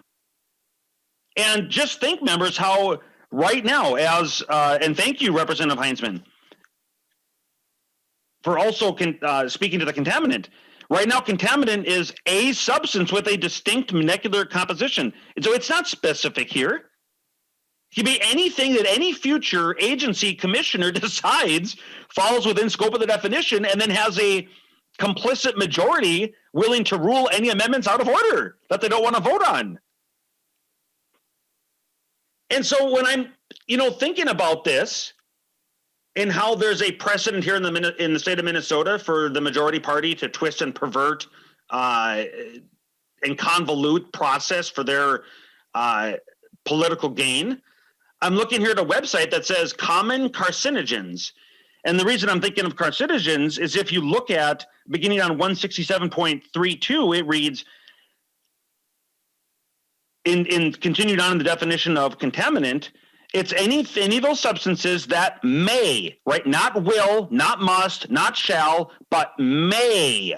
And then beginning on 167.32, harm normal development of a fetus or child or cause the developmental toxicity. Next page, cause cancer, genetic damage, or reproductive harm, and the list goes on and on. And so members, everything about this, the who, what, when, where, why, and how, is as broad, vague, and unaccountable as you can possibly imagine.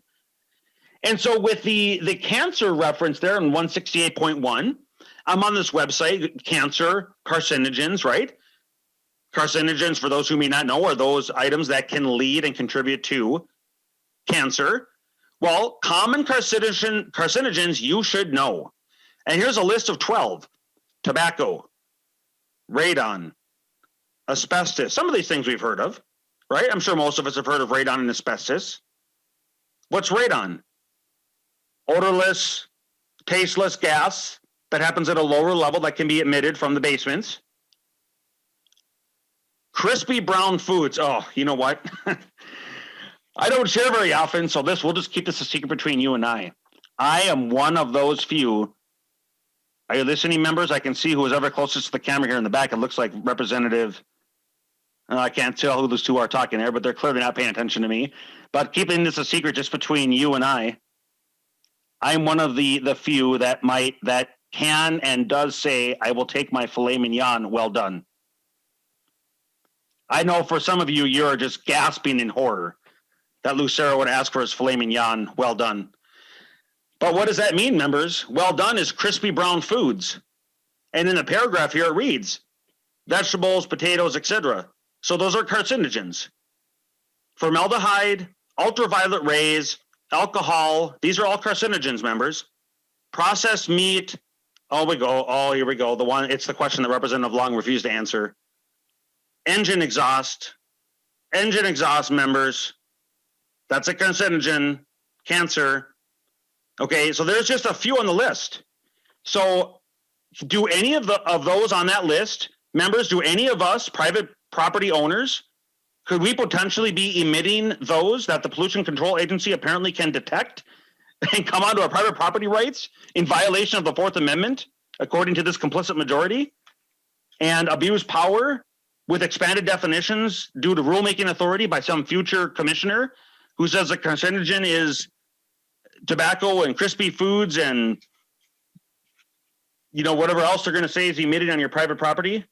Members, this is really concerning. And I'll just finish with this. Members, our constitutional republic was set up with a separation of powers. We are the branch that is supposed to make law. And through an abuse of a creeping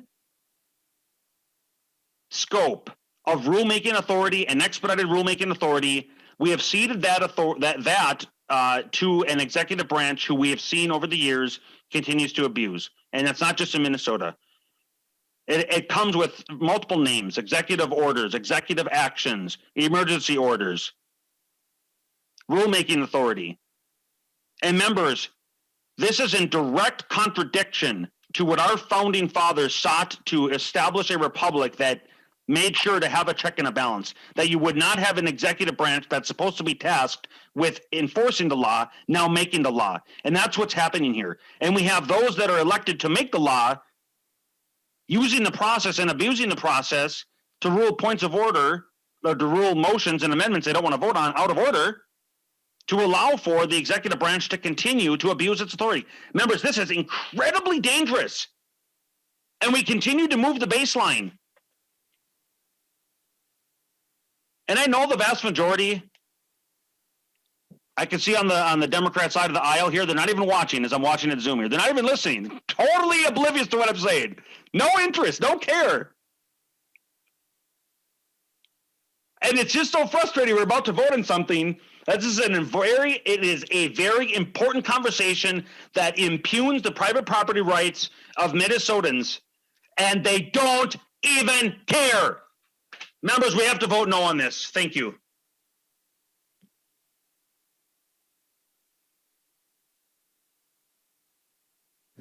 The member from Dakota, Representative Hansen. Thank you, Mr. Speaker. And I was going to counter some of that, but I think I'm going to pass and let the other speakers finish, and then I'll close.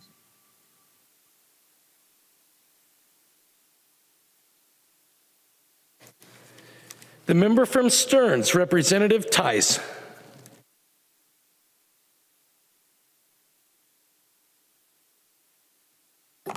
Thank you, Mr. Speaker. I've had some interesting times in the Environment Committee, and I think we all have. There's a lot of things we like and a lot of things we don't, but there's also things we advocate for, and one of the things I advocate for is housing and keeping the cost of housing down. I've gotten a lot of emails this year. One of them I didn't expect to, but it was on House File 718 that's included, which is talking about in authorizing cities to adopt certain pesticide, sorry, I don't have my glasses on, pesticide control ordinances. This one is very concerning to my realtors, and I heard from them many times from a lot of different members across the state, not just my community. But it's something they're very concerned about because it has to do with getting rid of termites in a home. Another one that I also have a lot of issue with is the Representative Hansen's proposal on how to fund SWCDs, because what we're talking about is doing an extra fee on any warranty deed or mortgage transaction. It's $25 a piece. And in committee, I basically heard, well, I just closed on a house. That's not a lot of money. But when you look at the total cost of what a house closing is, I'm thinking, how many people can really afford this? And we're also looking at, how is our housing stock right now? Well, I'll tell you, it's really, really low. It's minus 16% change last month. And active listings were 132, which is a minus 60% change. A month's supply, we're at 0.8 for month's supply. And that's a 62% minus change. But I think what is so interesting is the average sale price has gone up to, get this, $230K, which is a 23% change.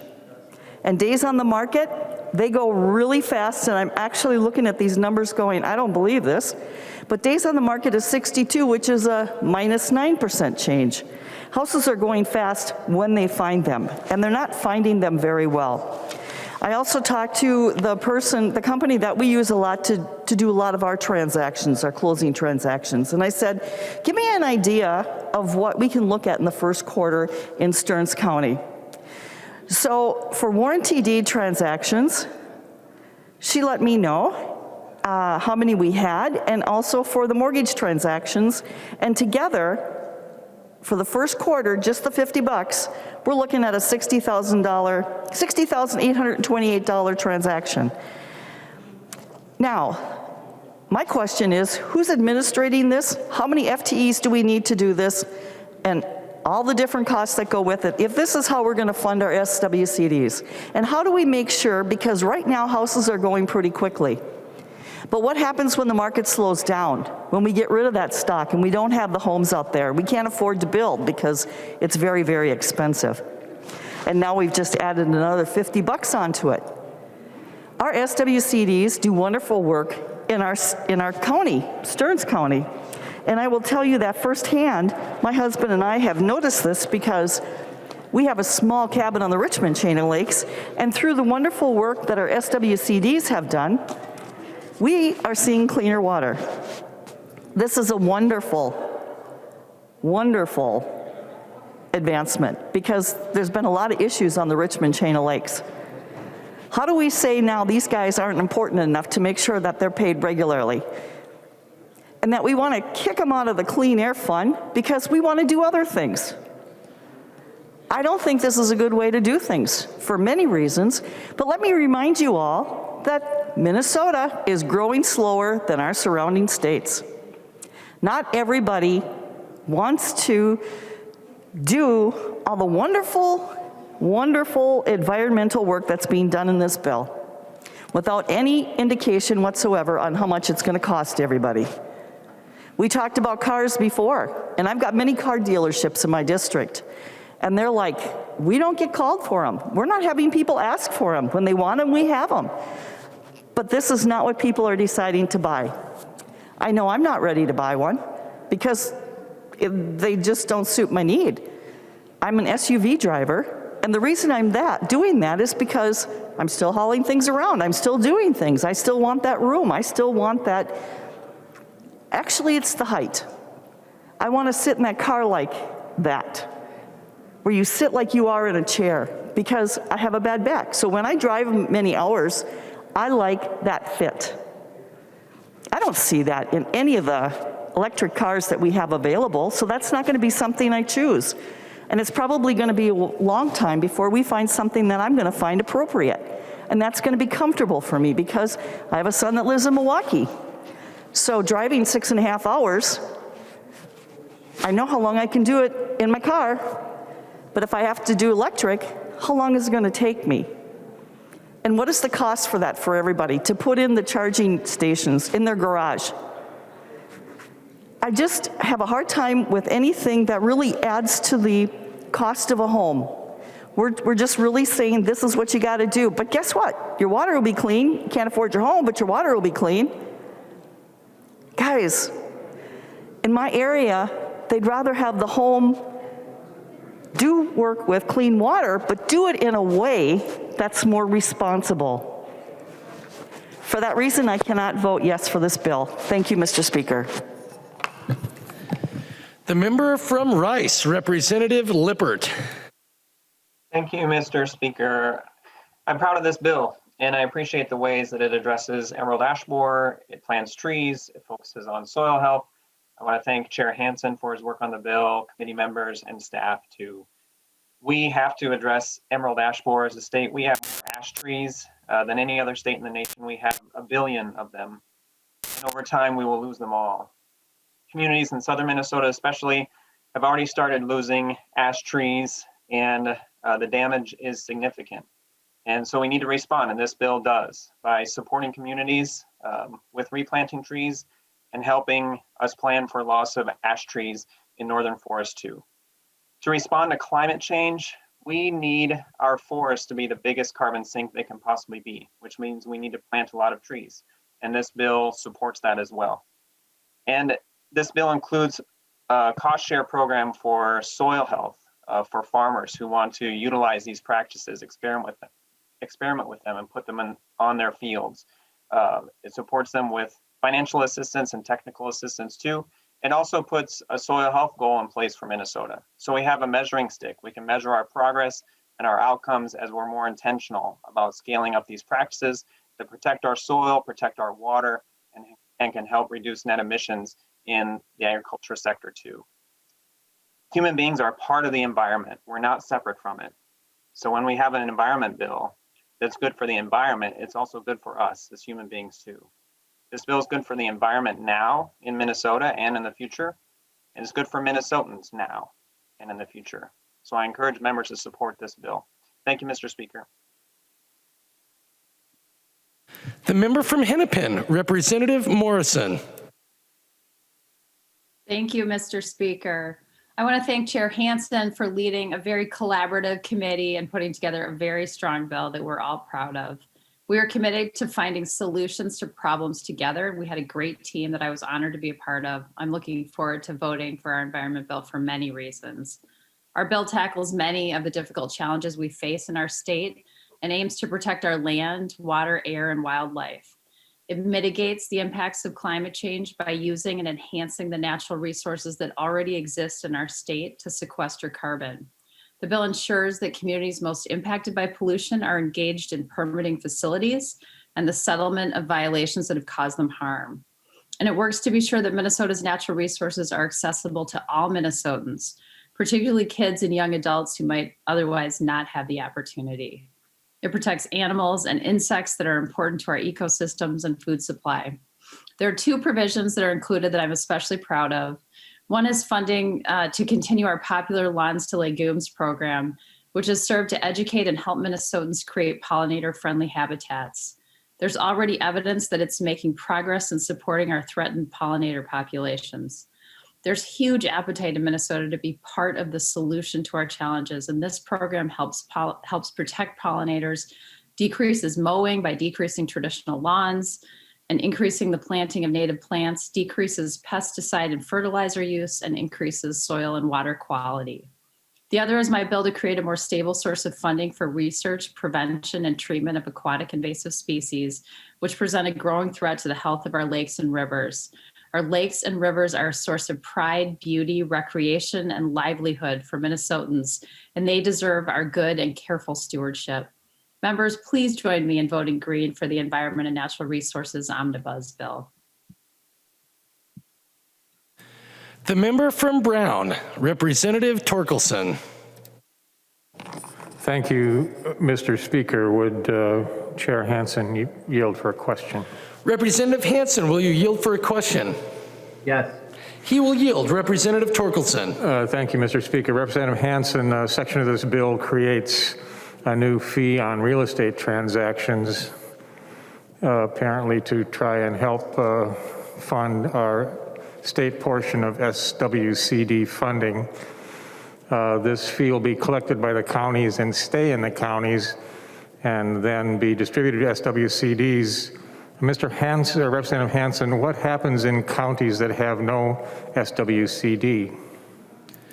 Representative Hansen.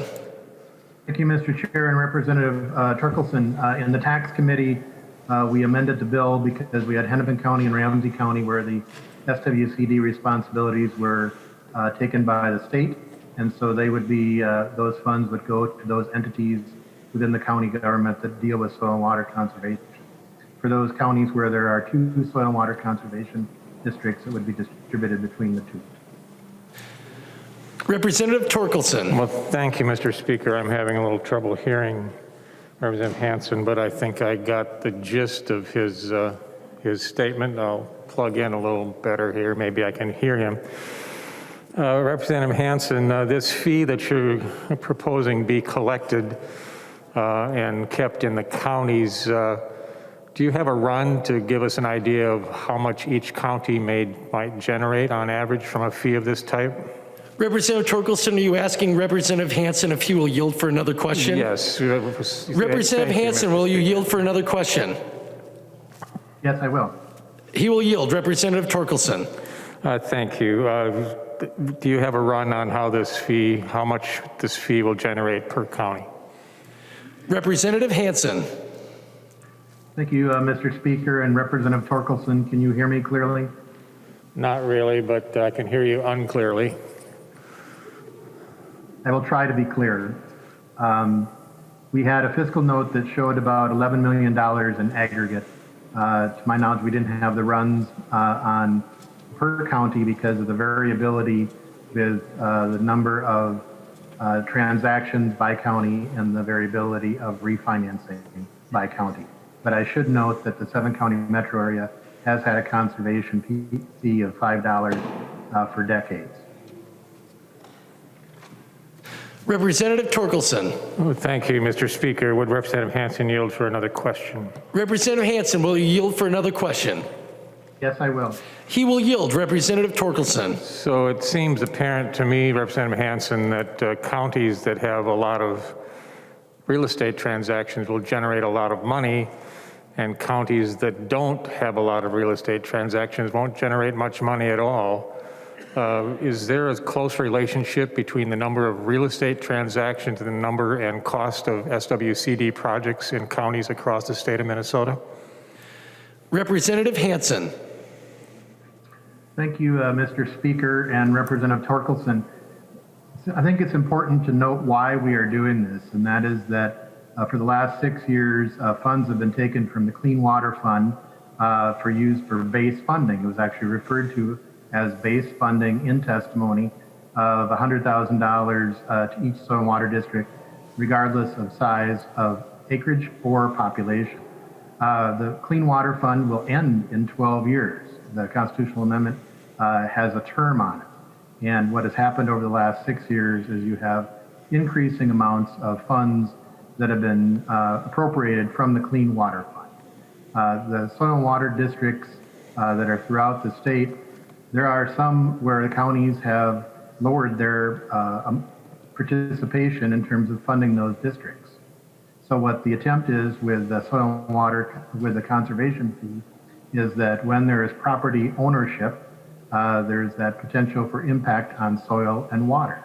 So with more owners, you have more potential for opportunity for impacts, and so that money would stay in the county, stay on protecting those soil and water resources that the residents of that county would benefit from. Representative Torkelson. Well, thank you, Representative Hansen. If I might ask one more question, Mr. Speaker, if he will yield. Representative Hansen, will you yield? Yes, I will.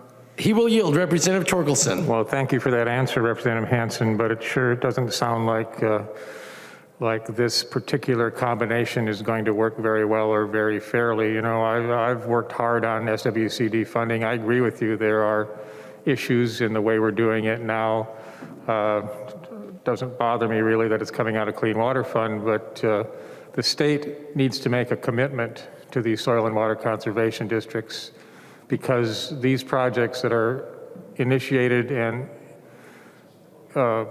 put in place by SWCDs are very important. They're the boots on the ground that actually get things done. They're the people that actually have real relationships with landowners and operators across the state.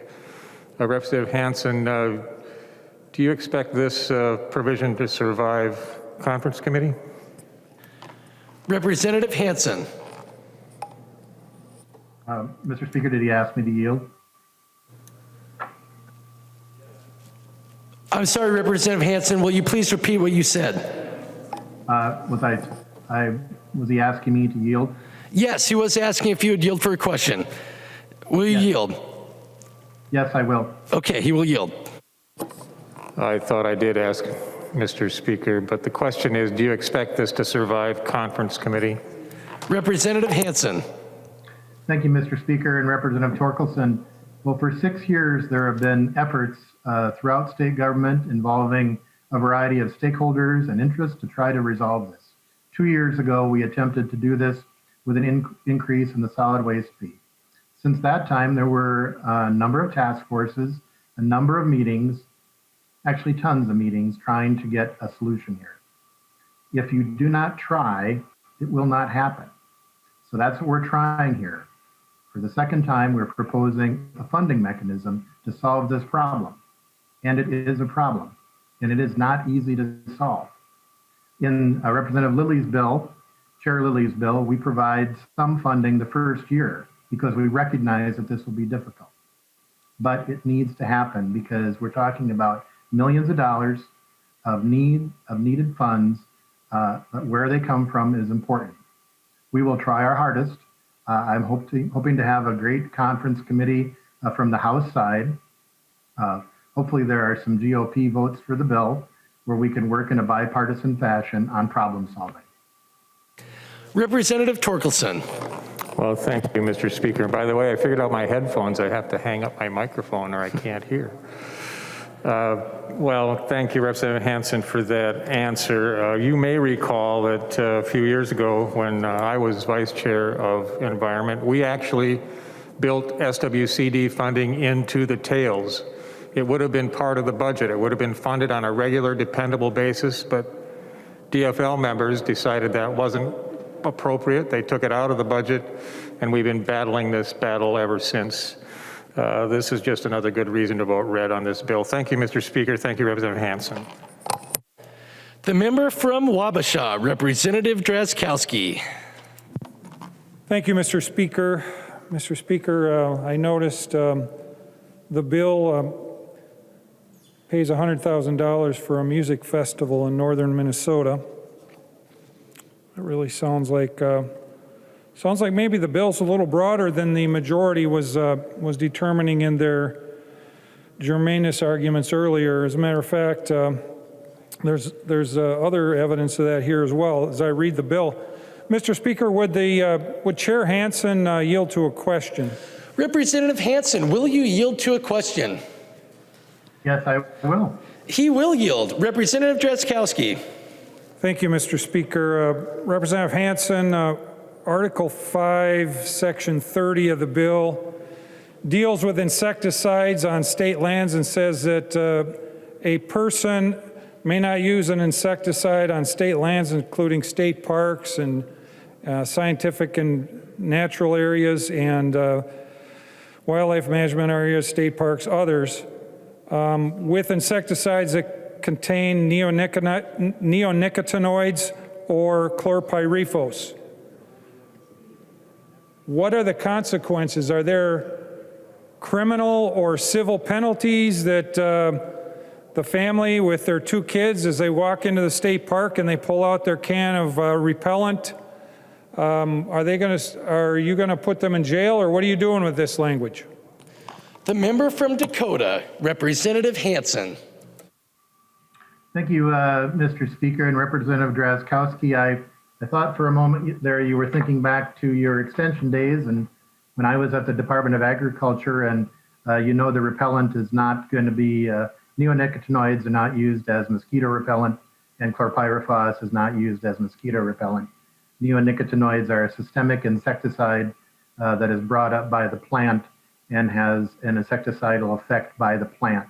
Chlorpyrifos is kind of an active, often used on hornets or stinging insects, and that is to kill them, not to repel them. Representative Drazkowski. Thank you, Mr. Speaker. If Representative Hansen would yield for another question. Representative Hansen, will you yield for another question? Yes, I will. He will yield. Representative Drazkowski. Thank you, Mr. Speaker. Representative Hansen, point well taken, but if they bring their black flag in with chlorpyrifos in it, or any other application of an insecticide to use in one of these areas, what are the Democrats and, by extension, state government, if this goes into law, going to do to them? Representative Hansen. Thank you, Mr. Speaker, and Representative Drazkowski. We were very specific on the active ingredients. As you know, a pesticide is the broad term. Insecticide is a component that kills insects, and neonicotinoids and chlorpyrifos are specific in the bill. The authority would be there as normal Department of Natural Resources responsibilities. So you could have a warning ticket, generally with administrative penalty orders or actions. There usually has to be multiple violations. So I think it's just, there's no new responsibility or enforcement authority there. Representative Drazkowski.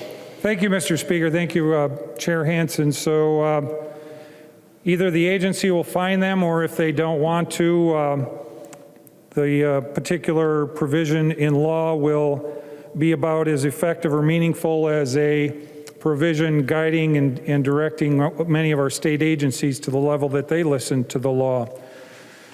Mr. Speaker, one particular provision in this bill, as I read through it, caught my attention, and I became very emotionally frustrated when I read this provision. Madam Speaker, Mr. Speaker, Article 4, Section 31 of the bill is one of those 7 areas that Representative Dowd talked about directing the MPCA on how to operate. And this is dealing with permitting and develops a new area of permitting called environmental justice areas. And I'm going to just read some of the bill and talk through this so members know what they're voting on in this bill. And as we go through here, it defines environmental justice, and environmental justice means that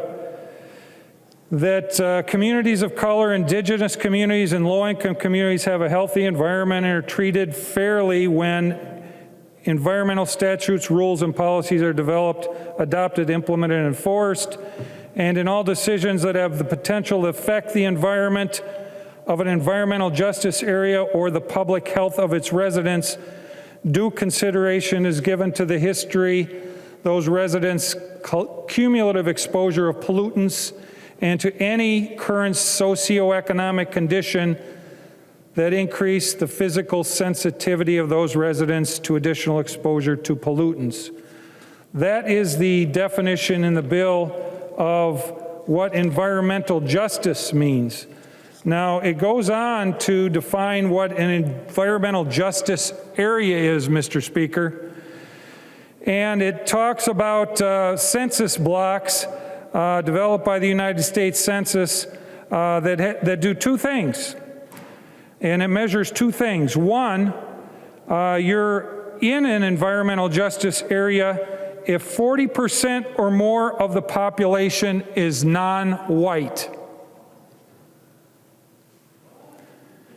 So, Mr. Speaker, if Representative Hansen would yield for a question, I've got another question for him. Representative Hansen, will you yield to another question? Mr. Speaker, this is Representative Chair Lee's provision of the bill, and I would suggest any questions regarding it be directed to Chair Lee. Representative Drazkowski, would you like to ask Chair Lee to yield for a question? I would like to ask whoever knows the content the best, Mr. Speaker. That would be great. Representative Lee, will you yield to a question? Mr. Speaker, I will yield. Representative Lee will yield. Representative Drazkowski. Thank you, Mr. Speaker. Thank you, Representative Lee. Representative Lee, can you tell me on line 161.6 of the bill, what does 40% or more of the it says 40% or more of the population is non-white. What is the definition of non-white?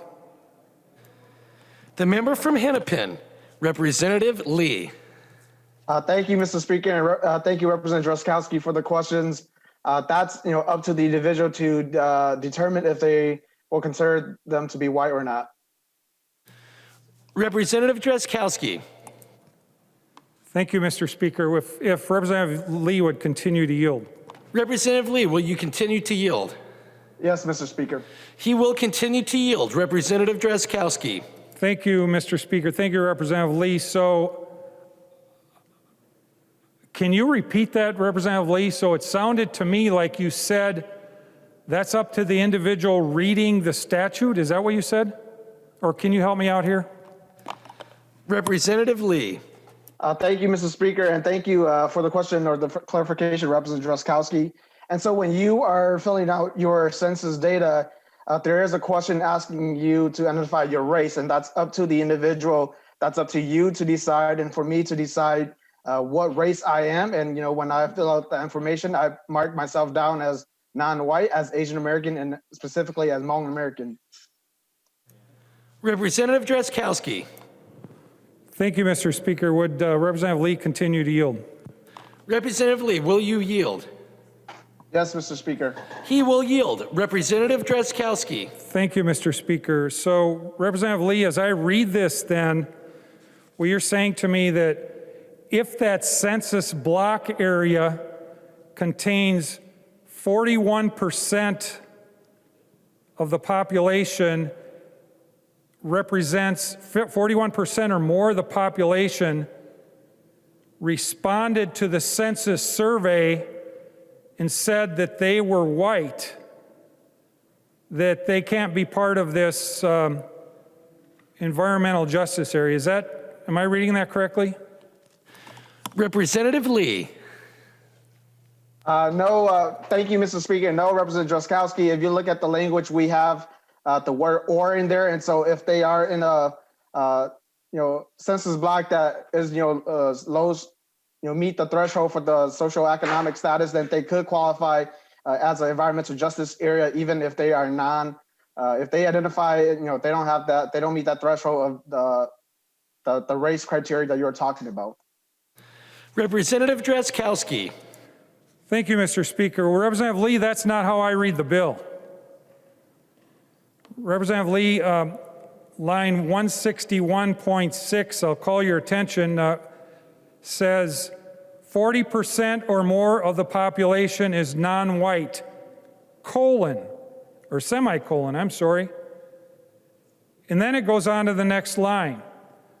What that means in statute, Representative Lee, is it means that and the next item. And then on 161.7, it says 37% or more of households have an income at or below 200% of the federal poverty level, or 40% or more of the population over the age of 5 have limited English proficiency, or within Indian country as defined in United States Code Title 18, Section 1151. So, Representative Lee, your language in the bill on 161.6 says very clearly that that is a primary requirement, that 40% or more of the population said they were non-white in the census survey. So that means, Representative Lee, members, Mr. Speaker, that if there's a census block area that is 41% or more white according to their response on the census survey, they're excluded by the language in the bill from being part of an environmental justice area. Members, this is direct discrimination in a bill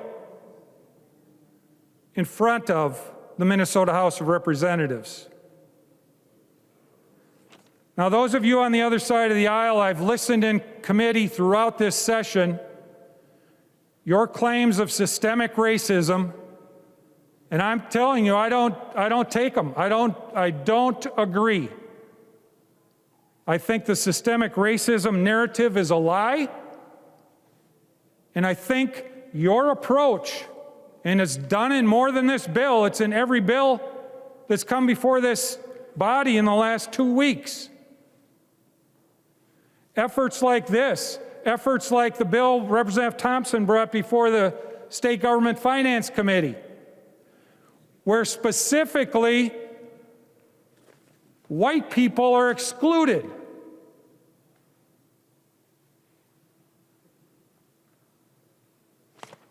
Members, this racialization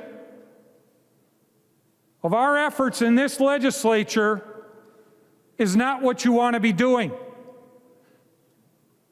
Those of you on the left, and I've talked to some of you, thank you for your discussion earlier, Representative Herr. If you believe that there's systemic racism in Minnesota, the way to solve it is not to bring racism in the bill.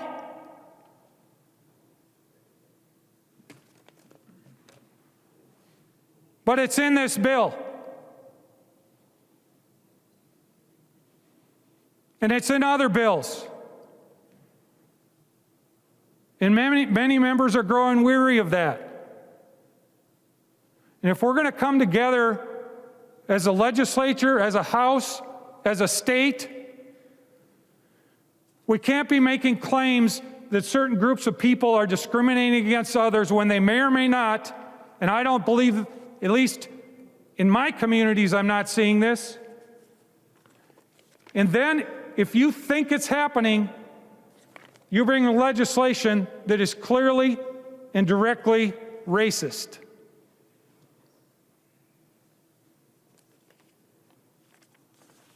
Members, we've got to find our way here, and this is not the way. I encourage us, as Representative Herr and I talked earlier, instead of doing this, sitting down and having dinner and beers together, or pops. I'll take a Diet Pepsi if I got to drive. But this is not productive and helpful in us moving forward. This is not helping us move forward as a state. This should not be in the bill. Members, this whole bill is labeled as a racist bill now. I encourage you to vote no. Thank you, Mr. Speaker. The member from Ramsey, Representative Fisher. Thank you, Mr. Speaker, for the opportunity to address our environmental omnibus bill tonight. It's a great bill that Chair Hansen has brought forward. Minnesotans are proud of our water, lakes, streams, and rivers, and that it is important to protect them now and for our future generations.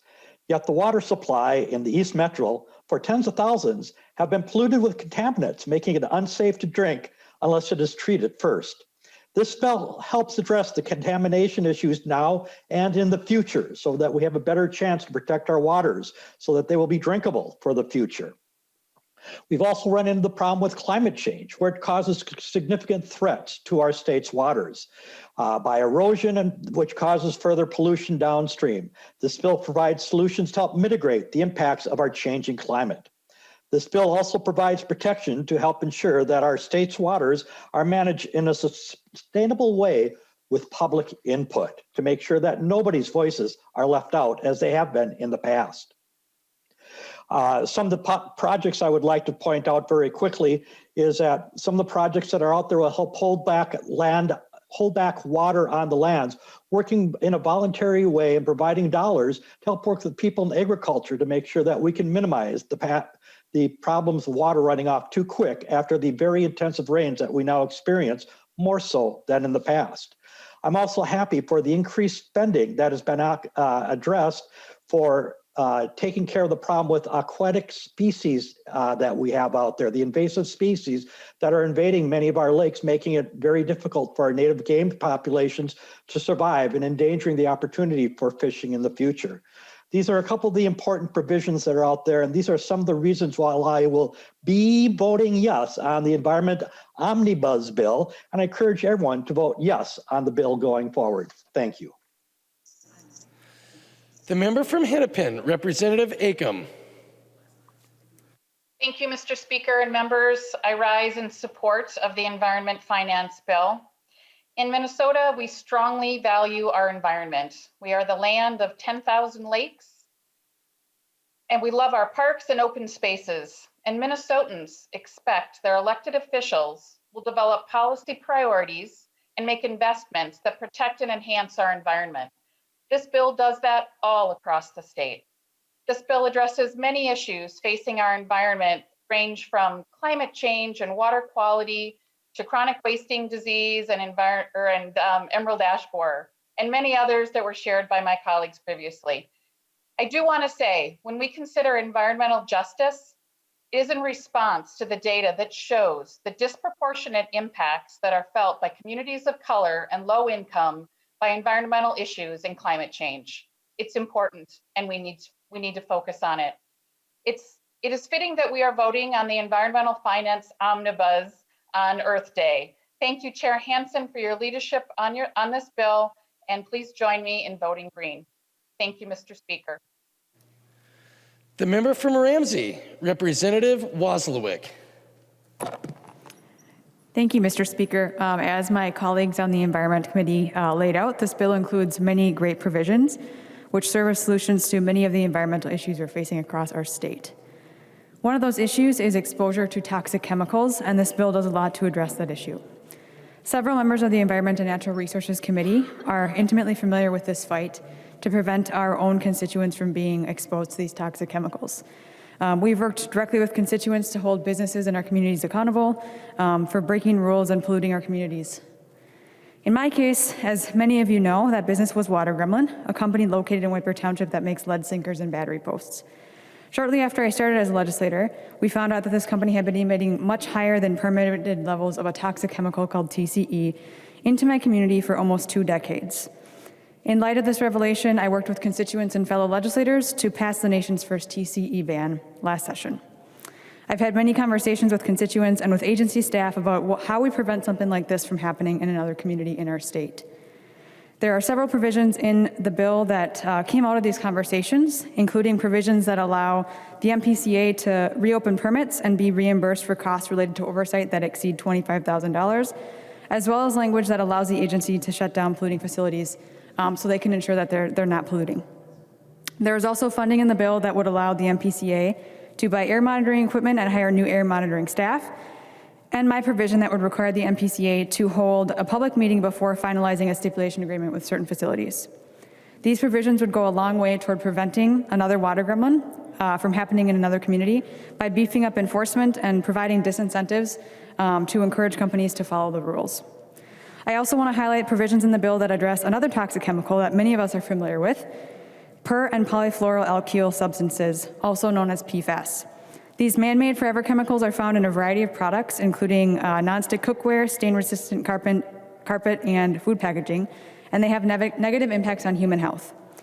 These chemicals have been found in groundwater in cities in the East Metro and in other parts of the state, and were recently detected in groundwater at 97% of closed landfills that were tested by the MPCA. At 59 of these landfills, PFAS detections exceeded the Minnesota Department of Health's drinking water guidance values. PFAS contamination is a widespread and expensive problem for our state, and it will only get more expensive to tackle as time goes on. That's why it's important that we take a comprehensive approach to addressing this problem, and that we do it now. This bill does that with funding for PFAS water monitoring, a PFAS inventory pilot project to give us more information about what types of facilities might be potential sources of PFAS, source evaluation so we can figure out what sort of materials going to our landfills and compost sites result in high levels of PFAS, and a ban on PFAS in food packaging, which can lead to human exposure through contamination of food or leaching into groundwater. There is also funding to adopt rules establishing water quality standards for 2 specific PFAS chemicals. I'd encourage members to vote in support of this bill so that we can prevent our constituents from being exposed to toxic chemicals and address those that are already present in our environment. Thank you. The member from Crow Wing, Representative Heinzman. Thank you, Mr. Speaker. You know, I have a couple of things that I thought I was going to say. I don't know how much I will. There's a lot here that I think that we could actually be pretty excited about. There are some good things in this bill, and I'd like to point them out and thank Chair Hansen for his work on this bill. There's funding for state parks, aquatic invasive species management, further refining DOI conformity for Little Allen's Law, which was originally carried by Rep. New Brindley, relief for loggers by allowing lease extensions and cancellations. That's a big deal, folks. A lot of loggers in the state, in spite of high lumber prices, you might be surprised, they're not seeing a dime of that. Lots of technical policy that's needed and non-controversial. And so those are just a few. There's a lot more, but I wanted to mention those. One of the neat things about the Environment Committee, when I first arrived here 7 years ago and had the opportunity to serve in that subject area, it's kind of like the kid going and maybe Fleet Farm as an example. You get to work in sporting goods. Well, that's pretty sweet. I mean, you're going to work, but if you're passionate about the outdoors and you're excited about hunting and fishing, you know, it doesn't feel quite as much like work. And this committee a lot of times can be super fun. And, you know, that's a blessing. We should count that blessing and be thankful for that. I know I sure am.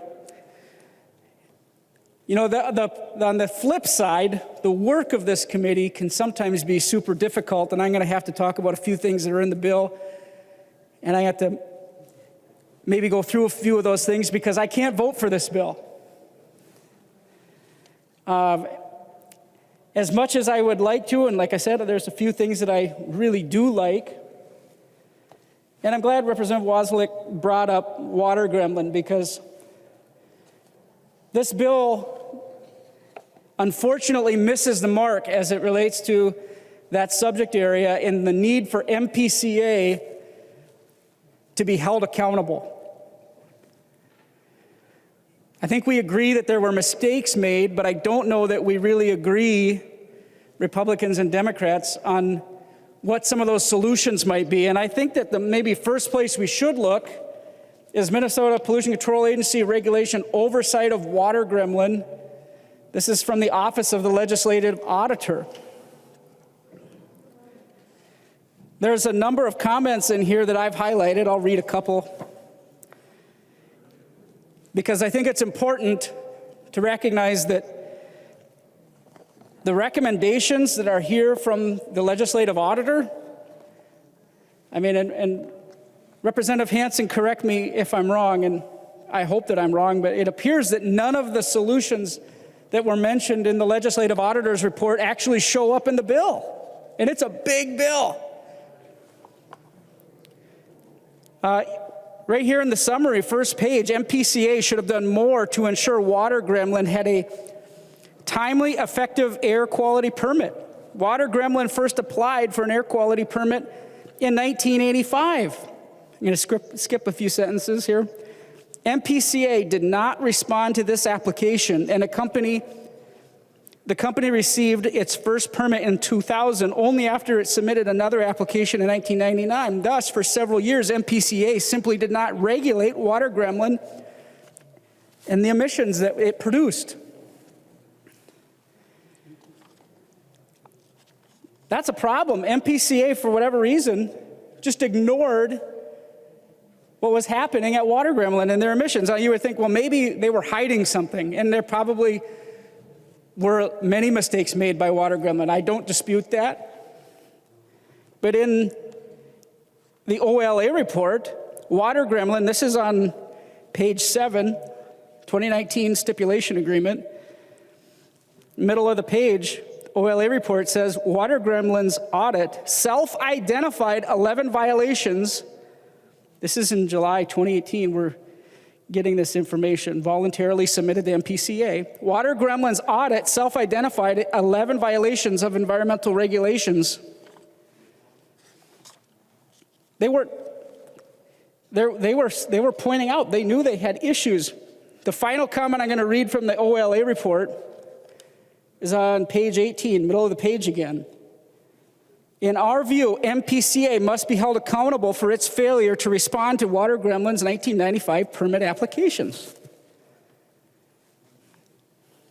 This is important, folks. This is important because I don't think anywhere in this bill, and like I said, I hope that Chair Hansen can correct me, are we holding MPCA accountable. In fact, what we're doing instead is giving them huge new power.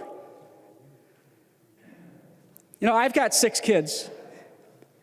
And, you know, you have that many kids, there's going to be trouble from time to time. And you know what? When a kid makes a mistake and you have that opportunity to show them, hey, here's how we would maybe correct that, right? You know, if, for example, they wreck a car or something, I don't just rush out and buy them a nicer, better car. I say, you know what? There's going to be some accountability opportunity, some lessons to learn in this situation. And, you know, it's not going to be better for you for a little while. But no, what we're doing in this bill is we're giving them broad new power. I'm going to conclude those comments on MPCA right there, but I hope people are thinking about that, and I hope the bill comes back better. Hopefully conference committee can work on that, and we can see some of those things rectified rather than giving them more authority, hold them accountable. Some of the other things we're doing in this bill that really is shocking to me is we're raising fees massively in some categories. Park entrance fees going up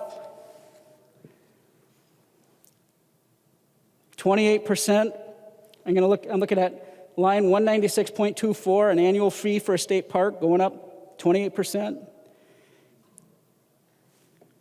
One category I was surprised by, a state park permit. This is line 197.1, and maybe Chair Hansen can show me if I've made a mistake here, but in line 197.1, a state park permit for persons with disabilities under this section goes up 67% in this bill. Members, why are we doing that? I can't support that.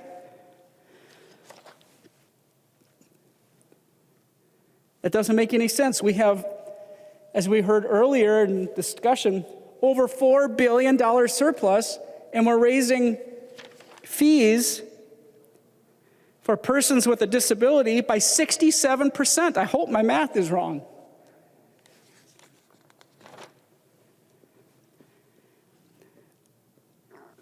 Lines starting in 198.5, watercraft, 19 feet or less, going up 44%.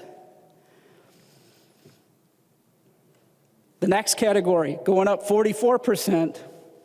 A sailboat, 45% increase in fees. I could go on and on and on. Fees are increasing. I don't understand. And you might think, well, we haven't raised those fees in a long time. As a matter of fact, most of those fees have been raised in just the last 5 years. But Democrats are raising fees almost 45% in many categories. And also in this category I mentioned earlier on 197.1, 67% for one specific category, disabled persons. I don't understand that. I could actually go on quite a lot. There's a number of provisions that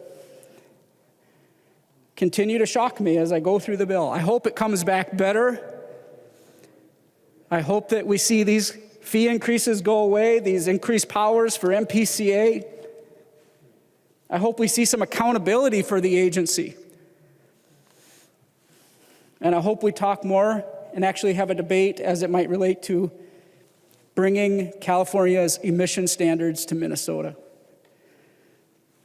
So I'm going to leave it there. And hopefully we can see some things come back different and we can vote for the bill the next time. But this time around, I'm a red vote. Thank you, Madam Speaker. The member from Dakota, the author of the bill, Representative Hansen. Thank you, Madam Speaker and members. Today is Earth Day. It's our Earth Day. And as we've had these long hours of debate today, I think one of the things the debate has shown us is that there are very different views of our history, our present, and our views of the future. I was going to thank people for the long and vigorous debate, but there have been some, I would say not only strange, but hurtful presentations this evening. What the bill is trying to address in many places are long-standing problems. And one of those problems is the impact of systemic racism. Where does pollution occur? Where there's poor people and BIPOC people? That's a legacy. That's a real history. And to not see that, to not to be able to see that, or even condemn it, is unacceptable. My district is in an environmental justice area. Along the Minnesota River and the Mississippi River, West St. Paul and South St. Paul, older communities, diverse communities. But air quality is poor in the valley. Water quality can be poor because of the sandy soils, the shallow aquifers. And legacy industries provided contaminants in the air, in the water, and in the soil that we are still dealing with. So on this Earth Day, I want us to think about our words as we vote, not only on this bill, but other bills. We're entrusted here to make decisions for our constituents. And to do that, we have to see the shoes and the path that people have walked in, are walking in, and want to go towards.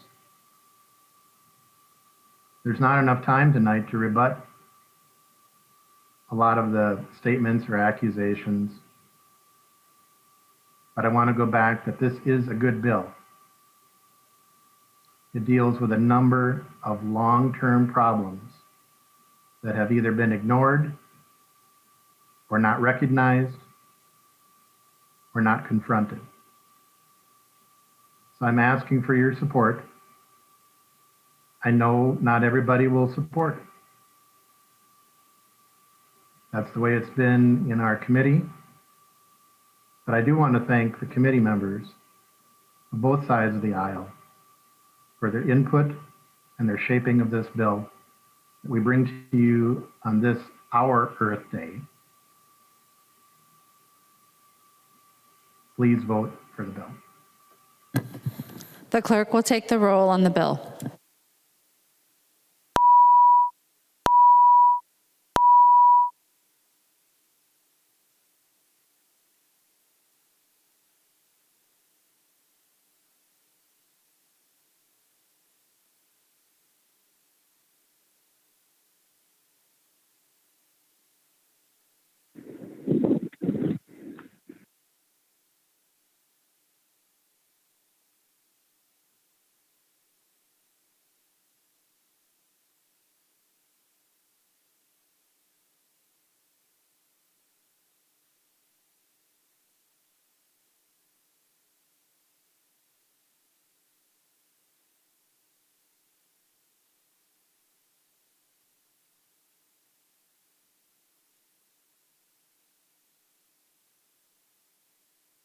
Members, please vote.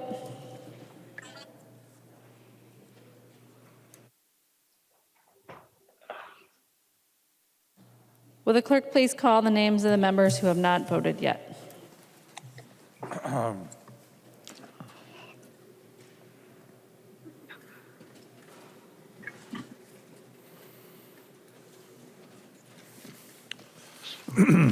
Backer. Backer, no. Backer, no. Baker. Baker, no. Baker, no. Franzen. Franzen, no. Franzen, no. Gruenhagen. Gruenhagen, no. Gruenhagen, no. Hamilton. Hamilton, no. Hamilton, no. Hansen, J. Hansen, J. Hausman. Hausman, aye. Hausman, I. Heinrich. Heinrich, no. Heinrich, no. Igo. Igo, no. Igo, no. Kresha. Grisha, no. Kresha, no. Lucero. Lucero, no. Lucero, no. Mason. Mason, aye. Mason, I. McDonald. McDonald, no. McDonald, no. Mortensen. Mortensen, no. Mortensen, no. Farr. Farr, no. Farr, no. Schumacher. Schumacher, no. Schumacher, no. Swazinski. No. Swazinski, no. Swazinski, no. Tice. Tice, no. Tice, no. Thompson. Thompson, aye. Thompson, aye.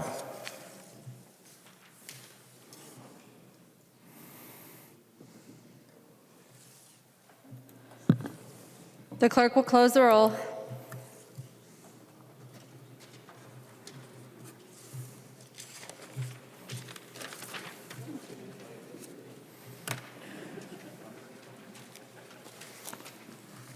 There being 70 ayes and 63 nays, the bill is passed as amended and its title agreed to. The next bill on the calendar for the day is House File 729. The clerk will report the bill. House File number 729, number 3 on the calendar for the day, an act relating to public safety. The member from Ramsey, Representative Mariani. Madam Speaker and members, House File 729 is a simple public safety bill. Last year, we created a Citizens Council at the Peace Officer Standards and Training Board to ensure Minnesota citizen voices are part of the important work done at that board. This bill quite simply changes the name of that body to the Peace Officer Standards Training Board Citizens Council. I would urge your support. Any discussion on the Mariani bill? There being no amendments at the desk, the clerk will give the bill its third reading. Third reading, House File number 729. Third reading. The member from Sherburne, Representative Novotny. Thank you, Chair. As the minority appointee to this board, I speak in favor of this motion. It is apparent that the originally stated title of the board is not reflective of the current mission and goals of the board, so the renaming would be appropriate. Thank you. I vote. I urge a red. I urge it green. Thank you, Representative Novotny. Any further discussion on House File 729? Seeing none, the clerk will take the roll on the bill.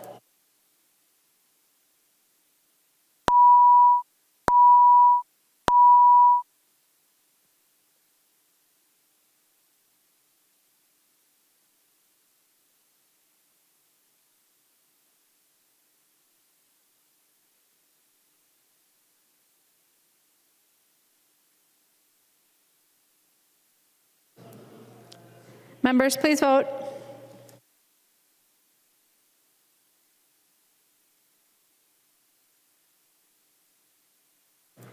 Will the chief clerk please call the names of the members who have not voted yet?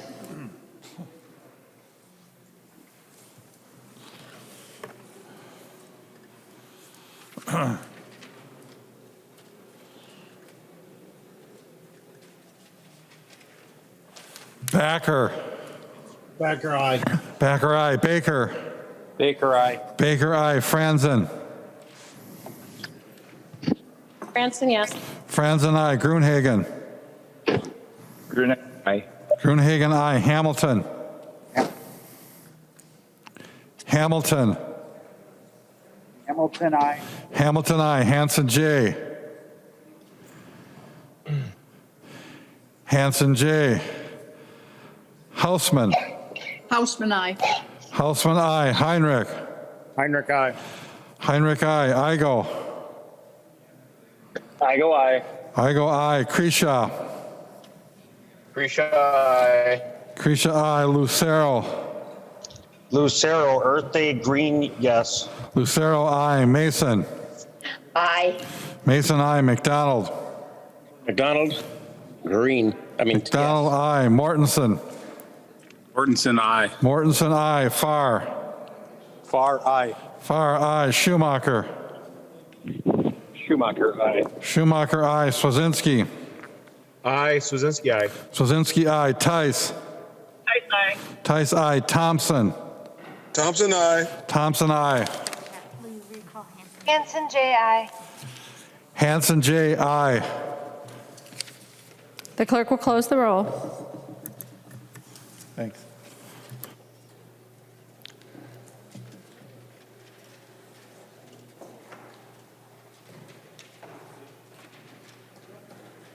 There being 134 ayes and 0 nays, the bill is passed and its title agreed to. Without objection, we will revert to reports of standing committees and divisions. a report on the confirmation of appointments to the Campaign Finance and Public Disclosure Board.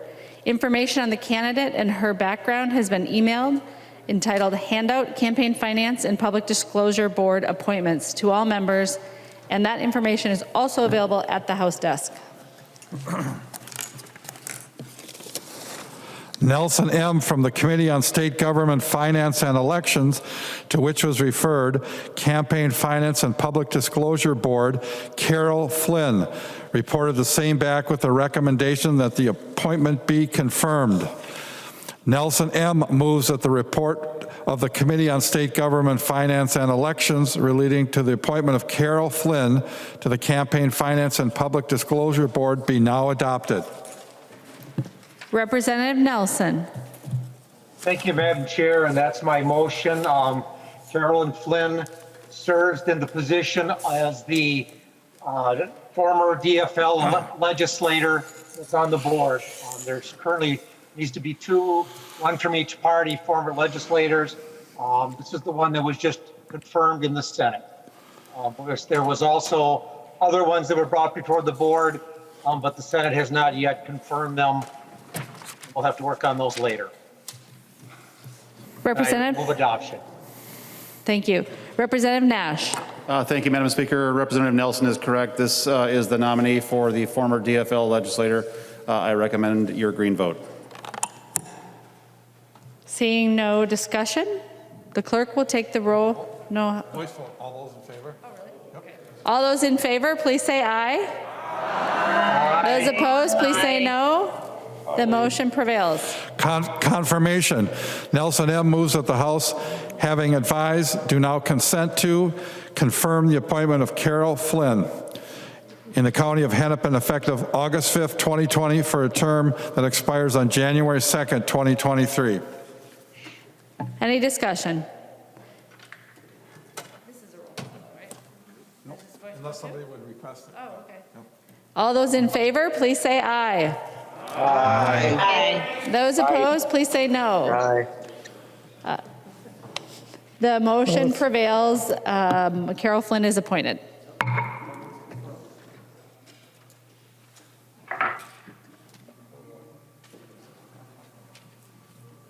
Messages from the Senate. Message from the Senate.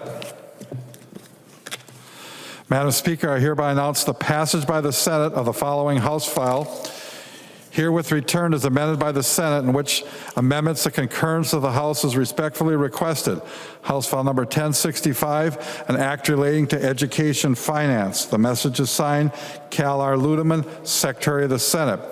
Davney moves that the House refuse to concur in the Senate amendments to House File Number 1065, that the Speaker appoint a conference committee of 5 members of the House, and that the House requests that a like committee be appointed by the Senate to confer on the disagreeing votes of the 2 houses. Representative Davney. To your motion. Thank you, Madam Speaker. That is my motion. While the Senate was wise enough to keep a number of elements of House File 1065, they seemed instead to prioritize support for private schools at the expense of the 95% of Minnesota students who attend our state's public schools. They failed to provide stable and predictable funding for our public schools, shutter the Perkins Center for Arts Education, and do a number of other changes to the bill. Speaker, we need to go to conference to see if we can repair the damage done to the bill that passed this House on a bipartisan basis. Representative Davney moves that the House refuse to concur. All those in favor of the Davney motion, please say aye. Aye. Those opposed, please say no. The motion prevails. No. Message from the Senate, Madam Speaker. I hereby announce that the Senate refuses to concur in the House amendments to the following Senate file. Senate File Number 958, an act relating to state government establishing a budget for the Department of Agriculture. The Senate respectfully requests that a conference committee be appointed. The Senate has appointed as such committee Senators Westrom, Dornick, Goggin, Anderson, and Murphy. The message is signed Cal R. Ludeman, Secretary of the Senate. Sundin moves that the House accede to the request of the Senate and that the Senate appoint a conference committee of 5 members of the House to meet with a like committee appointed by the Senate on the disagreeing votes of the 2 houses on Senate File number 958. Representative Sundin.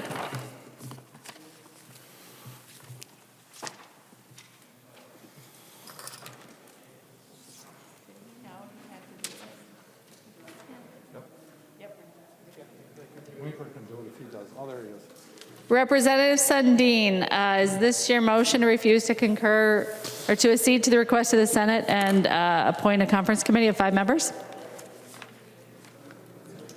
You're muted, Representative Sundin.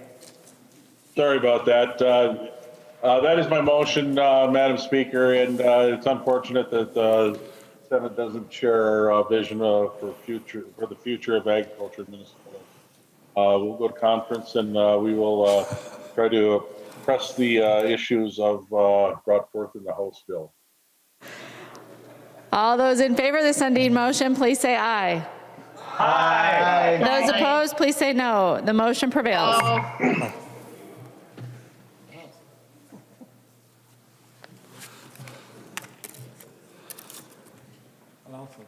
Announcements by the Speaker. The Speaker announces the appointment of the following members of the House to a conference committee on House File number 1065. Davney, Richardson, Pryor, Hassan, and Creshaw. The Speaker announces the appointment of the following members of the House to a conference committee on House File number 1079. Lilly, Jordan, Zhangje, Hewitt, and Green. Announcement by the Speaker. The Speaker announces the appointment of the following members of the House to a conference committee on Senate File number 958. Sundin, Vang, Pawlowski, Lippert, and Nelson N. Announcement by the Speaker. The Speaker announces the appointment of the following members of the House to a conference committee on Senate File number 972. Stevenson, Long, Hollins, Acom, and O'Driscoll. Announcement by the Speaker. The Speaker announces the appointment of the following members of the House to a conference committee on Senate File number 1098. Knorr, Eklund, Olson L., Berg, and Hamilton.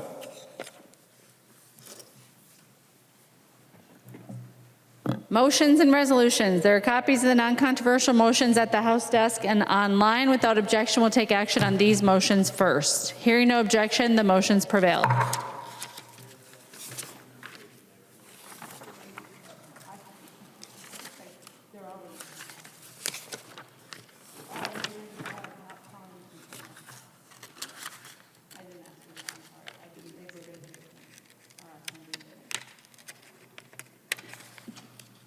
Announcements. Representative Freiberg.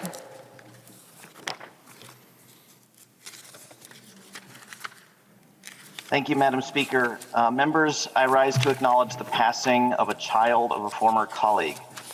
Many of us served with Representative Lyndon Carlson, who served in this body for 48 years, a Minnesota record. Those of us who know him well know how proud he is of his children. His daughter, Tanya Carlson-Ide, was no exception. When she was a child, she would go door knocking with Lynn. She grew up to be a teacher in Kentucky, near Cincinnati, and as a teacher himself, Lynn was incredibly proud of her work as an educator. Tanya had been bravely battling cancer over the last year. Lynn and Carol spent a lot of time in Kentucky supporting Tanya and her family. Unfortunately, Tanya passed away this morning after a courageous battle with cancer. Please join me in a moment of silence in honor of our former colleague's daughter, Tanya Carlson-Ide. Members, please rise for a moment of silence.